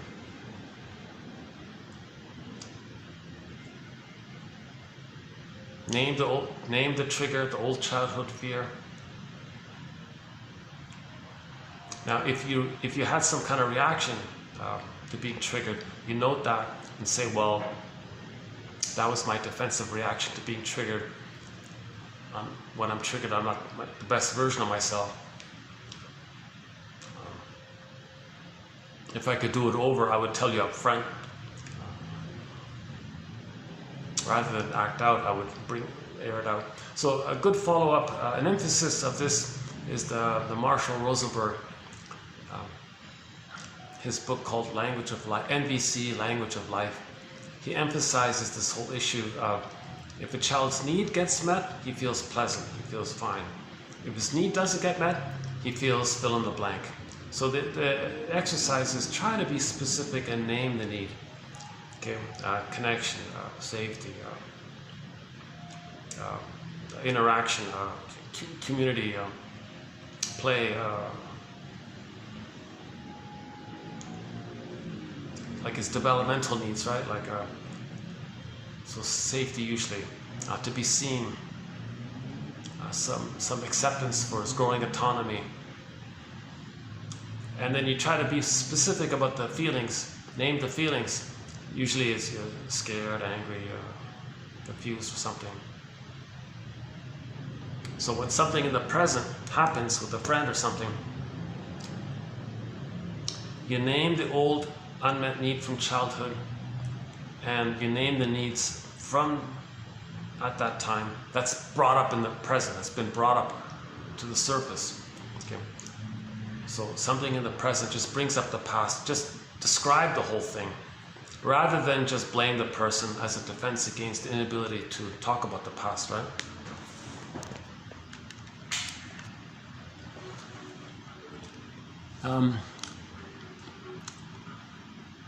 Okay, we mentioned Tina Gilbert said, so here's one of her quotes. If you feel lonely frequently, could it be that you're lonely for yourself? When we don't allow our emotions, they get sequestered or quarantined, split off, compartmentalized, along with the parts of ourselves that are attached to. The more we store our emotions away, the more estranged from ourselves we feel.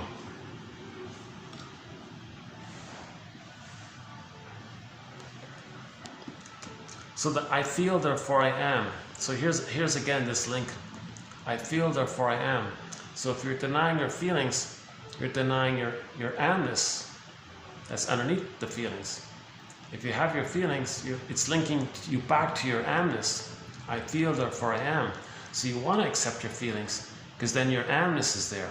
Your identity is behind the feelings. I feel, therefore I am. The image for this is the white bear King Balaam. How are we doing here? Oh yeah. I'll keep this under 5 hours, yeah. The image for this is the white bear King Balaam. So one day, well, hold on a sec. I got a song from that soundtrack. There's a film adaptation called The Polar Bear King, and we still have it here. It's just 1 minute long. It's from the soundtrack to the film Polar Bear King. Where is it?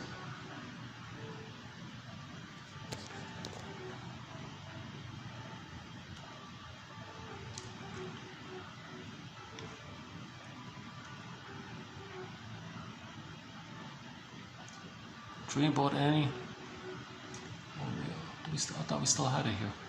Hang on a sec.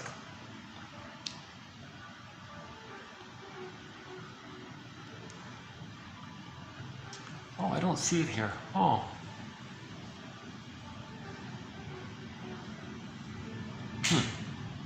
What happened to it? Alton Gunn.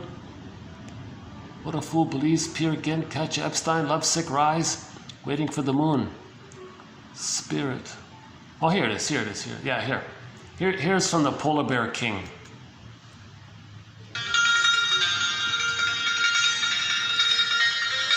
I'll just do the first part of it. Hold on a second. Let's do it again. Hold on.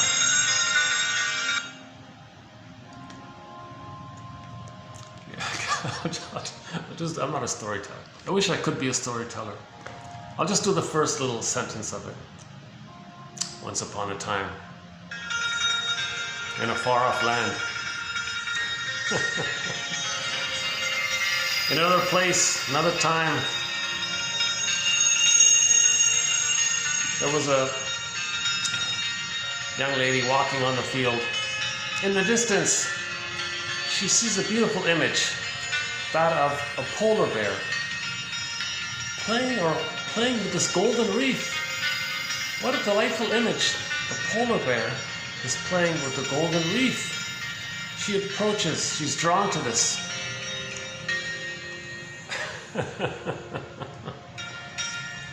The polar bear looks friendly and all this, peaceful. She finally gets to a point where she says to the polar bear, "Hey polar bear, that golden reef you have there, can you hand it over?" Polar bear says, "Oh, well, we're a package deal." "What do you mean?" "We're a package deal."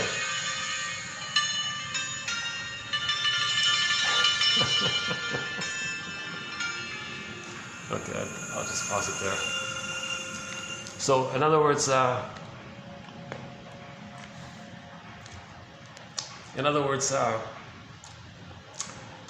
golden reef is the vibrancy of our feelings, and the bear is the embodiment. So it's a metaphor, it's a symbol. Now she wants the vibrancy of the feelings.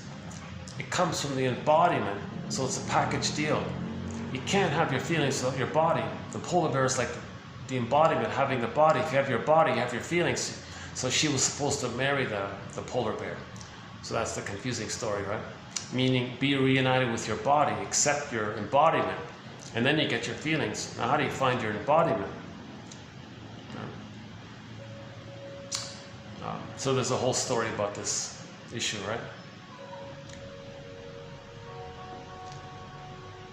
So she wanted the golden reef, means she wants the feelings. to get the feelings, we got to get back our sense of self, our embodiment. Kristen Wilson says, if you're not in your body, you're not making sense, literally. And it's disembodied discourse that causes all of these confusions and problems, because most disembodied discourse is about finding the good breast from the nursery.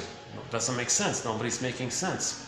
Duplicity, complicated lies, doublethink, against people play, straw man arguments, red herring arguments, equivocations, and flip-flopping this, and being the aggressor but pretending that you're the victim, acting like the victim is the aggressor, assigning your aggressor slogans, believing that the victim is saying it and you're reacting using their victim words. Again, all of this convolution, convoluted stuff, and the gaslighting's in there because you're not seeing anybody. It's the hope to have the fantasy that somebody else is feeling what you're feeling. From the point of view that you're back in the nursery, one with the mother who's feeling what you're feeling, and the mother's going to soothe you. So when we that's a trauma, right? We lose the golden ball. We're searching for the golden ball. So in the present, we're searching for the golden ball, meaning we're searching for the good breast, for the past, thinking that we're going to get the proper love response from the mother. So nobody's making sense, because in the present, nobody's the good breast from the nursery, so nobody's making sense, right? So the beginning of the story was the princess is on the field. She sees the polar bear playing with the golden reef. Hey bear, hand me the golden reef. Doesn't work like that. You gotta be embodied, then you get your feelings. You gotta be embodied. So she goes on the journey to be embodied, the metaphor, right? So there was the inner critic, there was a critic about it, so she had to face this issue of the inner critic. And, but she was determined to search for her embodiment. Right? She had to climb up Ice Mountain, you know, and face the Boar Queen, face the image that she created as a baby of her mother. The mother's a devouring monster that wants to eat the person. And in that story, the Boar Queen eats the people and uses their bones as toothpicks. It's an exaggeration, right? But no, that's not real. It's just a fantasy thing, right? It's a metaphor that as a baby, the baby was enraged and had a devouring, voracious, hungry greed to control the breast because the mother wasn't around or something. The baby was traumatized. When the baby's traumatized like that, they think the mother's a monster and wants to eat them. Okay, meaning the baby projects his rage and oral greed onto the concept of the mother, but the mother's a monster, meaning the giantess in the nursery. And so this monster image can take any form. It's infinite. You just take a sheet of paper, draw a circle, imagine it as a powerful entity who's enraged. Make it enraged, and make it have the gesture that it wants to gobble the person. So everybody can create some kind of monster like that, right? So the Boar Queen was that monster, right? And so she had to face that and build a consciousness to accept herself. That's like the house from straw to wood to brick. She had to build like a stronger consciousness. And then the Boar Queen poofed away, because it's not real. It's her own material. It's her own feelings. She's accepting herself. Now the story about accepting herself was that while she was climbing Ice Mountain, she was very kind and patient and gracious to the children she met, meaning herself. So she was self-parenting. She was identifying herself, and then she got some little gifts from it by that, right? In the Wizard of Oz, when Dorothy throws the water on the bad witch image, the witch image disappears, poofs away. Okay, the water is feelings. So we identify our feelings of that image. The image is our feelings. It's a metaphor for our feelings. The bad witch image is like an artwork for our feelings. Art expresses our feelings. When we make that connection, the poof, the thing, it was never real. It's a projected image, a hall of mirrors. It's not real, right? When we accept our feelings, the hall of mirrors images disappear. When we don't accept our feelings, we have these wild images. How's that? When we don't accept our feelings, we have these wild images. We accept our feelings, we are embodied, the images disappear. Yeah, that's maybe a good summary of it, I think, right there, right?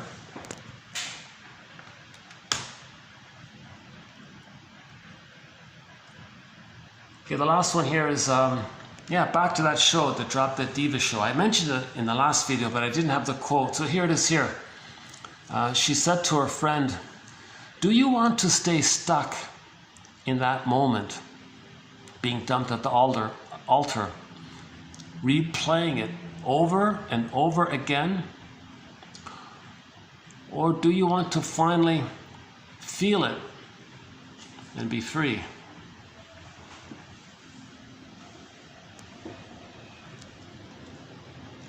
Right?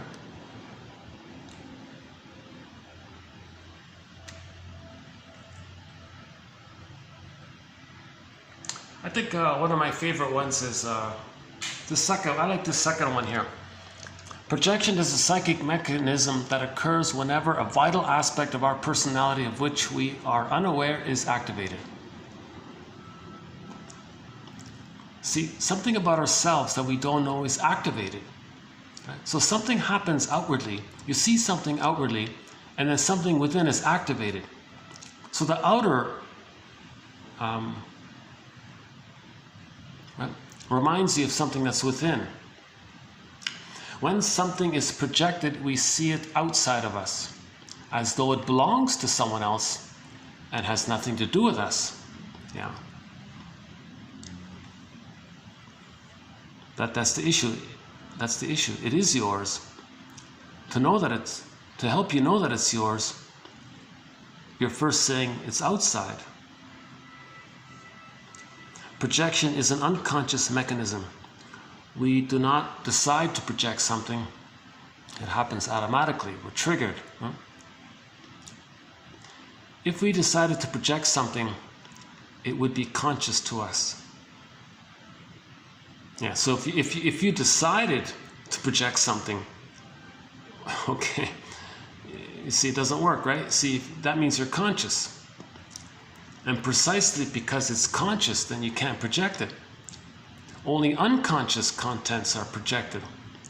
Once something has become conscious, projection ceases.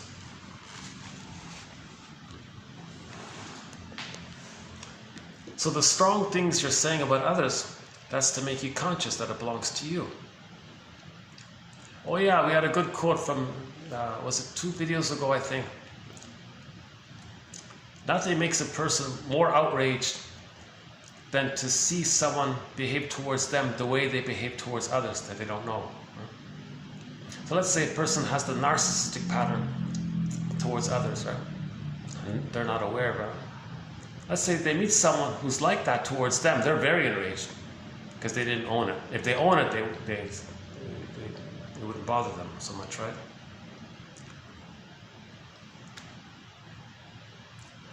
And what else do we have here?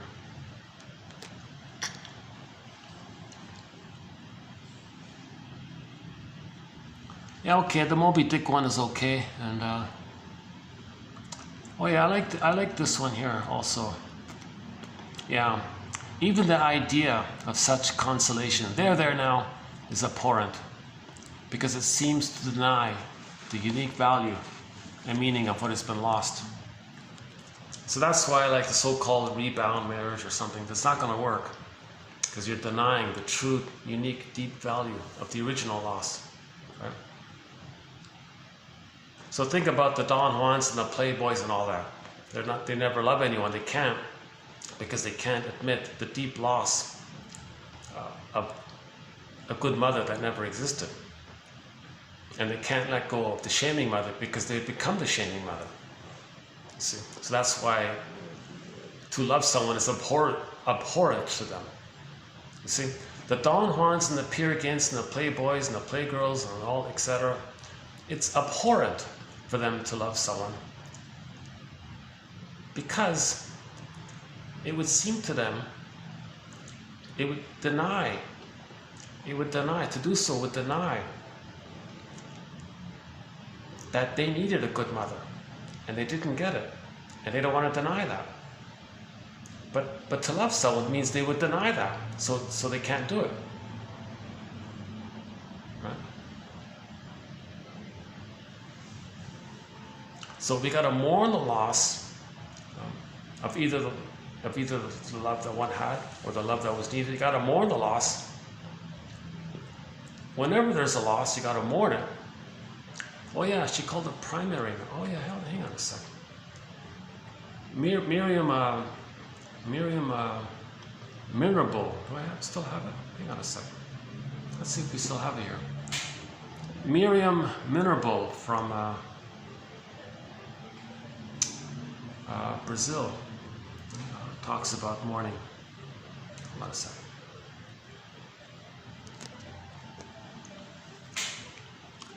Hang on a sec here. Let's see if we still have it.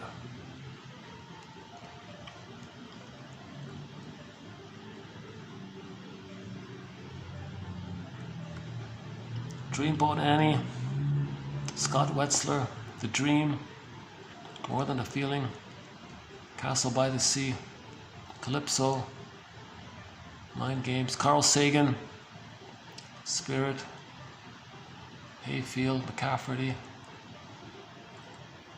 Oh, you're kidding. I don't have it. Zaz. Oh, you're kidding. Really?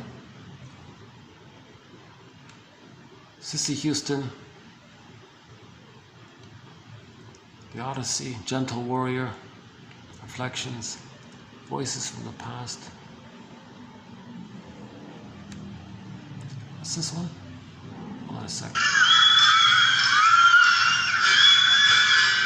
Oh no! Oh that song gets blocked. Oh, I can't even play that song. Okay, forget that. Well, that's that song "Voices" by the band Cheap Trick. You didn't know what you were looking for. You never knew what you were looking for until you heard the voice of your inner child of the past. You never knew what you were looking for until you heard the voices of yourself. You know, that song gets blocked. I can't play it.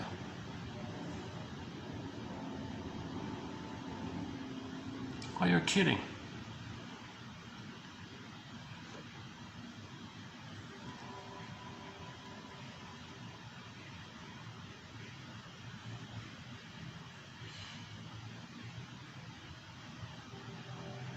Peer Gynt, Broken Spirit, Calypso.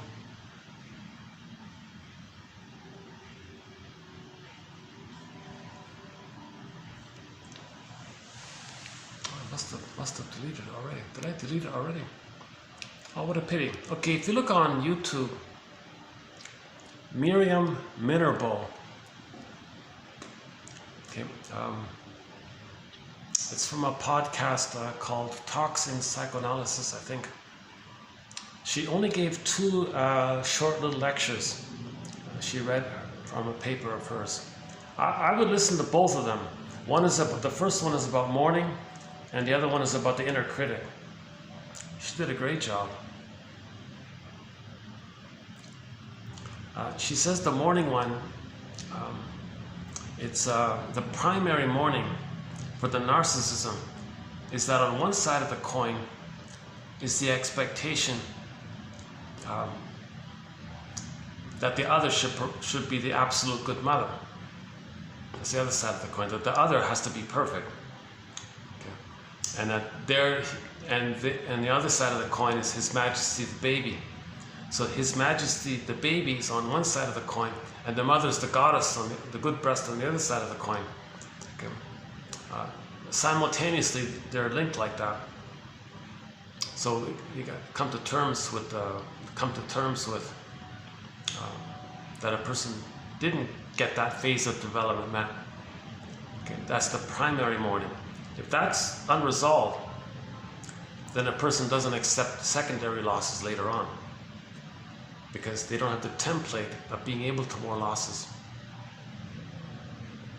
The secondary loss triggers the primary loss that they didn't mourn, so they don't mourn the secondary loss.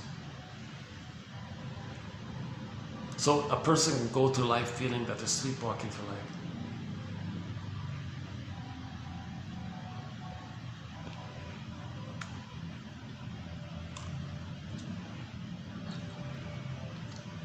Yeah, okay, so I think that second one is a good one. Right? The relationships that matter most to us are characteristically to particular people whom we love. If we lose these bonds, we suffer grief. And in the depth of grieving, the bereaved cannot be consoled by any substitute relationship. Even the idea of such consolation is abhorrent, because it seems to deny the unique value and meaning of what has been lost. You see, what has been lost touches the lack of not mourning the original primary issue of needing the positive mother. We didn't mourn that. So there's the depth of it all. And someone says, there now, get over it. Well, you're denying the deeper loss. Right?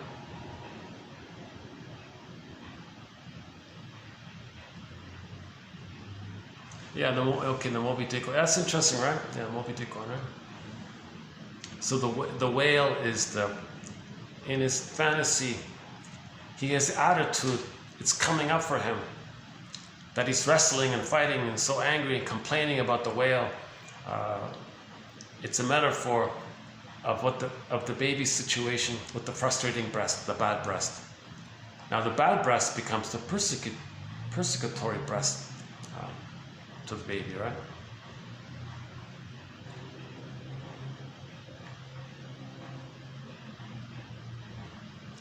Okay, maybe I'll wind down with a song here.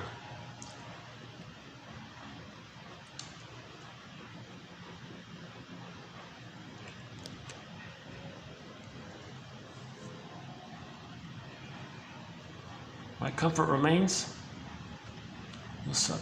Now we haven't played. Yeah, we have 2 songs on our soundtrack from a very famous singer, Nusrat Fateh Ali Khan.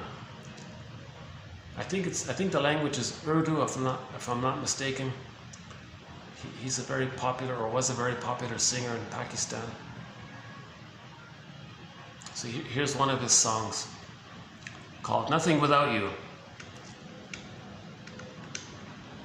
Oh, hang on.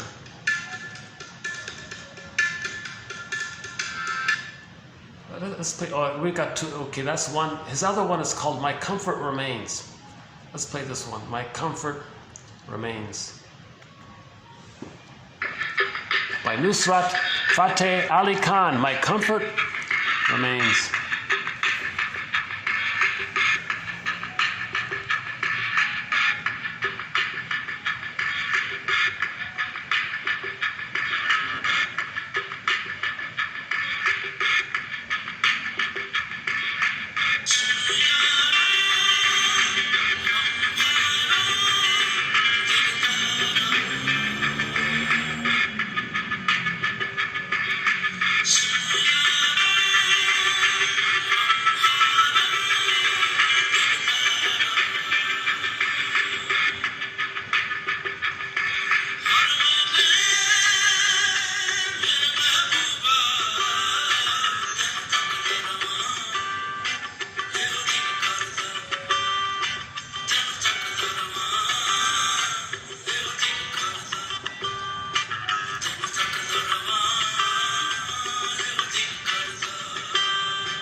Okay, so thanks very much. This has been TQ 2692 and 3. We'll be adding more quotes to our various threads, to our threads on complicated grief, to interpretations of myths and fairy tales, and so many more. And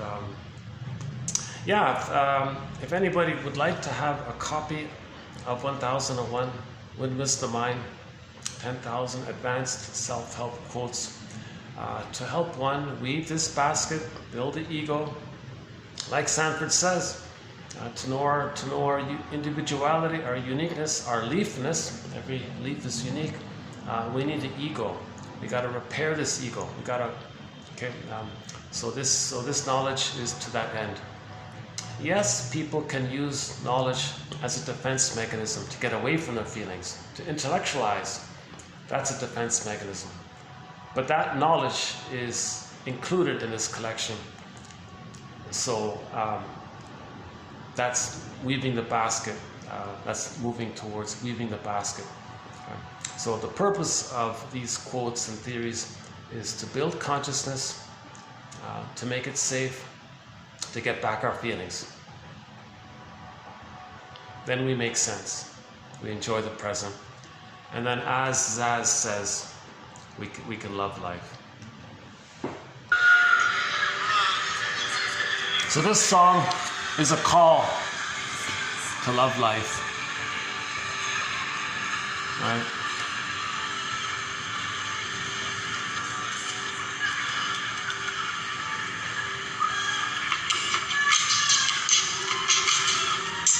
She asks in the song, love life? Let's love your life. Love your life. You can love your life. Life is to be loved. Heal yourself.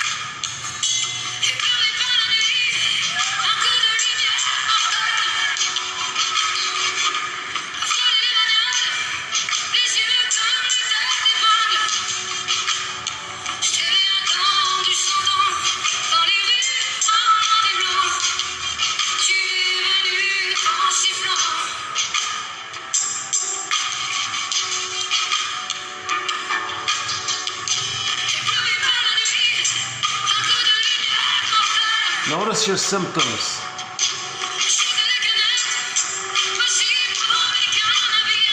Your symptoms reveal. They're signs. Symptoms communicate.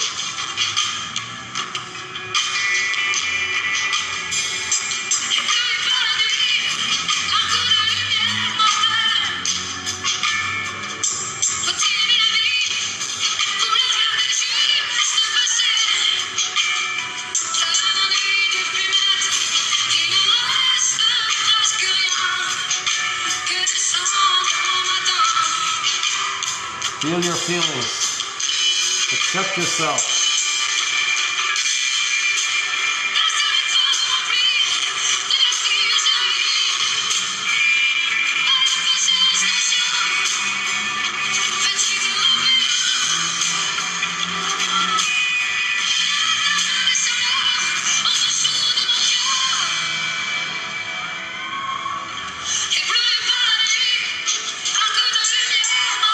Face the greatest hurt of all.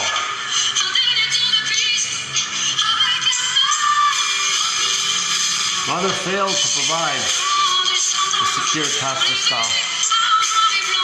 The truth will have set you free.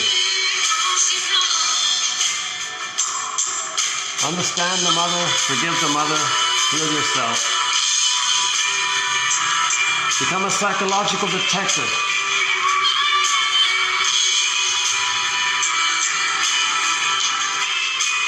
Be a researcher.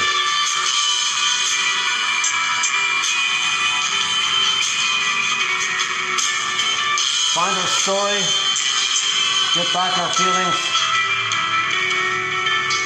and then we're back on emotional development. That's the journey to I'm okay, you're okay. Loving life.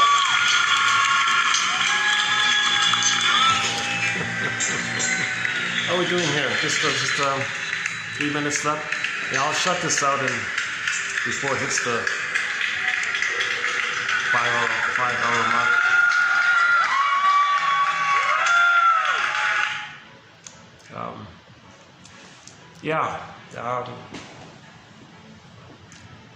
That file, that 1001 Windmills the Mind file, is available through the Coffee page, and it's quite a large file, but I personally think everybody over 40 I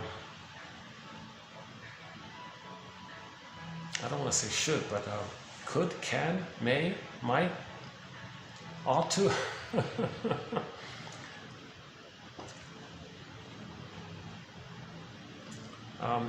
It's a resource that one can turn to. It's empathy. These quotes are empathy. If you need empathy, if you're looking for empathy, read some of these quotes. I find these quotes to be highly empathetic, and there can be little, oh, no wonder, those no wonder statements, right? You wanted this and this happened. Well, no wonder you feel this way. That's the empathy part, right? And how we do, yeah. So we close it up here.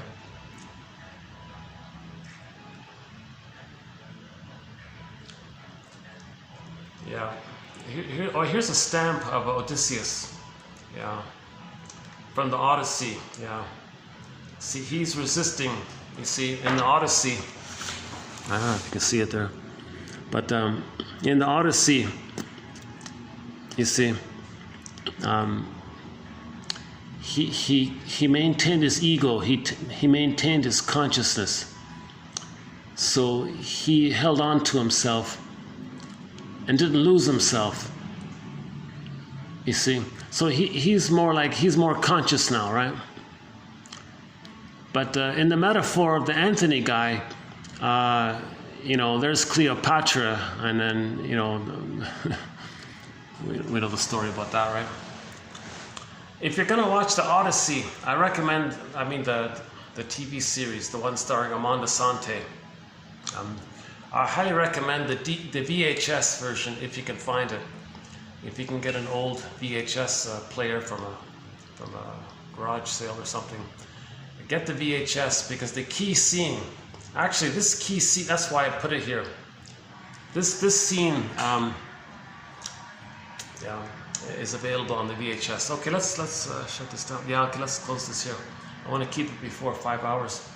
Well, I hope some of this has been of interest, and we'll add more quotes to our collection.